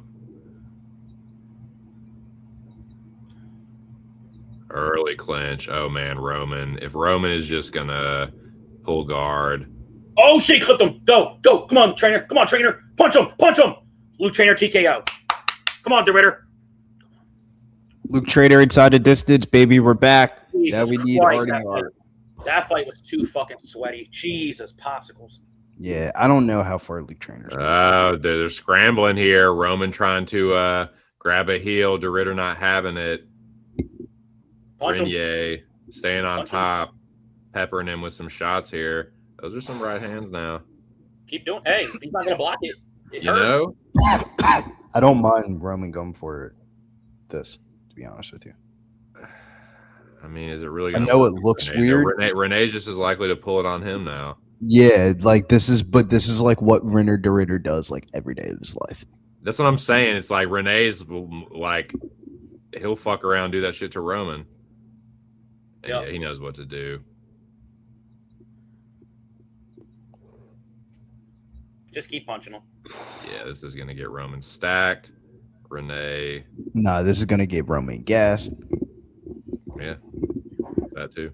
This is a lot of grappling in a short amount of time. And I mean, dude, he's just playing from his back. That is not going to work against RDR, Oh. dude. You are asking for it. He is more than happy to just sit here in half guard and rain down fucking elbows. at your RDR by Roman. knockout. If Roman gets a fucking heel hook or something on RDR, I will be surprised. Nah, bro, I'm I will telling be you, very RDR might be the best jiu-jitsu I was gonna say fighter at the light heavyweight division. Renier is already. too good for that, right? Oh man, these are hard left hands now. These are not pillow fisted punching. left hands. Roman has He's to defend punching. these, man. RDR He's might just knock punching. him out. Keep RDR punching. is hammering him with left Keep hands. punching, Roman's RDR. not doing shit. This is Keep not punching. nothing, man. He's kind of struggling to get up. Frank Trigg might stop this. He being a Roman rat, is trying to put is to his covering back. up. This was like capitulation to me, Billy. RDR might get a knockout here. Frank Trigg's talking to him. RDR's not stopping though.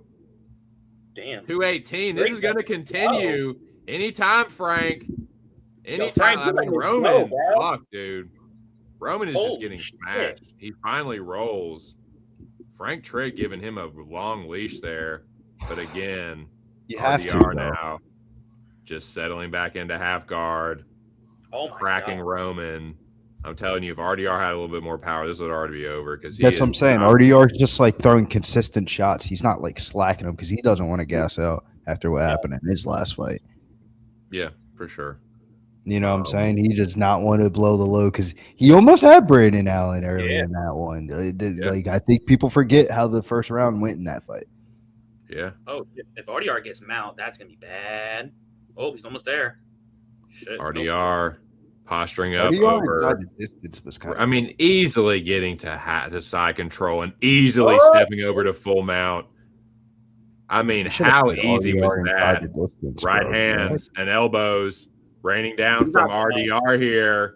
Save the dude. You're gonna. I mean, Trigg, Save dude, him. you are What the letting this fuck? dude get shellacked. This is like Weidman and fucking Luke Rockhold. RDR's gonna break the slate, Come on, bro. Frank. Frank, Thank you. golly, RDR by stoppage. Dude. First round I'm gonna say this. knockout. Anyone that called me stupid for saying that he was one of my more confident DFS plays, this for y'all right here. Dude. Out of your fucking mind. That was a levels fight. Man. Well, that Roman don't got it no more. RDR ITD plus 120. Cash it, Londo. Cash it, Billy. Now you see the pre-cash jitters. I didn't bet it. I didn't bet RDR inside distance. I just got RDR in like every parlay that you. Damn. And if there's a parlay that you can make this week, I have RDR in it. That leg cleared with relative ease, my dude.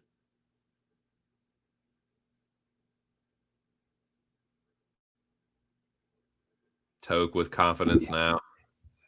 Nah, Toke with Victory, fear. victory, Tokes. Toke with fear.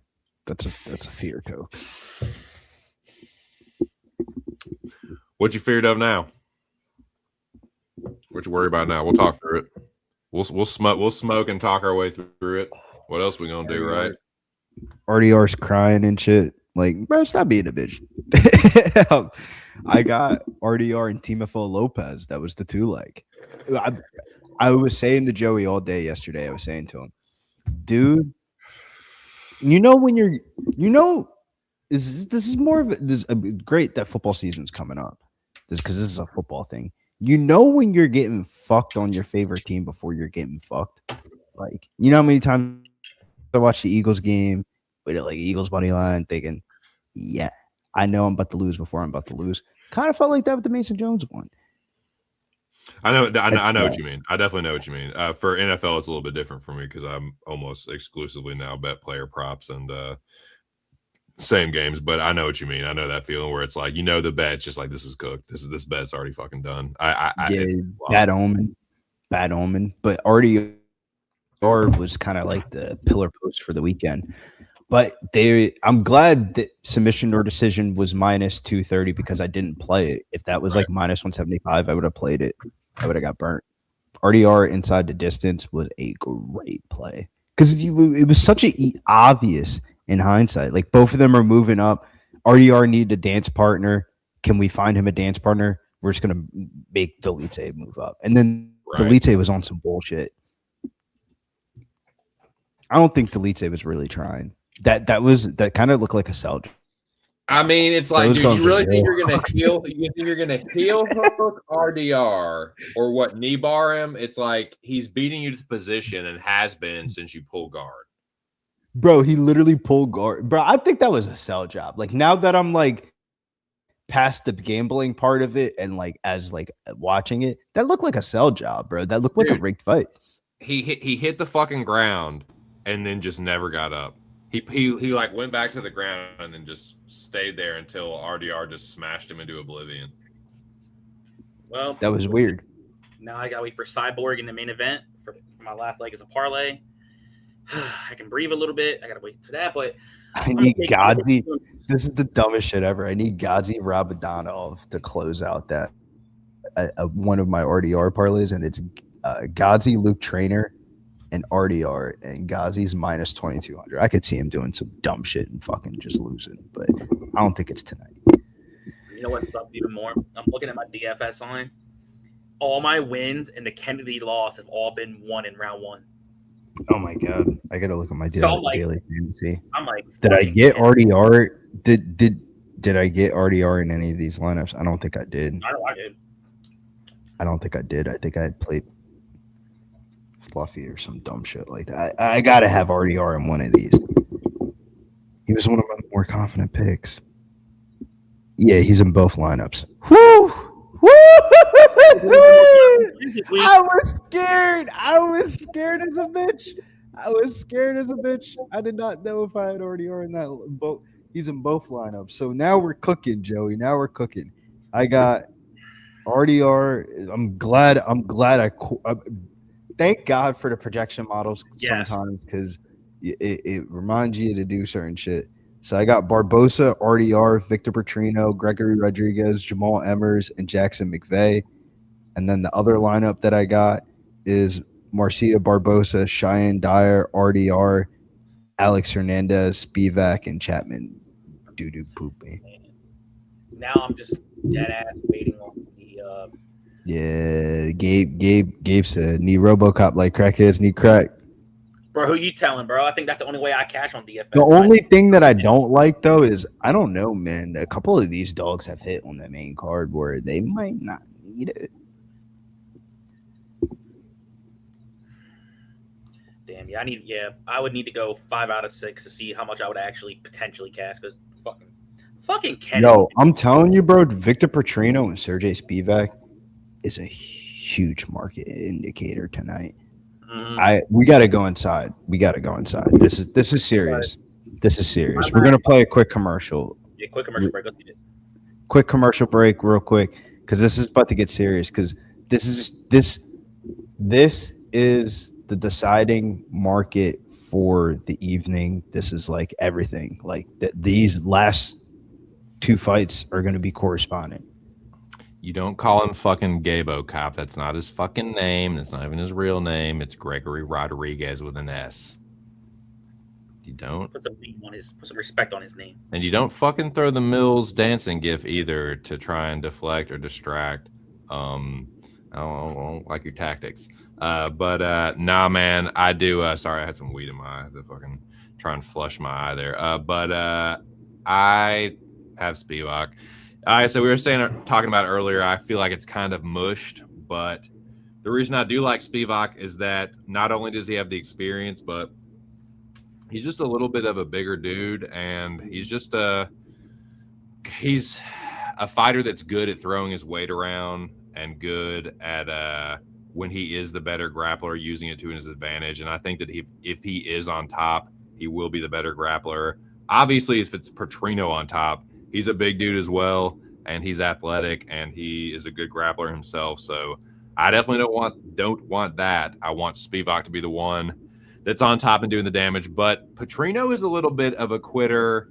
He's a little chinny. He's a little, a little bit of a quitter. So I can see Spivak, arm triangle, Spivak, ground and pound.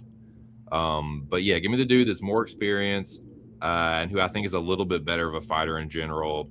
He has improved his striking, so I think he can hang with Petrino, who I think is kind of like sloppy on the feet and swings wild. And I think Sergey's cardio is a little bit better.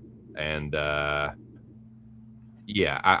think Petrino's kind of a little fraudulent, but he is dangerous. And Spivak is kind of chinny, so I don't hate anyone that's like on Petrino knockout. But yeah, it's Spivak for me. Kind of feels like mush though. We'll see. Chinny chin versus chinny lungs. Yeah, it's a dubious proposition there. I think you got to put a little bit respect on Victor Petrino's improvements. He's gotten a lot better. A lot better. I'll put a little respect. I'll say maybe a little better. A lot better. Because we'll see. So this is a great indicator of a fight. Not even that's just why I don't have a bet on it. Rooting for you, if anything. But I will say though, Victor Petrino back in the day when you bet like Anthony Smith against him, he definitely gave like fraud bitch boy vibes still. That has gotten like a little bit like away from that. Maybe it's still there. And if it's there, Spivak is the type of person that can pull it out of his soul and be able to grab it. That's why I had to do edge lineups. That's why I got Spivak in the one lineup and Petrino in the other. Somebody's going to get exposed here in this one. Let it go 15. How many times have we seen fucking Victor Petrino get exposed, bro? He'd be pissing me off. Right. It's like, I get it. Like Spivak, I wouldn't bet him. I wouldn't be parlaying Spivak. Like, yeah, he could get knocked out, man. He's been knocked out like 4 or 5 times. And Petrino could just add to that. Like, Petrino hits hard. He's a big dude. He's athletic. He'll probably be a little bit quicker, I imagine. But I don't know, man. He's not super quick in general. And at heavyweight, I don't know. But, I mean, Spivak is chinny. Petrino does hit hard. So I'm not totally counting that out. I think that's why Spivak's the underdog. But it's kind of gotten mushed in a little bit, man. So for Victor Petrino, remember, let's circle back around. And remember I said Victor Petrino has made improvements. Mm-hmm. Some of those improvements that he's made has really been in the grappling and the wrestling. That's not going to be on the table here in this fight at all. Spivak's the way better grappler. So I can definitely understand the hesitancy or the dog shot on Sergey Spivak. It makes sense. It seems like you can strategically see Victor Petrino selling again. But maybe the heavyweight division changed it up, man. I don't know, man. This fight is like I would want to bet the over 1.5. That's why I originally won the bet was the over 1.5 at -200, but I didn't get there. I took the Anthony Witt to win an over a half a round. I thought that was just a better -200 to take. Only took one on the card, and I think I took the right one. But now that we're here, I think I want to bet the over 1.5. Just a reminder, everyone that was watching PFL on ESPN News is officially back on ESPN. This is why the PFL doesn't get views. Yeah, no. All this. What up, fella? He says, thank you for that update on the PFL, Joey. Fella says, line seems sus to me here. Took fight, does not go the distance instead. Jack Mason says, Petrino be gassing. He does indeed. That's kind of why I like Spivak as well. Like, I think his cardio is a little bit better. It's not incredible, but like, yeah, Petrino, he hits hard. And Spivak is chinny, so I'm not ruling out a Petrino knockout. I'm not like, oh, dude, Spivak, this is so disrespectful. But it's like, I'll take a poke on Sergey. You know, I think he's good enough to hang on to Petrino and just kind of grind on him. I don't think he'll be quite as quick. He's not. I don't think he's going to be quite as fast as he is in some of these highlights here. We'll see though. These are some light heavyweight highlights, like Modestus and shit. Like Modestus ain't no fucking heavyweight. Also for the PFL, if anyone needs a pick, I know Billy's against me on this one. I like Talia Santos. Who gives a fuck about the? No, I'm just kidding. Go ahead, You Joe. better lower that tone. No. It's all the people on Talia Santos. This is not a conflicted pick. I have no money on the other girl. Like, honestly, like she's fought the way better level of comp. I thought she beat Shevchenko back in the day, so sue me for that. This girl's 6-0 going against Talia. She's a good fighter, but she hasn't fought the level of closeness of competition that Talia is. And I think she's gonna outsize her. She has the height and reach advantage, experience advantage. I'm shocked Talia is not like a mid 2 to 3 to 1 favorite personally, and I think she's gonna bully old girl.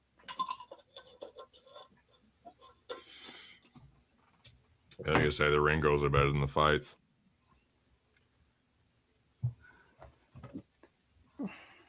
Come on, Spivak. You just hug him. You hug him like a polar bear does. Oh, hug him like a polar bear You does. just take him down. And Oh, my eye. You just fucking start clawing the living fuck out of him with elbows and stuff. Elbows and such. Hammer fists. Till he gives up his back. Or gives up his side and you just arm triangle him and This has been a long card, but at least it's been a good card. Agree. It has been entertaining. It sure has. It is drug in spots, but it's because there's been so many like knockouts and shit. I agree with you, Hippo. They thick PFL do got some thick ring girls. To get Kazi on one. I mean, they're in Florida. What do you expect? Got that Tampa Rafa girl. Lopez on another. Cyborg in one. Should we take this Cyborg by knockout? And Coco's playing right now. Man, look, I just got the Cyborg by girl win by any way you fucking want. Help me catch this big Yeah, part. I got the money line in the women's chalk parlay, but I gotta bet this Cyborg. I do like the knockout. Yeah, I'm about to bet it and send it out to everybody. Like, Talia my stupid- Santos is getting steamed. I'd rather just parlay her with Talia Santos. That's the thing, bro. I don't need to get cute, bro. I don't need to get cute. I'm about to parlay her with Talia Santos. Billy, now I'm smoking with fear. Oh, never mind. Never Yeah, mind. this is the last fight, right? I'm out. Jack Mason says Goff is walking through this girl. Those are throwing heavy early. I think the Orioles might have just done something. I don't know if we walked it off or what, but O's just did something. What, did Miss TC go crazy? She's going nuts down there, man. Something happened. O's did something. Let me see.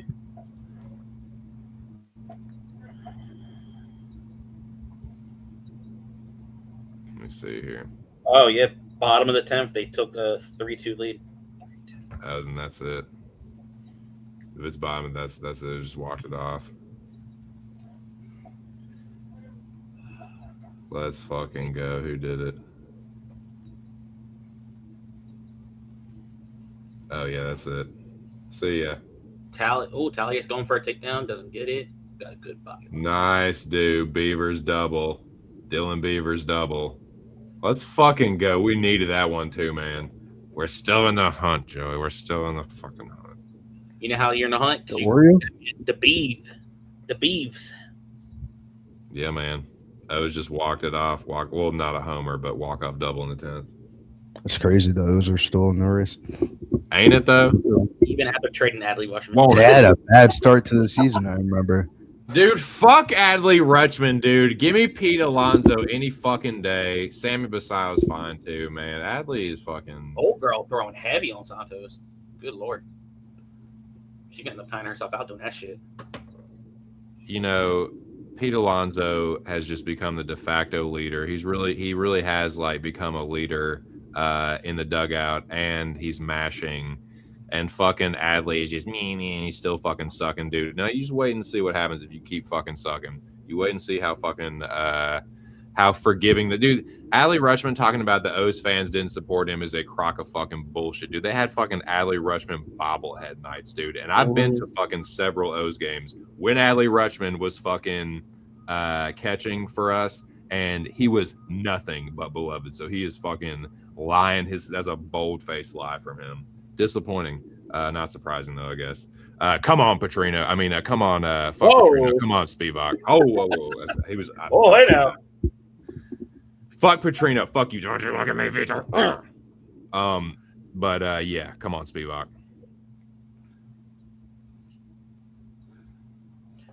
He's just Definitely a fucking musclehead, dude.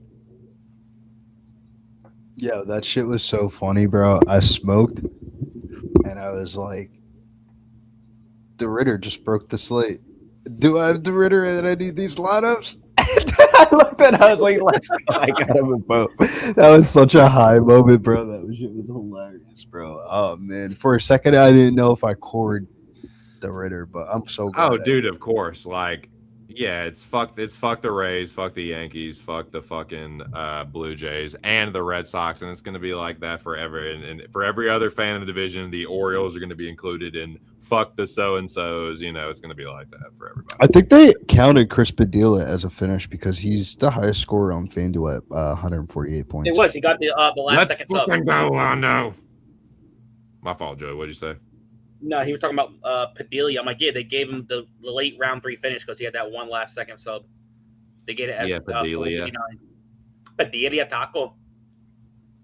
And Madero scored 100. He fucking broke Nazareth, bro. That shit was crazy. It looked like a 50-50 fight, and as soon as you thought that, he broke the shit out of him. Mm-hmm. That shit was tight, dude. That's why I don't like betting on sometimes when we're watching the live streams of watching the fight. I'd rather bet on what I handicap. Mm-hmm. End of round 1 with Santos fight. Let's see what that live is. Even on Come on, Spivak.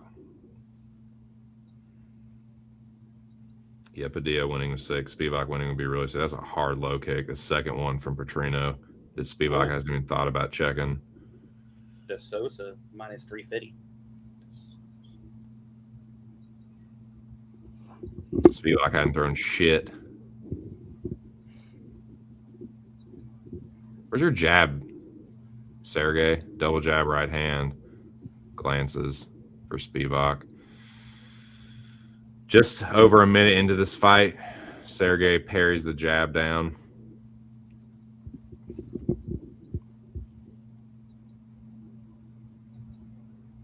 You just need to chill out in this first round. Don't do nothing stupid. Don't do nothing crazy.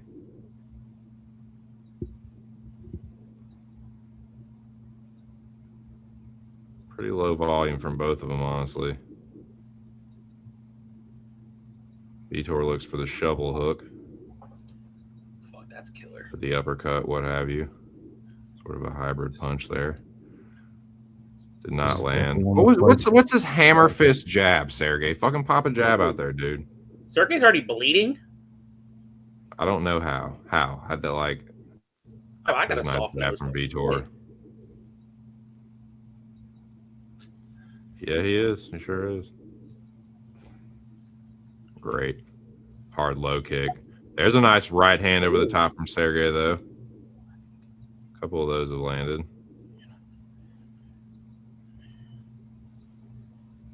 There's a nice jab again. Petrino backs up. There's a nice right hand again from Sergey. Looks for the check left hook, too. As Petrino comes charging back in response. Sergey starting to land here. Sergey. Give me hope here. Petrino with a nice body kick and a low kick again. His low kicks have been there's a nice jab again, but a low kick counter from Petrino.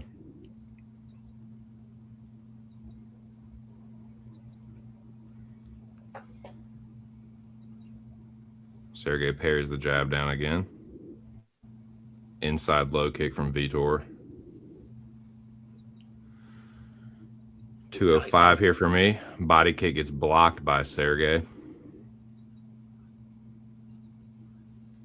Counter right hand from Petrino. After Sergey misses the jab, good jab from Vitor.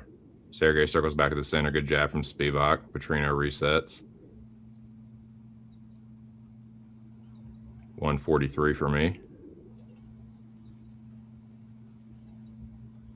Front kick from Petrino. Sergey tries to parry it. You guys got live lunch, chat? Spivak with the blop blop. Outside low kick from Vitor. My bad. I had a... Yeah, bro. I don't like the way Spivak's looking. Trino minus 325 right now. Spivak plus Yeah, Sergey's bleeding like crazy, dude. You got that soft nose like I do. I mean, I can't say I'm not a fucking bleeder, but like, fuck, dude. Yeah, let's see how long Victor Petrino can keep this up for. Yeah. I mean, like, Petrino hasn't been reacting the best to Sergey's punches, but he hasn't been throwing that many. Been very low volume himself.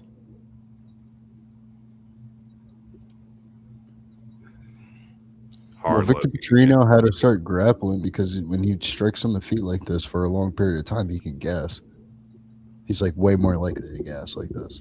Oh yeah, definitely. I mean, a lot, and that's 21 significant strikes. How many of those are leg kicks again? You know.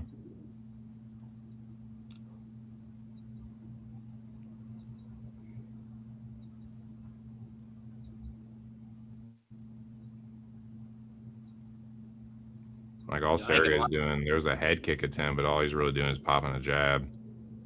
A couple right hands. God, this is ugly. Well, Sergey got too. He took too much. I don't know why he's bleeding so much, but that fucked up his whole game plan. Yep. But that the Sosa girl doing work on Santos. God damn. I told you, bro. Look at. And I'm mad 'cause I've always picked her in her PFL. I was like, nah, this is. It felt like right in my category. Too soon, and I take back what I say. Shoot. Do we have that graphic, Big Show? Which one? Sergey, you need to quit fucking around on the feet with this dude and just take his bitch ass down. I said the percentages were wrong, but I was still going Santos. But that is crazy, though. That's a crazy percentage. Like as I told you on the Emmers and Old Boy fight, the odds on that. There we go. There's the punch. It was just a jab, right to the schnoz. It was 95 for Douglas and 5% for Emmers on Tapology. That didn't make no fucking sense. But people don't like Jamal Emmers, obviously. But then remember I told you the ownership? I was like, man, something's bugging. Yeah, I gotta sit a little bit closer. My bad. My bad. This chair just fucking sucks. We're definitely gonna deck this room out in the next couple of days. Another hard low kick from Petrino to start the second. Petrino trying to grapple now. Come on, Sergey. Yeah, stay on top, Sergey. Stay up. Stay up. Oh, shit. Yep.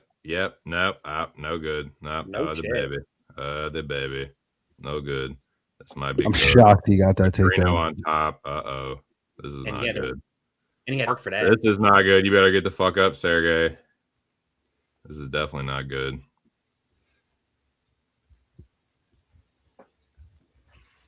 I'm shocked he got that takedown. He had to work for it. No, but there was no technique to that at all. He just went scramble. Gotcha, bitch. I had to close guard too. I hate the close guard, man. Fuck. He just like spun him around until he got off balance, like dead ass. Damn, Phillies 112-3. Yay. Yeah, he gave out the Phillies here, baby. Try and scramble back to the fence. I said I'm betting baseball today. It's the first baseball bet I made probably in like a fucking month. What are you on? The Phillies game that I gave out earlier. I said about the pitchers that are like rookies. I love fading them in baseball. It's like unless you're an outlier, I feel like you should be faded. All right, now get up. Kick him off and get up against the fence. Yeah, kick him off. Oh, my God.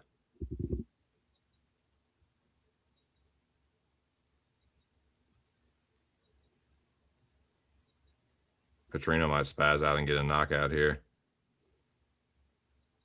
Sergey might just get quit and get smashed.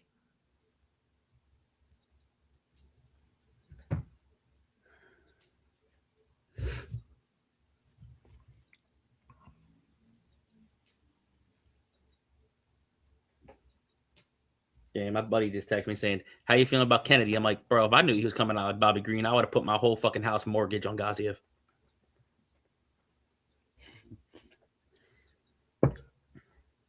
$222.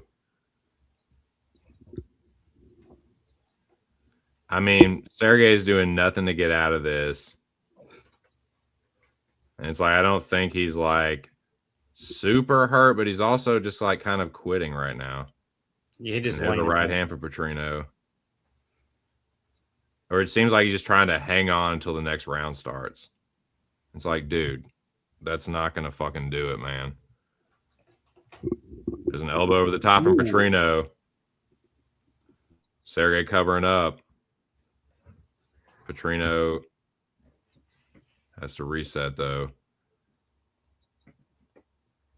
She definitely is El Magnifico. You got to try and get up, dude. You cannot just fucking try and lock him down. It's not going to work because now he's full mounted.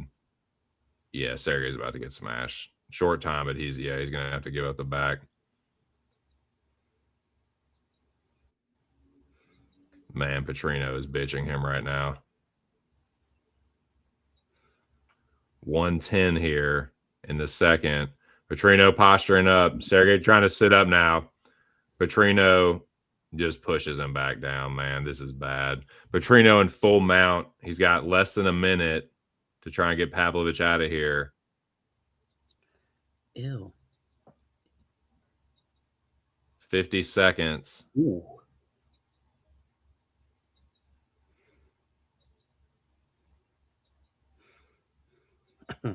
Petrino, you have to imagine, is also getting tired. And as soon as he goes to rain down some Sergey moves. Petrino trying to forcing Sergey to pick whether you want to get smashed or whether you want to get rear naked choked. There's 23 seconds. Stop. Sergey tosses him off the top. Petrino fucked up there. Sergey, not a lot of time here, but Sergey getting a little reversal here. Uh-oh. Petrino fucked up there. Sergey didn't have a lot of time, though.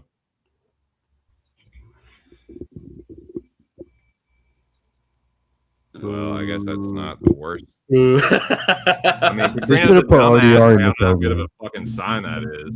They should have put RDR in the co-main. I agree. God.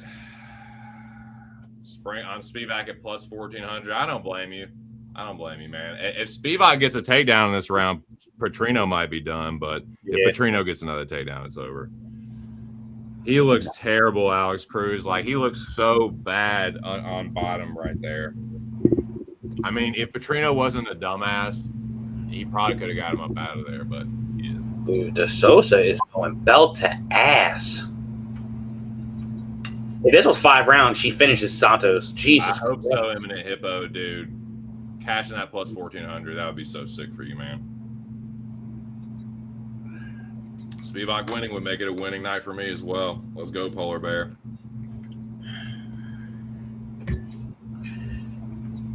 So before this round starts, when it comes to the whole rankings, does that even really mean anything to y'all? Because like, there's like so many different type of rankings. They have like the meta ranking. I mean, shit, no, nope. We're just talking about earlier. Like two fights can get you a title shot. It don't matter what the rankings are. Because if Petrino pulls his off, he's just potentially going to beat number 6. So you're going to jump him all the way up to 6. Well, we'll see. I would love it. I guess. Petrino turning his back to Spivak. That's rude. For a second.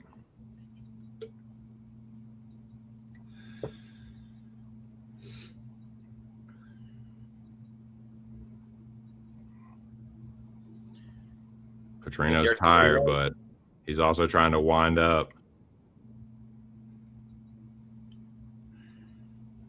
Nice jab, Sergey. You have to step on the gas to get this dude up out of there. Nice counter right hand from Sergey. My cousin just texted me, said, "Hey, Spivak, pull a Dustin Jacoby." There we go. Nice right hand and another right hand from Spivak. Bro. Reverse this, Sergey. Do not get taken down by this motherfucker. He about to get taken. He about to get picked up. Oh, oopa. Nope. April Fools. Stand up, Sergey. Fucking stand up, Arthur dude. Fees. I got Arthur Fees my- winning stand up. ADP Cincinnati. Oh my god.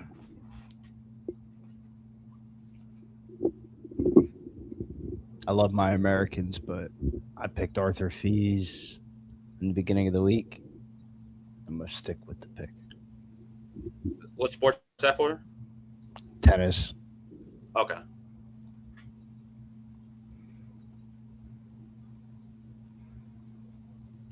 And you still have a parlay with that one boxing main event, right? Yeah, I got the boxing main event. I got Timothy Lopez with RDR. Okay. Yeah, I gave that out on my story today. Coco Golf and Arthur Fees, and I think Coco Golf's selling. Coco's the tennis player, right? Yeah, black girl. Okay. I could just tell by the way this tennis Discord messages are popping up on my phone that Coco's losing.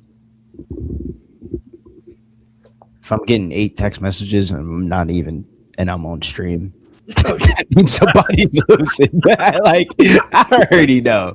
Like, You don't need to remind me. yeah, I could just tell. Dude, this is like terrible for Spivak. Petrino's dude just hanging on, but Spivak can't do anything about it. God damn. This is like, man, we really better see Spivak ranked inside the top 10 now. Or Petrino, shit. Like, this is bad, man. This is But this to is be a ranked bad number fight. 5. Yeah, because that's what I'm thinking about. That's why I say ask your pick. Trying to be ranked number 5 in When heavyweight. Pfeiffer beat Adesanya, That he is jumped not up. going to last long. All give me right, Jack- we're back up give to me- the I feet. pick Jack Sergey Oka is over so Victor fucking Petrino. tired, though. Easily. Who would you God, pick? he's gassed TC? out. Who would you pick, TC? Hokit or Petrino? Sergey's ready to go. He's so fucking tired, dude. Victor Petrino versus Hokit. Gable Stevenson. Oh, Dude, I would love for Hockett to beat the shit out of him, dude. I would love for Hockett to just beat the living fuck out of Petrino. That would I be mean, so bro's awesome. going to be ranked number 5. He's about to be a gatekeeper. Well, Can you imagine Victor Robocop. Petrino fighting for the heavyweight belt? What I would world we I would live have a in? fucking cow. Like if that happened. they're gonna start gimmicking him. You know what's gonna happen? You know what I'm saying? You gotta Watch start it. seeing Gable Stevenson versus Victor Petrino main event. Again, it's not Victor. There is no Victor Petrino. It's Vitor. My Petrino. bad, man. Like Does Vitor he Belfort. deserves to be called his real name? No. Now he's just gonna run. The ref's like, "Yo, stop I mean, running, he's bitch." about to win this fight. He's about to be a top 5 heavyweight, which is insane. Shouts know to what? burn the swamp. If that's the case, put Petrino versus Waldo. No. That's I would. That's Yeah, I fine. mean- Waldo or Hockett want to whoop his Yes, ass. That's one of those fine. two. You got to put him with a tweener. The only reason why I said Hockett is you got to put him with a tweener because he's not like a full heavyweight. Those fights are stupid. Like the ones that are like Anthony Witt versus Chapman Lateburn. Nobody wants to see that. If you're gonna have it like a smaller heavyweight, put them against smaller heavyweights. Petrino decision it is. Rabadonoff about to come up, Billy.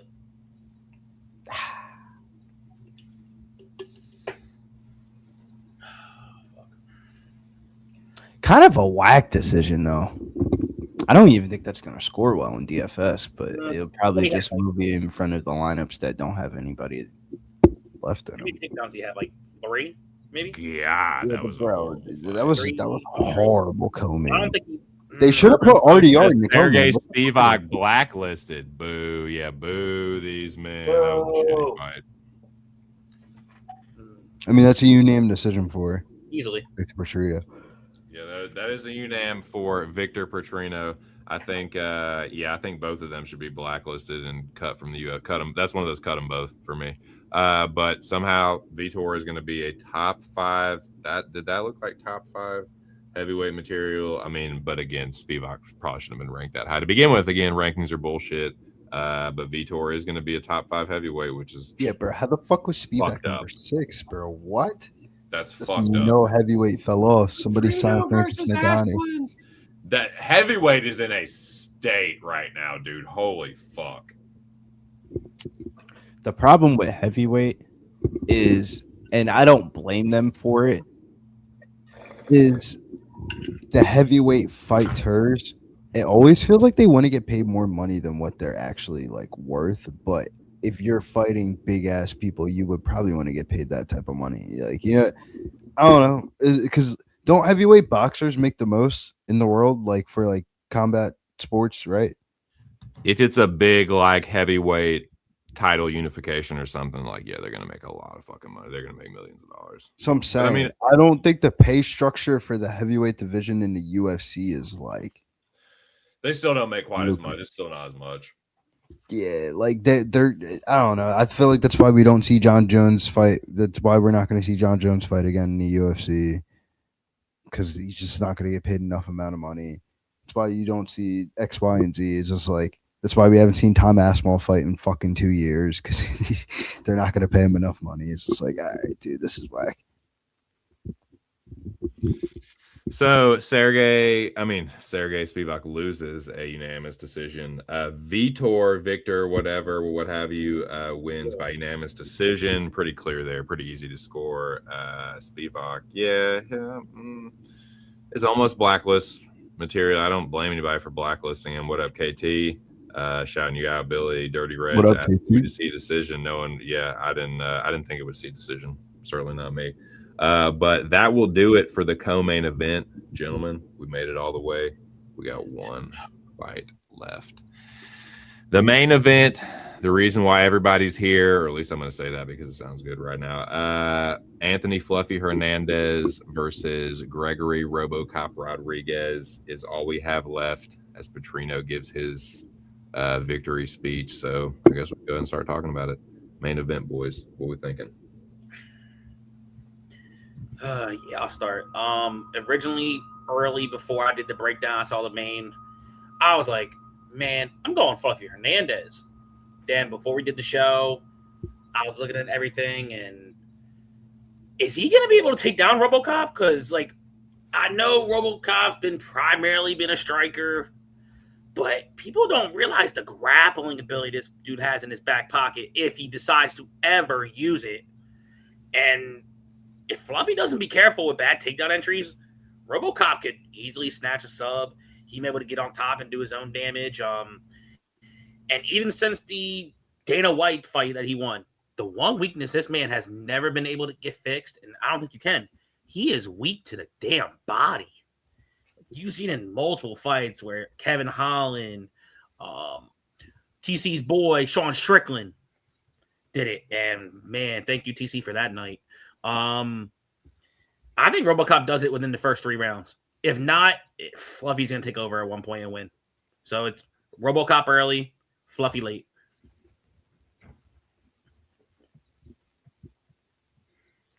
Yeah, I kind of like the angle right there.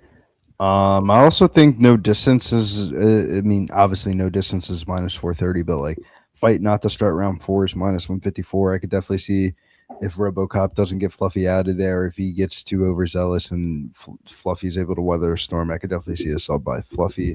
I like Robocop to win by knockout, but just talking about alternative things that you could play in this fight is the under 2.5 at minus 110.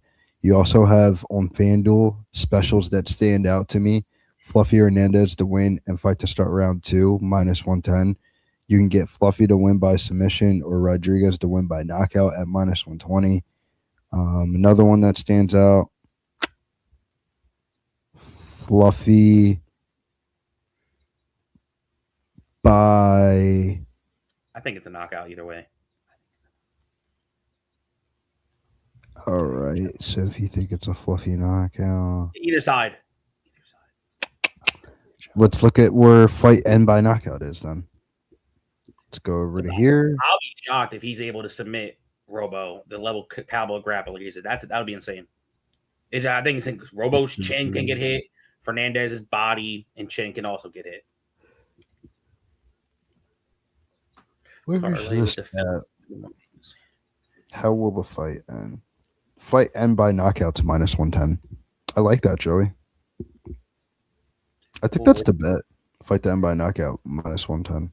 Hippo says parlay with Phillies win tomorrow. Sanchez on the mound. I'm gonna take your offer on that, Joey. I'm gonna take fight to end by knockout, minus 110. Who gives a fuck who wins? Somebody's gonna knock out somebody. So this is the last play. Well, this is the last fight, obviously, but this is the last play I have on my card. Fluffy just gets hurt too much for me to not take plus 240 inside the distance for Robocop. I have a really hard time imagining Robocop winning a decision as well. And so that's why I don't really like the money line. It's like, if he's winning this fight, it's him knocking Fluffy out or maybe getting a club and sub. Like Fluffy, stylistically, there's like a couple big advantages for Robocop. He is not easy to take down, and he's one of the more dangerous guys that Fluffy's fought. Like even these guys that like, I'm not saying the guys he's fought aren't dangerous, but like he hits harder. Like, and even like the reason I bet Strickland didn't even come to fruition because I thought Strickland would break him, but he didn't even need to do that. Like Strickland hurt him within like a round or two. So like, I just feel like Robocop's going to fuck him up and knock him out. Like Fluffy, I don't know, man. I just don't like, people keep pointing to the Cannonier fight, but like Fluffy does not have that kind of firepower, dude. Like that's not a good comparison because Cannonier is not going to be like he doesn't hit like Jared. So I don't know, man. Like I kind of just see Robocop knocking him out. So I probably should just play the knockout, but I think there's a world where he clubs and subs him. Robocop is a good grappler. And that would be my fucking luck that I bet the knockout and it's a sub. But I mean, dude, the power he's showing, look at some of this shit, man. Like he hits Fluffy with that. I don't think he's withstanding what he hit Jared with and like Hermanson. I don't know, man. Fluffy, not only is he weak to the body, like Sean was kind of fucking him up upstairs too. Like he did kind of knock him, like he didn't finish him to the body. He knocked him down. Like he cracked him with a fucking right hand over the top and like, I think it was an uppercut or something and sat him down. So it's like, Fluffy's a little bit chinny, man. Like he's not like always like the most durable dude. He just weathers storms against gas bags. And like, I think Robocop is a little good for a little bit more than one round exactly. So I think Robocop's going to be dangerous for like really the whole fight, but obviously most dangerous the first 3 rounds. And obviously as the fight goes, it starts to favor Hernandez. And I can surely see Fluffy, you know, doing a version of what he did to Delidze maybe in like the 5th round if Robocop is death gas, because Robocop has fallen off a cliff before or gassed out late. But again, like the Cannonier fight, like Fluffy is not going to be laying that kind of lumber where he just doesn't have that kind of stopping power where I kind of feel like you need that. I feel like you kind of have to be able to hurt Robocop. And, you know, he's a little chinny himself. Like he was getting fucked up by Jun Young Park. Like he's been knocked out. He got knocked out by fucking Jordan Williams. Like he's been fucking chinned before several times. Like he got one punch by Hulk, but, you know, Fluffy gets hurt way, way too much for me to not take over 2-1 inside the distance. So let's go Robocop, knock him the fuck out, club and sub, whatever you got to do. And let's make this a winning night. Best of luck, everybody. Agreed, Eminent Hippo. Yeah. His highest level of striking, I mean, like, Robocop hits a lot harder than Sean Strickland. That's what I know. But, yeah, for sure. I mean, after round 3, I mean, it might even not even get to round 3. Fluffy could break him if he's just like, if Robocop can't hurt him, then it's a Fluffy fight. For Let's sure. go, Robo. He definitely has the better cardio. He has the better, like, I would say the better MMA grappling. Maybe not like pure jiu-jitsu, but MMA practicality wise, like he has good MMA grappling. I'd say maybe even a little bit better than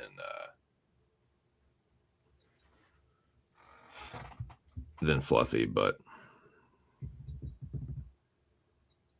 let's see. And they only on the co-main. Get this co-main or done with or on PFL so I can watch the main event. I need support, damn it. this is the main event. Yep. So Billy, now you're back. I was gonna save it till you got back. So funny type of history.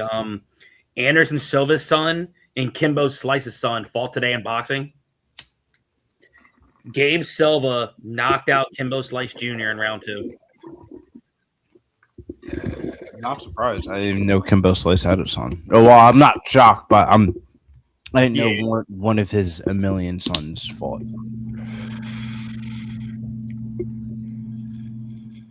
I'm not gonna lie, Anderson Silva kid don't even look like him.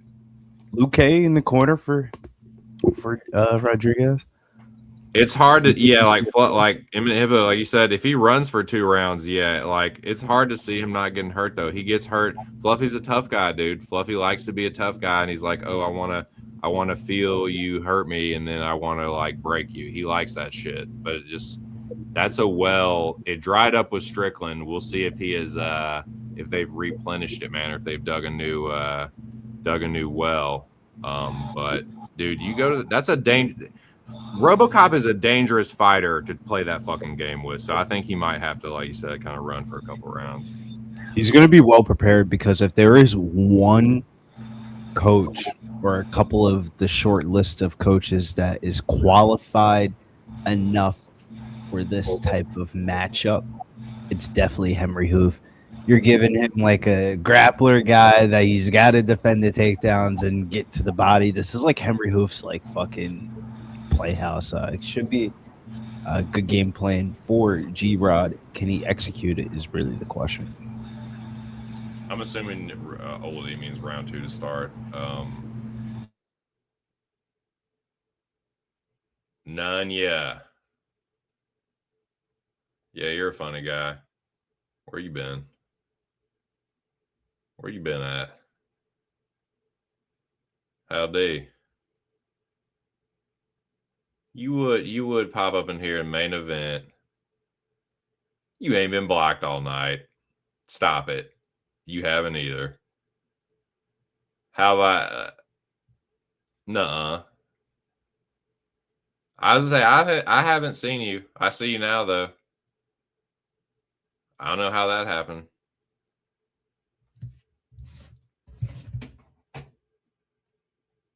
I'm almost positive I didn't do it. Nasty Nate's got the wrench. I mean, I have a wrench. I've accidentally, if I did it, I don't even think I did it by accident. Let's see if I can see who it is. No, because I haven't even, I don't even have the stream pulled up, so it won't me. Interesting. Well, in any case, yeah, I can see you. It's all good. I can see you in the chat. Yeah, I can see you in the chat now. What up? Yeah, if you've just been commenting and I haven't seen you, what up?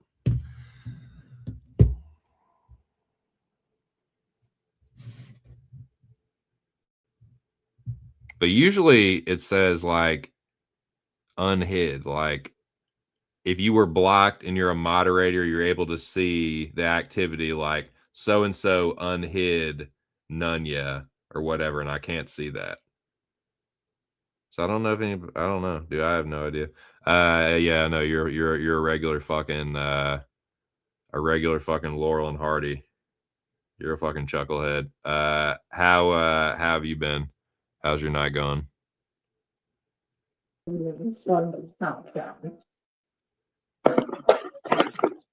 Just knock his ass out, Robocop. Millie Mills in the building. What's the main event pick here for Millie Mills this evening? Oh man, who cares about a pick, man? It's good money on either side right here. A good fight on either of these fighters right here, man. I think we're gonna see violence in there, man. Man, Anthony Hernandez though, I think people just kind of wrote him off. It's like the dude was on a 7-fight win streak, maybe 8. Dude lost 1 fight to Sean Strickland. Last time I checked, Sean Strickland's the champ. Like, so it's like 1 bad performance out of 8. I had to take a little money line straight, minus 180. But really was scared, because Gregory Rodriguez, man, he can catch him early on. So, yeah, man. And that is the man, the myth, the legend that we call Millie Mills, West Coast representing Sacramento Kings fan. This is in the Sacramento Kings arena, right? Yeah. Because there's some Kings players there. Yeah. Shouts to the Kings, though, man. Kings going to be better than what they were last year.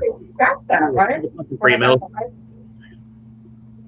Oh, he's on the phone. Now I like you the throw the cuff. gauntlet down for the NFL. Yeah, it's gonna start here soon, man. I can't wait for NFL. Yeah, defending I champ too. cannot wait for the NFL, bro. I'm stoked for the NFL this year, bro. I can't wait for this main event for Robocop to knock Fluffy out, dude. Nah, but I don't. It's very difficult for me to see Robocop winning a decision. I think if it went all 5, it looked like a Fluffy fight for most of it. I think it's one to where like this would have been perfect for Price is Right. You know what I mean? Like, and I actually think it's one to where I think the Price is Right really on both of these fighters. Like, 100%. you know, like on both of them. Like, you know, so That's what makes it such a hard bet because, like, bro, if Fluffy's under minus 300, it's just like I feel like I gravitate towards that side, but the stylistic matchup kind of gravitated me towards Rodriguez. Mm-hmm. It feels binary. It feels like if Rodriguez can't knock him out, it's gonna be Fluffy all day and late. 100%. I don't even know if it makes the cards if Rodriguez gasses out and can't knock I out think Fluffy. I think if Rodriguez knocks him out and he isn't able to get it, shit, Fluffy might get his own knockout. See, this is like what I Fluffy compare gets it hurt to. so often, like Robocop hurts you. You might not get up out of that. I don't know. We'll see. You remember like when Michelle Pierre was on that win streak and he was actually good and he was a good fighter and he fought Fluffy Hernandez? I kind of look at it like that a little bit. You know what I mean? Because I guarantee back then, people thought Michelle Pierre was better than Gregory Rodriguez, right? Back then, for sure. You know what I mean? Now it's like, all right. So I kind of look at it like that a little bit. But I think Robocop is just like, bro, he just hurts people. And Fluffy, he takes that damage in that first round and be like, okay, keep going. Let me wear you out. And it's like, you can't do that. You know what I mean? You can't do that at this stage of the career. You could do that when you're fighting the people like ranked under 30s and stuff. But fighting these high level people, that's what he does. He likes to say, all right, take your damage. Let off. Cool. You know, and nah, man, you can't do that. It's a dangerous game to play with Robocop. Get real. Shout out to the chat. Can't see names, man, but I know you guys been rocking out, man. I've been trying to hop in whenever I can and stuff, but yeah. Yo, Mills, I got sideboard closing out the parlay. Yeah, I got her in a Luke Trainer parlay. I hate laughing on you. Bro, Luke Trainer finally found that knockout, man. I was like, what the fuck took you so damn long? I lost with Talia Santos, so I had Talia Santos. I was there with you. I thought it was gonna be a levels fight. Yeah, Marcos though. Marcos came through. I lost on Marquez Forrest. I was a little bit mad at her. It was split. Man, I'm just mad I didn't bet on Nadele, the dude versus Alves. I was picking him to win too. I didn't bet him. I was like, Fluffy got a little shiner under his right eye. That's fucking interesting, man. That's fucking interesting. Appreciate you both joining us for the main event. Make sure you guys real quick check out the regional scene stuff that Mills has got on the channel. He's got the LFA. He's got the PFL. You might not see his face, but he's there. MMA grades all week. You know, it's back to school season. Let's go. Team Sport by Fluffy. Tommy, you want to say what's up? Come on. Tommy. Tommy. Hey, Tommy. And then this is probably set up too, thinking like that Fluffy was probably gonna win that fight. You know, like where it's like, all right, cool, man. You know, yeah, he'd be still out here. Main event, Sacramento. They still gave him the main event out here though in Sacramento. You know, to headline it. So I think you commented and then left and just came back. No, I'm just kidding. I'm not sure. But again, usually if someone's unblocked, it says someone so unhid, and you can kind of see the message in gray. But yeah, we'll first shot to the body by G Rod. There, this is something to note throughout this fight: is if G Rod can land towards the body of Fluffy. So Fluffy got him pushed up against the fence here. And that's the fight that I want though, as a Fluffy backer. Like hell yeah, don't give him no minute. Do exactly that. Like you know, Fluffy had his hand over the top for a second. He hasn't done that forever in fights, you know. Like he's been just walking through, acting like, all right, let's strike, let's do this, let's do that. He's definitely targeting the body. Near the body, elbow over the top from Hernandez. Nice knee from Robocop. Right hand over the top from Robocop. Another knee from Gregory. Frame off, yeah. 1 minute in.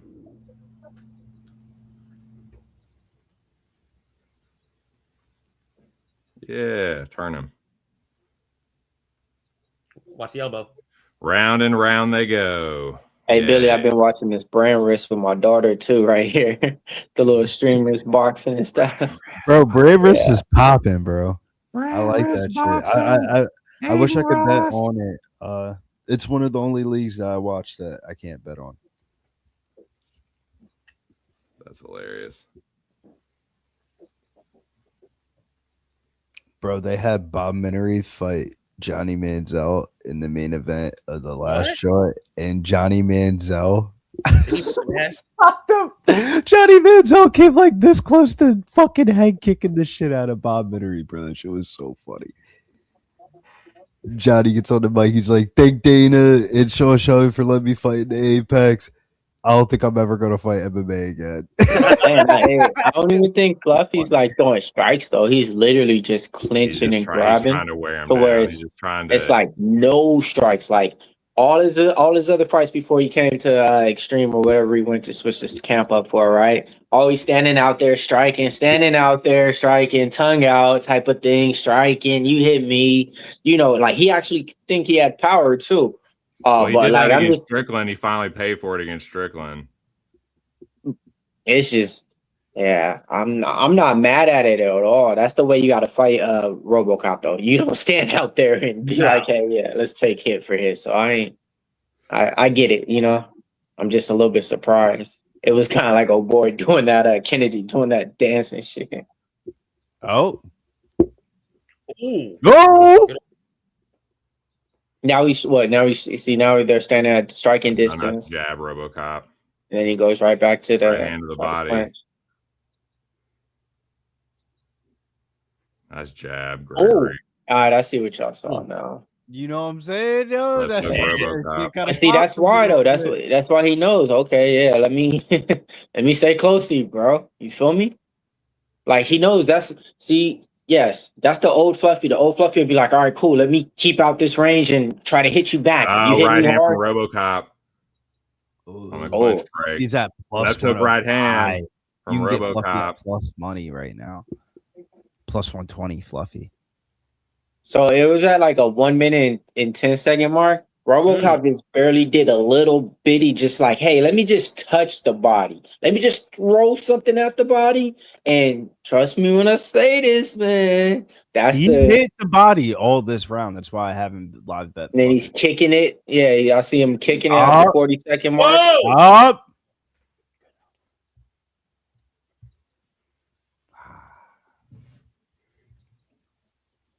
Seven of 7 takedown defense for Rodriguez is impressive.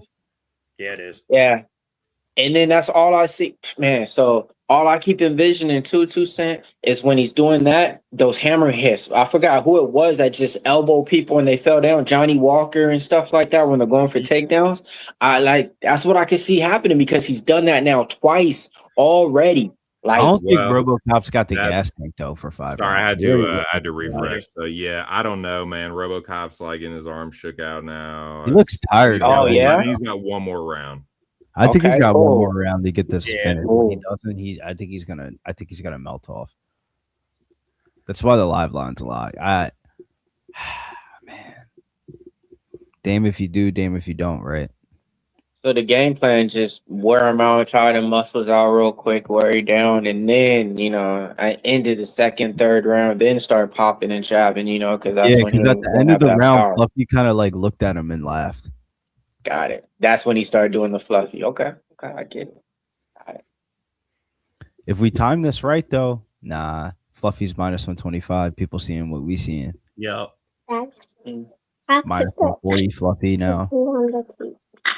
Well, yeah, people saw the plus money on Hernandez and took it for sure. Especially people that bet him pre-flop can imagine. Like, all right, you might as well. Right hand from Fluffy over the top. It's like, I mean, I could see, Fluffy maybe knocking Robocop out on the feet. Because Robocop's kind of chinny, but Robocop was a nice 3-2 I can so see Fluffy knocking out Robocop if he's tired. Oh yeah, I mean, fucking Jordan Williams knocked him out, but Fluffy pushing him to the fence. Ace in your mom called you.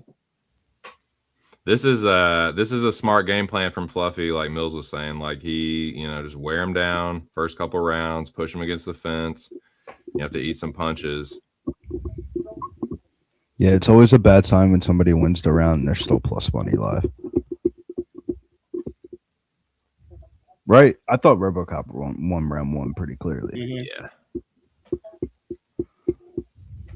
What time you at? Yeah, but see, that's the thing, though. This is like those fights that we used to watch live streams with Nick back in the day. Like a guy would win round one, but they knew already his cardio is so bad When he you, never when lasts you win past round one two. and you still Right. plus money, Right, that's not a good and you sign, can bro.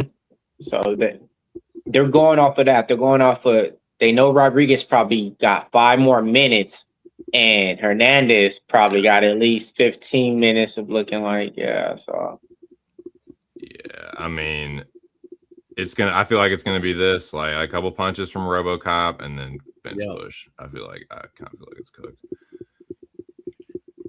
they're saying RoboCop got his mouth open and shit. Yeah, Bro, Robocop looked tired at the end of round one.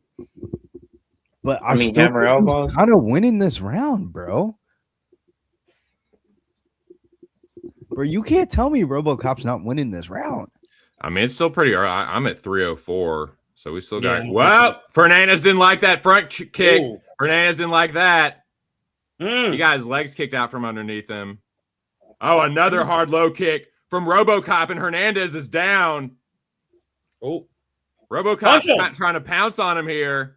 Punch him. Hit him, motherfucker. Grapple. God. You're a grappler.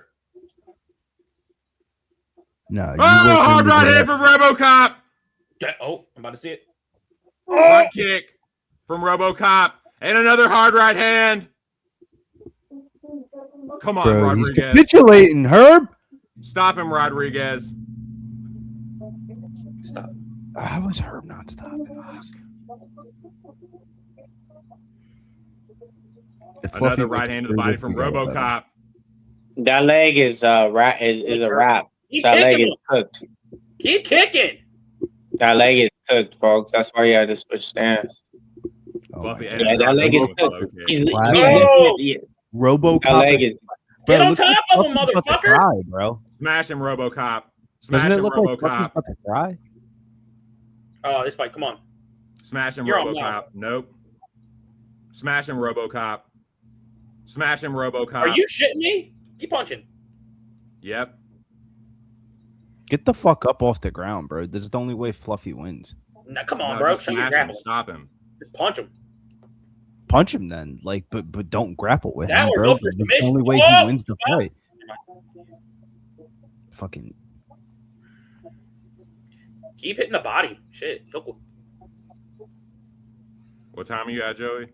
120. Okay, I'm a few seconds ahead of you. Yep. Fuck. But yeah, I'm with Billy. If you let him up, he's not gonna be able to fucking stand. bro, he's not gonna be able to stand at all. What the fuck are you doing this for?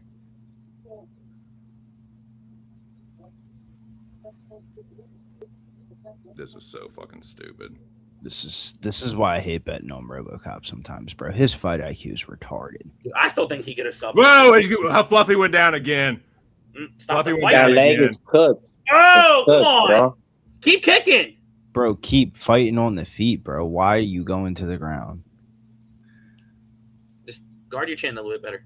Bro, I would soccer kick the shit out of his leg and just throw right hands. Right? Yep. Until he quits. Like, what did you And just just soccer keep loading up out on of the it? kick, right? Like, bro, I load up, fate, boom, kick. They just call me Chris Patino or Chris Gutierrez. What was that dude's name? Gutierrez. I like kick the shit out of him right now, bro. And I guarantee his corner is gonna tell him like, "Hey, Jesus so Christ. just take that leg out." Is it? Where's the Okay. Cobra Kai guy where you need him? Like, sweep the leg. Fluffy still got Like more. Fluffy was heart gonna than knock him Robocop. out right at the end. I thought so. Jesus Christ. Robocop. Like, dude, he can't barely walk. Just keep Now kicking. he has no Stand cardio. up. Just kick. spam Robocop's that kick cooked button. now. But Robocop's Fluffy's legs, cooked. yeah, Fluffy better not sit down. Not with those This legs. fight is wild. This fight, The last 10 seconds of that fight right there shows you like the difference of like fighters and fighters that's born in California, like Richie Miranda and Anthony Hernandez. they get their ass whooped and they start fighting back. They ain't going down. Y'all remember when Richie Miranda got hit in the body and he dropped and then he just leached onto him and still kept going? Same thing right here. Dude was about to get dropped and still kept fighting, man. Bro, just spam leg We'll kicks, see. dude. The only thing is this: RoboCop's getting tired, but I don't think Fluffy's leg is going to be able to hold up. His left leg is kind of fucked up. Like they might stop this shit type shit. Wait, why would they Like, stop how many his times leg? is Herb gonna let him get dropped from leg kicks? I don't Bro, know. his leg kicks, bro. They'll stop it if he tries to get up and if he can't like get up, if he like limps. That's what I'm like saying. that. Just That's how dropping The him way and he making was him back standing up. in the corner, he was putting his hands on his corner, Yeah. like holding up like most of his weight. Like And he gave up the takedown. Yeah, that's it. Fluffy's gonna cook him. He just gave up the takedown. Capitulation is about to be a Fluffy He's submission. about to lose to a guy with one leg. Yep, here we go. It's about to be a Fluffy submission. Yep. Here Oh, we is go. it? You're that ahead of me? Yeah, Yeah. Fluffy's gonna. I mean, suck. never mind. You guys always been ahead of me since this prime move. Oh yeah, about to be a Fluffy neck crank. Rodriguez. Never. Can you Shouts, can you shouts talk me to through it? Fluffy though. He went straight to it. Fluffy's minus 300 live line. I mean, he gave me a chance to get the knockout. This is why I didn't want to bet his money line though. If he didn't get it, nah. Yeah, bro. Let's see. I'm watching. All right, get back up to your fucking feet. This fight is hands down main event fight of the night. 100K both fighters. Like welcome to Sacramento. Like yeah, man. Let's put an exclamation point on it, man. I think that means my Kings gonna make the playoffs. Nah, let's not. Yeah, get come on, RoboCop. Hang tough. Give me a chance, man. Kick that motherfucker. He's so gassed, though. He's so fucking tired. Well, Fluffy had to switch stances, but now the left leg isn't a target. And it's just going to be this shit. It's just going to be this until he gets taken down and gets back mounted. Yeah, this is it. I got 307. Yep. For anybody listening along. I mean, RoboCop defending these takedowns well, but, you know, Fluffy's just going to keep doing it.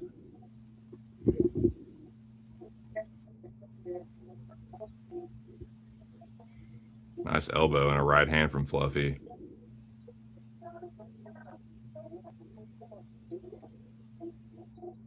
But yeah, it's forcing RoboCop to be defensive. You can just see the gas tank just slowly draining. Fluffy's ain't going nowhere.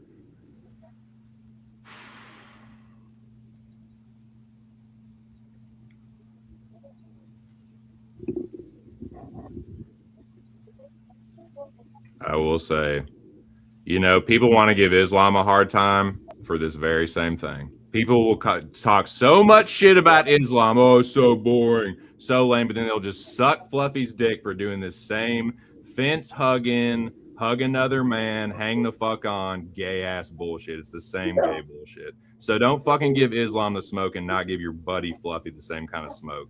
Fluffy dick suckers out there, because this shit is lame as fuck. This is main event, huh? Main event prime time? Yeah, my fucking ass. Boo. What a riveting affair. I'm fucking enthralled. Professional hugger. Gay? But again, people want to be people have selective outrage.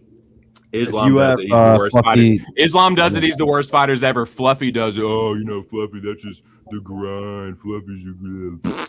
It's fucking good. Come on, RoboCop. We believe in Joe Hendry. Fluffy up Come to on, minus RoboCop, 330. you old battered bastard.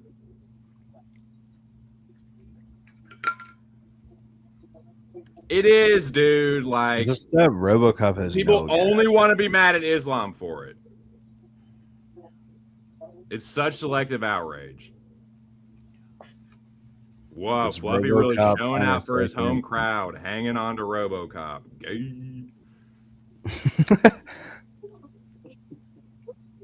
Yeah, like I don't know what the. Yeah, he started off the first round doing this, And then to get back to the doing this in the third round, yeah, I definitely get it. Yeah, that's yep. Come on, It is RoboCop. 2-1. Like it made the first round a little bit boring, right?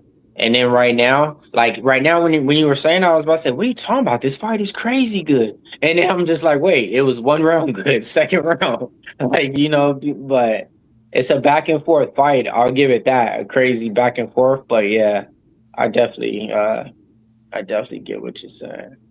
The pace I mean, slowed here so we bad after go again. RoboCop got tired. Into the It third just seemed like round. we just watched a whole different fight, like in the last 5 minutes. Like I was watching one fight, my emotion was running this. Now I'm like looking I'm down just at this saying, some people PFL will fight. only get mad at Islam, but it's their buddy Fluffy, everybody's favorite fucking butt buddy, and they won't say I'm not talking about you, Mills. I'm just saying a lot of people will not give Fluffy the same smoke because he's their bud, but they'll be like, "Oh fuck, Islam's the most boring fighter ever. We got to get this out of the sport." It's like your fucking little bud does it too, and you don't say shit. It's the same gay bullshit. No, I know the people you're talking about. I know that fan base and stuff like 100%. But no, it's Fluffy. You know, he's fucking cool, and I like him, so I won't fucking give him the same smoke.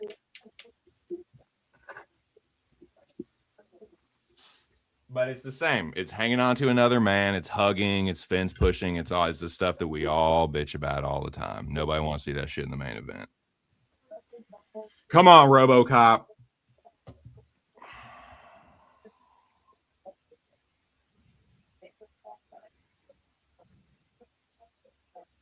Here we go. Fourth round.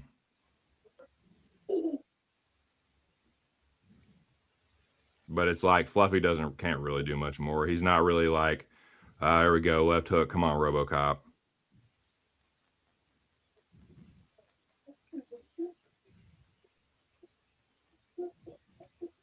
Stuff the takedowns. Body work.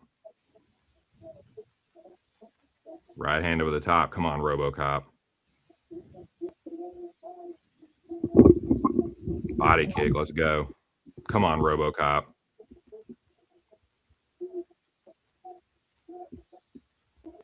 Body him. Body him. Body him, Rodriguez. Body this hugging ass motherfucker.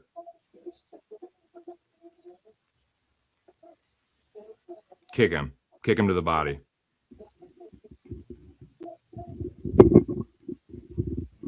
Yeah, RoboCop plus 400 live is not a bad bet at all. Now that it's so one-sided.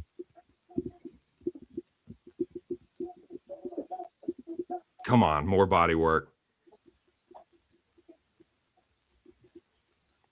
But like, you see, shaky legs here. I would be like, how is he not going to the legs and kicking the hell out that leg? He was dropped off every instinct in that early beginning. So to me, I would be like, what are you? But now he's doing work. Looking like the RoboCop that we know coming forward. You know what I mean? Throwing them things. RoboCop wins a decision against Fluffy. That would be not the outcome I thought. Nope. Come on, RoboCop. Because he was theoretically up 2-1, in my opinion. RoboCop's minus 650 live. Damn, if really? he wins this round, bro, he was up 2-1. I don't think people remember that. He won the first 2 rounds clean. Damn. Bro, he's beating the shit out of him right now. Come on, RoboCop.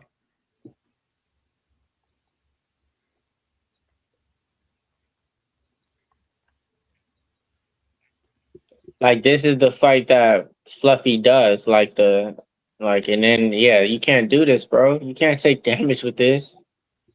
That was a nice right hand over the top. Fluffy didn't like that. That was a nice left hook from RoboCop. And again, come on, Rodriguez, knock him out. He keeps covering up.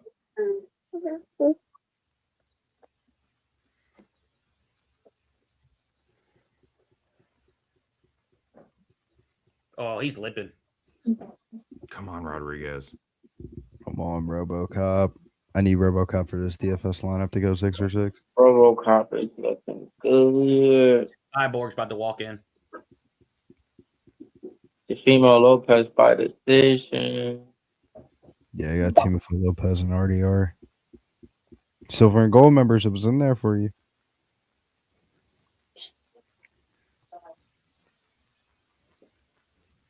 Come on, keep kicking.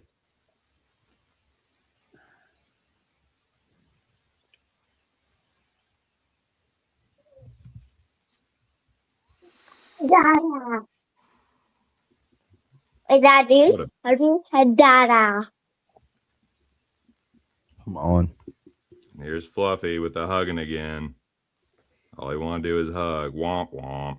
Boo. Boo. Boo. Boo. Yeah, that's a fighter. Oh, she's a fighter's fighter. Boo. Boo. Who's your favorite fighter's favorite fighter?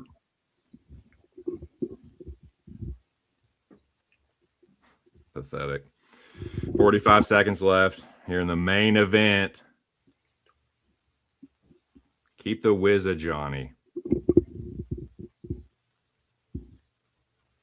It's literally all Fluffy can do.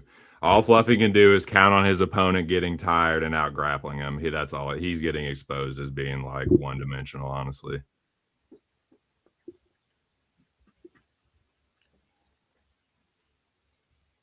I got 17 seconds left.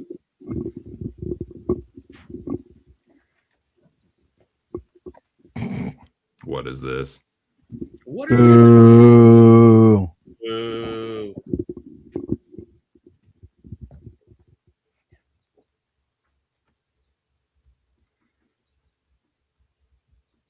Dude, Fluffy sucks. He's such a fraud, man. So is this potentially what 3-1 Robo? Potentially. Yeah, I got 3-1 Robocop. I mean, it's minus 2,200 for a reason. It's definitely 3-1 Robocop. Oh shit.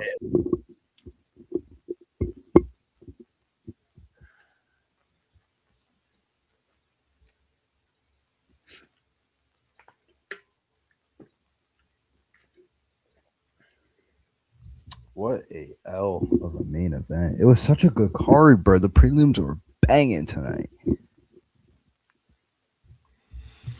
So I say, what is all that commotion in somebody's car out there? Come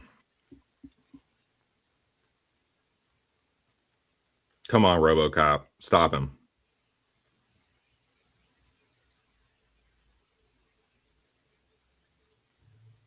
Yeah, all those chicken signs are suiting. That's what Fluffy's been fighting like a fucking chicken. Hang on. Oh, don't hurt me, please, Robocop. Don't hurt me. Don't let me go. Don't hurt me. Here he goes. Back. Here we go. Come on, Robocop. Man, front choke him. Fuck. He's just going to do this the whole rest of the round.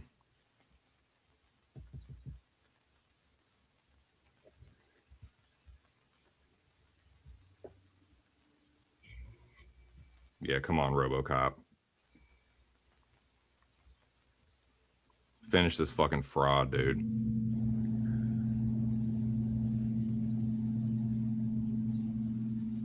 You got good cardio, bro. Cool story.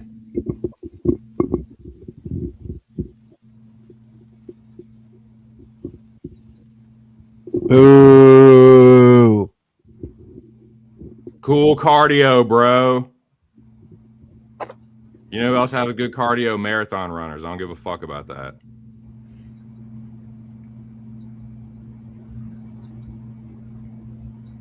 Body kick him. Yeah. Yeah, let's fucking go. Come on.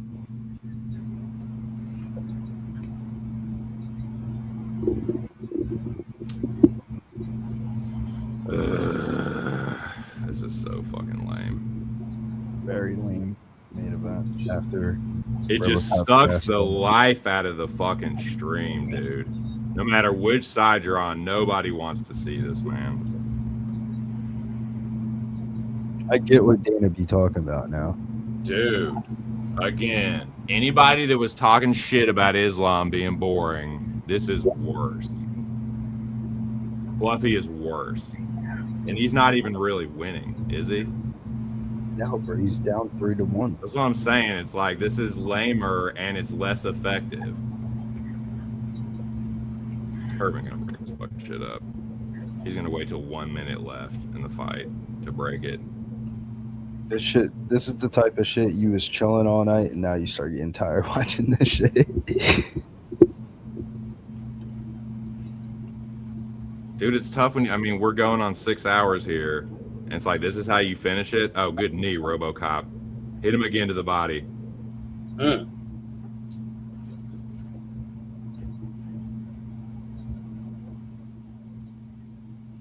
Come on, Robocop. Dude, Fluffy is such a lame ass fighter. I don't ever want to hear anybody call him fucking exciting again. He depends on it. I mean, Robocop ain't no fucking cardio machine either.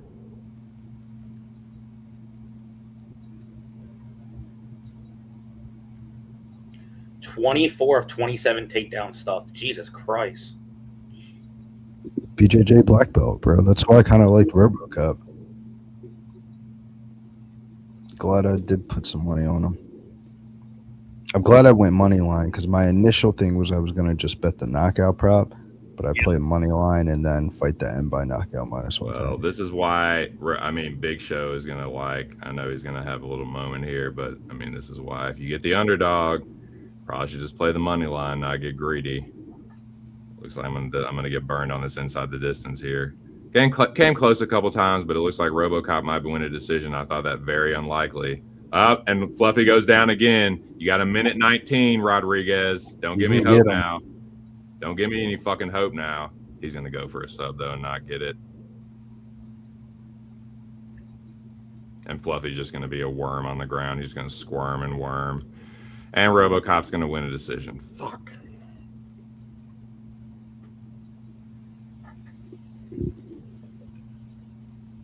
$53 seconds left for me. Boo. Now I'm fine with this.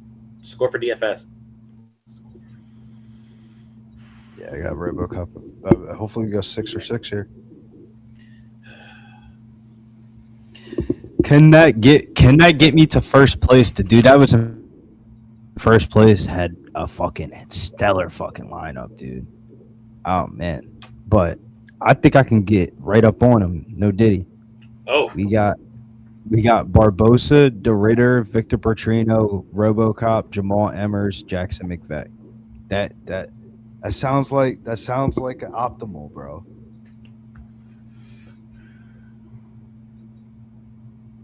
Yeah, I think that's a Robocop decision. I think you got it right on that one, man. That was a good call for all the Robocop backers out there, plus money underdog on there, man. It's gotta be Robo. Dude, I who definitely had got that one Robocop wrong. decision? Nah, to be honest with you, bro, this goes back to a little thing. There hasn't been a main event underdog, bro, in quite some time, man. That was the first one in probably over a month. But next week is Song Yadong versus Nurmagomedov. Let me know if you fading the EVOV. I'm not. So back to back Jock in the main event. But that's not the end of it. We got to see what the decision scorecard is. It's not a guarantee, but I definitely think Robocop won. I gave Robocop 4-1. Yeah, I thought Robocop won 4-1, and I would, if I had to give confidence rating on it, I would say 85%. Most of the damage came from Robocop. Most of it. I'm not saying Fluffy did some damage to his face, landed some elbows. Landon had that flurry at the end of whatever round, but it was a round or two off. Bro, I just lost. Was it the round Stupid 3? money on the main What event, round bro. was it that he just took off? Stupid props on the main event. Stupid money lines, parlays to close. Yeah, he fought pretty scared for such a fucking tough guy. Oh, I just like to go and fuck people up. Like you did a lot of hanging on. You did a lot of anti-fighting, a lot of the stuff that people were giving Islam a ton of grief for. Well, Fluffy was doing that, but worse, in my opinion. We're gonna find out here. I think Rodriguez won. My inside the distance obviously didn't cash, but we'll see if he can get the nod here. I think he just got himself a decision, which is mind-boggling to me. I didn't think he'd be able to make it this far. But yeah, shout out to him for the cardio improvements. Shout out to everybody who cashed, man. Shout out to the whole stream, shout out to the chat. Another week over here for the boys, and shout out to everybody that's supporting us over here, watching the content too, but let's go. Let's see what we got here. But I'm gonna get on out of here, finish watching this little sideboard match real quick before it retires. Appreciate you. I lost the round 5 start. I lost all type of stuff on this fight, bro. Shout out to Aaron, the dog, my dude, for the 2 jewels, the 100. Oh, shout out to you, man. Hey, but yeah, shout out to you, Mills. Appreciate that. Appreciate all y'all, like he said. And I mean, let's go around the horn here. Put a bow on this thing. Robocop is your winner by decision. Billy Briz, my dude, final thoughts, final words for the people. Yeah, make sure you follow me over at Billy Briz DFL. Shouts to everybody here at Pub Sports MMA and Pub Sports Radio. Football season right around the corner. Love you guys. Let's keep on doing some good things for the upcoming year. Joey, the DFS. Talk to him. Yeah, with that Robocop win, hopefully he's going to keep me into winning. Went 5 for 6. The only no was Kenny Nchukwu.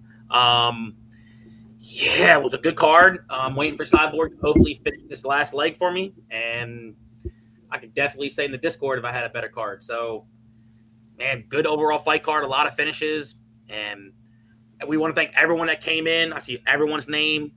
Gabe, Dirty Reg, Nunya, Hippo. Like, without y'all, the show wouldn't be nothing. This is also for y'all, too. Whoever cashed in the main event, good hit.